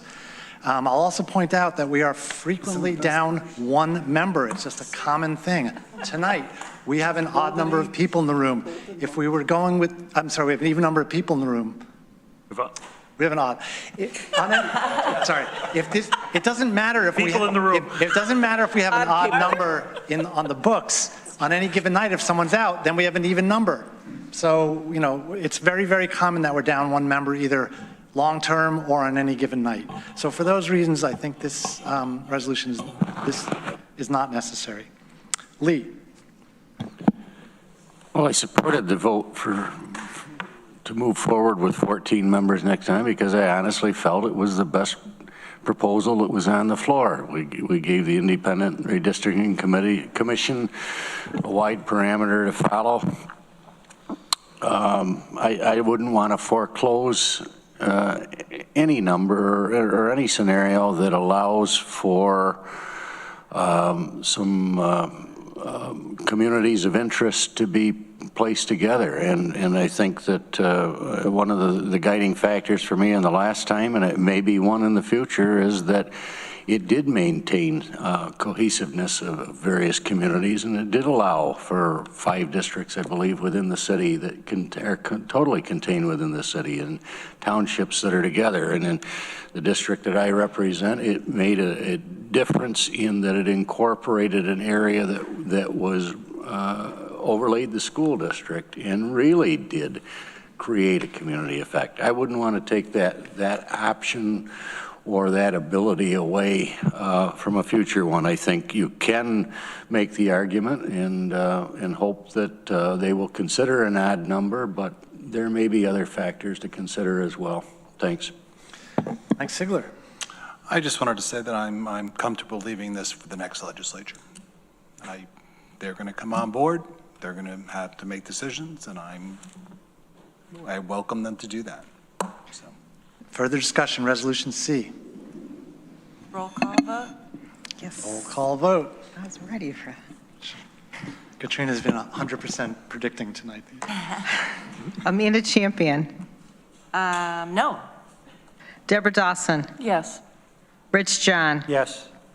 Ann Corman. Yes. Mike Lane. Yes. Greg Mezzi. No. Veronica Pillar. No. Lee Shirtliff, No. Mike Sigler, No. Shauna Black, No. Travis Brooks, Yes. Randy Brown, Yes. Dan Klein, No.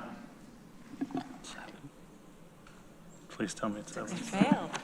It fails. 6-7. If Dan had been here, Dan Nolan had been here, it might have tied. Please announce the vote.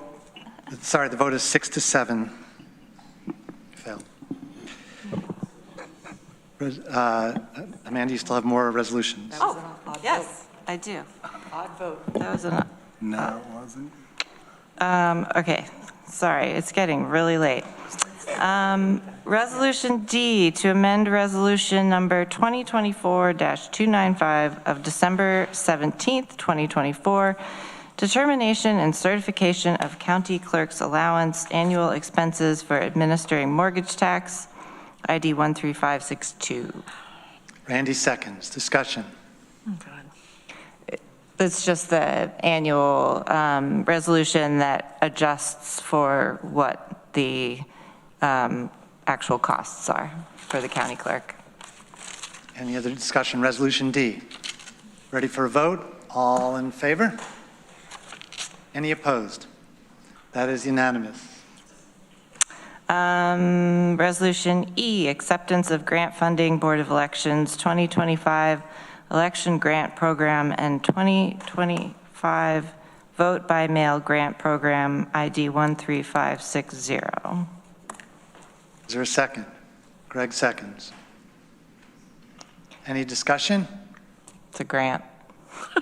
Ready to vote? All in favor? Opposed? That is unanimous. Resolution F, authorization of parking lot lease agreement with WT&CE Pritchard, ID 13553. Is there a second? Veronica seconds. It's parking.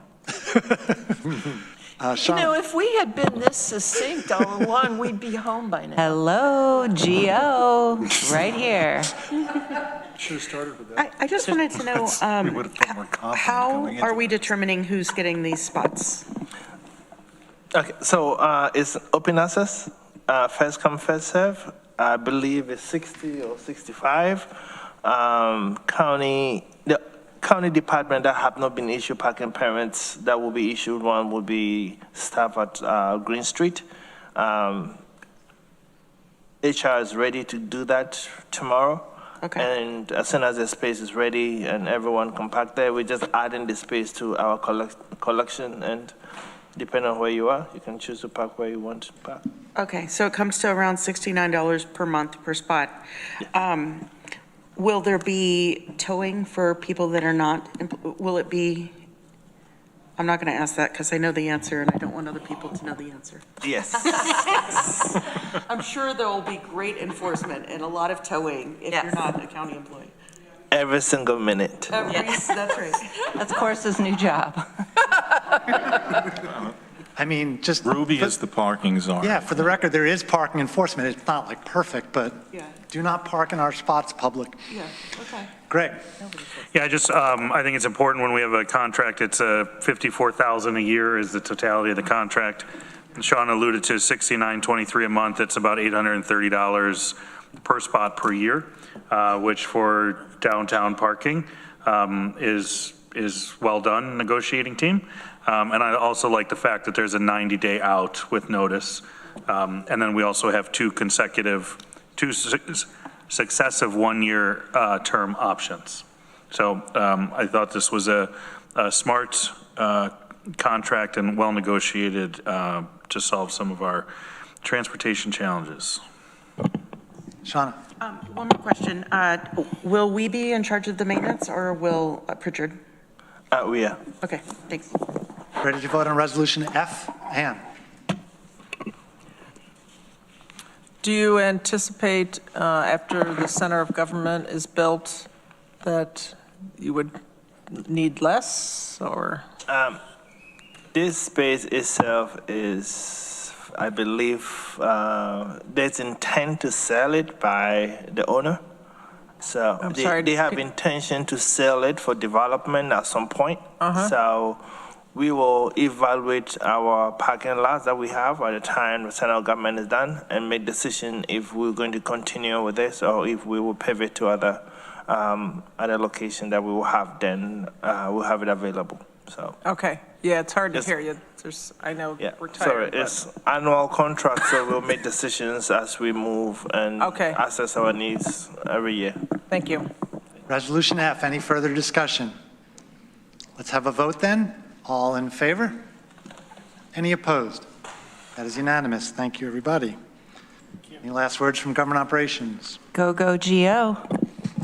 Health and Human Services Committee, Travis Brooks, Chair. I don't really have a chair. I guess me and Shauna will work on one for the next meeting. It was a quick meeting. I wasn't there. Shauna said it was really quick.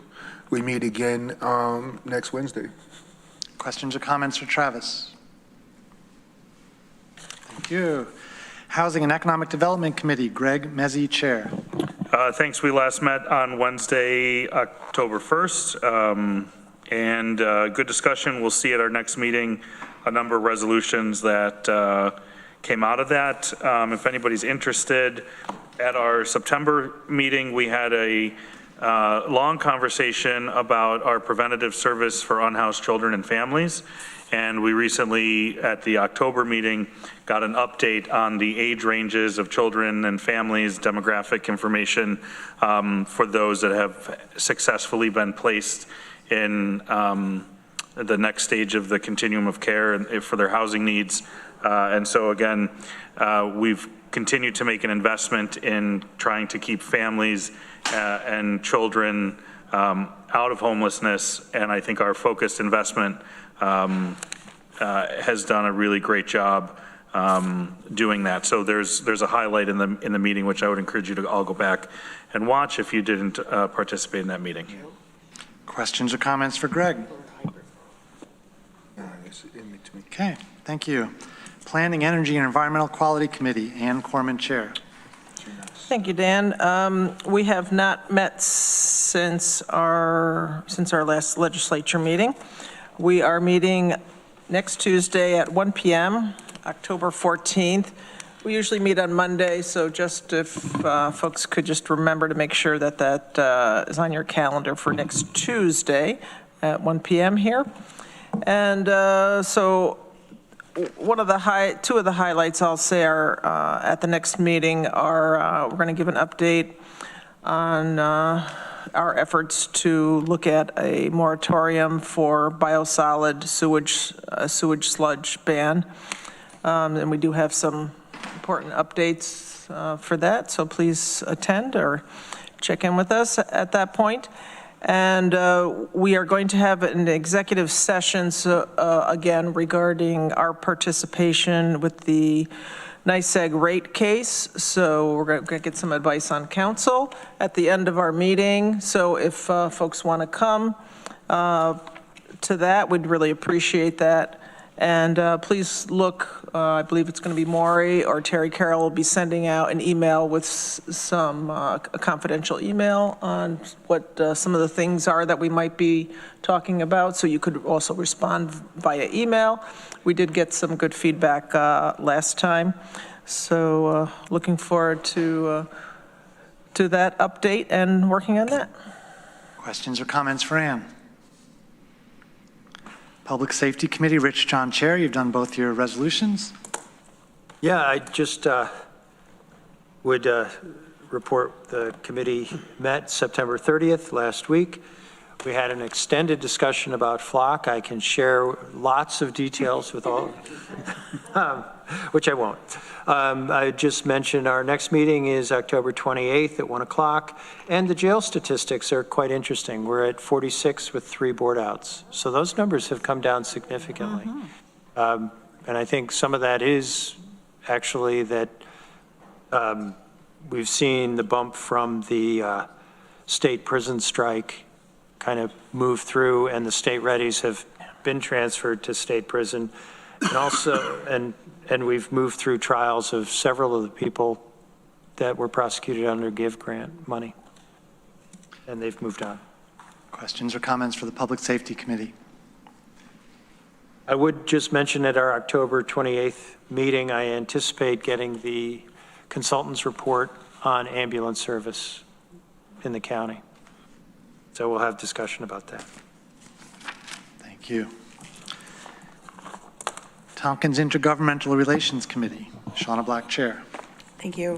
We have not met since our last meeting. I did have a conversation with Assemblywoman Kellis and Senator Webb in regards to the county boat and our county ask, and so I'm still waiting to hear back on that. As everyone knows, it's going to be a tight year with the state as well. So I think they were saying that they might have around $500,000 each that has to be doled out to their whole region. So, and our next meeting is going to be November 5th at 11 a.m. Thank you. Questions or comments for the Tiger Committee? Workforce Diversity and Inclusion Committee, Veronica Pillar, Chair. Thank you. WDIC met a couple weeks ago. We had some good discussion about the through line from past climate surveys to current equity initiatives, and we heard a little from our deputy county clerk about their equity indicator, which is about the accessibility of their office. A core piece of it, by the way, is a survey they want folks to fill out. So if you find yourself or take yourself to the county clerk web page on our county website and scroll down a bit, there is a customer experience and access survey, and it says, we want your feedback. So please give it. Our next meeting is on October 29th. That's a 5th Wednesday instead of a 4th Wednesday at 3 p.m. here. And in the meantime, I would just say, if you still haven't yet, you can sign up for the GARE convening, which is not next week, but the week after. Right here, it'll be great if you need help affording it. Even if you don't work for the county, but if you live in the county, reach out by email to Charlene Holmes or Carmen Arroyo to ask about possible financial help. Questions or comments for Workforce Diversity and Inclusion Committee? Okay. Budget, Capital, and Personnel Committee, Mike Lane, Chair. Well, we've had, since the last meeting of this legislature, we've had a couple of more presentation meetings of the expanded budget committee, and we've had 2 voting meetings of the expanded budget committee, and we will have a 3rd voting meeting tomorrow night. I know you're all thrilled to get back to work here. Our regular budget committee will meet again on this Thursday at October 9th at 9 o'clock.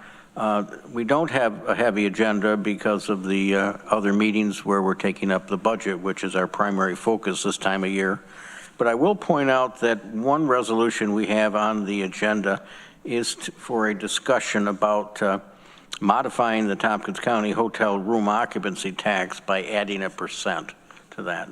And that would take state legislation. So we will be talking about that at our meeting. Deborah, anything else? No. Okay. Questions or comments for the Budget Committee? Greg? We have a Yeah, just if that, it seems a little out of order that the program committee wouldn't be debating the room tax option first, but understand any committee can take anything up. That will be then referred back to HED to weigh in on and then come to the full legislature, correct? It was been brought to our committee from administration and, or rather from planning, and that's what we have it. If you'd like to look at it, we'd be pleased to have you look at it as well. So planning submitted it at the request of the budget committee last time. Okay, so my question for the clerk of the legislature is, what's the procedural flow of the We can go ahead and send it back to HED. It was targeted by the department when they submitted it for BCP, and I think that was at the request of BCP. Right. So, but we can go ahead and make sure HED's on that. We also have to remember that we have to get this into the legislature for the next session. If it passes. If Yes, and that's why we're taking it up to discuss. Right. Any other questions or comments for Mike? We have a resolution. I'm aware, thank you. Mike, you have a resolution I. Yes, we do. We're going to schedule, it's Resolution I, scheduling a public hearing on the 2026 Tompkins County budget and the 2026 through 2030 Tompkins County capital program, and I so move. Is there a second? Deborah seconds. So this will be, what, I think the 28th of October? Yes, And, Tuesday, October 28th at 5:30.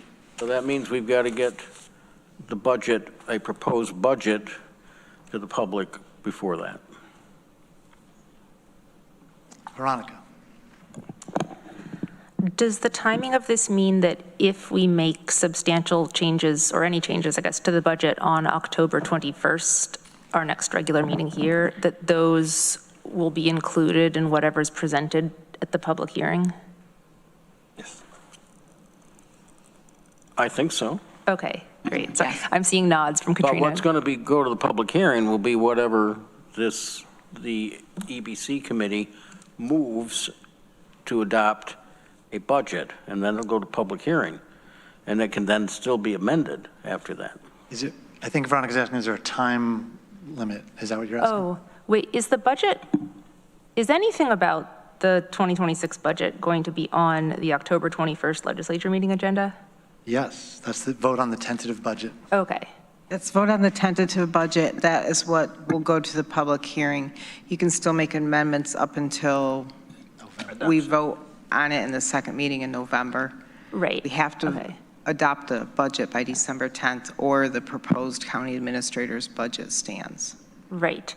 So, but if we make amendments at the October 21st meeting, those would be included for the public hearing. Okay, great. Thank you. can Because I know we can amend until the last Can time, but amend if right you up to the last amend, minute. if you amend significantly, then you have to have a second public hearing. Is that true? I don't know how that works for the budget. Well, I think the process would be when the proposed budget that has come out of EBC is moved, then you could make amendments to that at that point if you wanted to, and then after that is voted on, that whatever is voted on with those amendments would go to the public hearing. Any other questions on the resolution? Resolution I. Did Corso want to say something? No, I just wanted to add that when the public hearing opens, it stays open until the budget is adopted. So all those processes are part of the public hearing until the voting, the changes, or the amendment that will come in place. So it doesn't just close on the day to get open, and public comment can still be received on the budget. That's news to us. We're going to have to look into that one. Okay, resolution I. Any further discussion? Ready to vote then? All in favor? Any opposed? That is unanimous. That's all I have. Community Recovery Fund Advisory Committee, no report. Downtown Facilities Special Committee, Randy Brown, Chair. We didn't meet in October, and our next meeting is November 4th. Questions or comments for Randy? Thank you. Okay, despite the hour, I'm hoping somebody... Oh, thank you, sorry. Minutes? Thank you, yep. I'd like to move the minutes. Ann's moving the minutes. Some meeting we had recently. And Travis is seconding. September 16th. Any discussion on the minutes? Okay, all in favor? Any opposed? That's unanimous, thank you. Okay, now we're going to executive session. Yeah, now we can do that. Okay, so we have an executive session for the proposed acquisition, sale, or lease of real property, or the proposed acquisition or securities, or sale or exchange of securities held by such public body, but only one publicity would substantially affect the value thereof. Is there somebody that would move to go into executive session? Greg moves, Mike Sigler seconds. Any discussion? Let's have a vote. All in favor? Any opposed? Okay. Wait. Get out. We do? Did somebody vote in opposition? Yes. Deborah? Just one. Okay, thank you. Sorry, I didn't see you. What did Deborah oppose?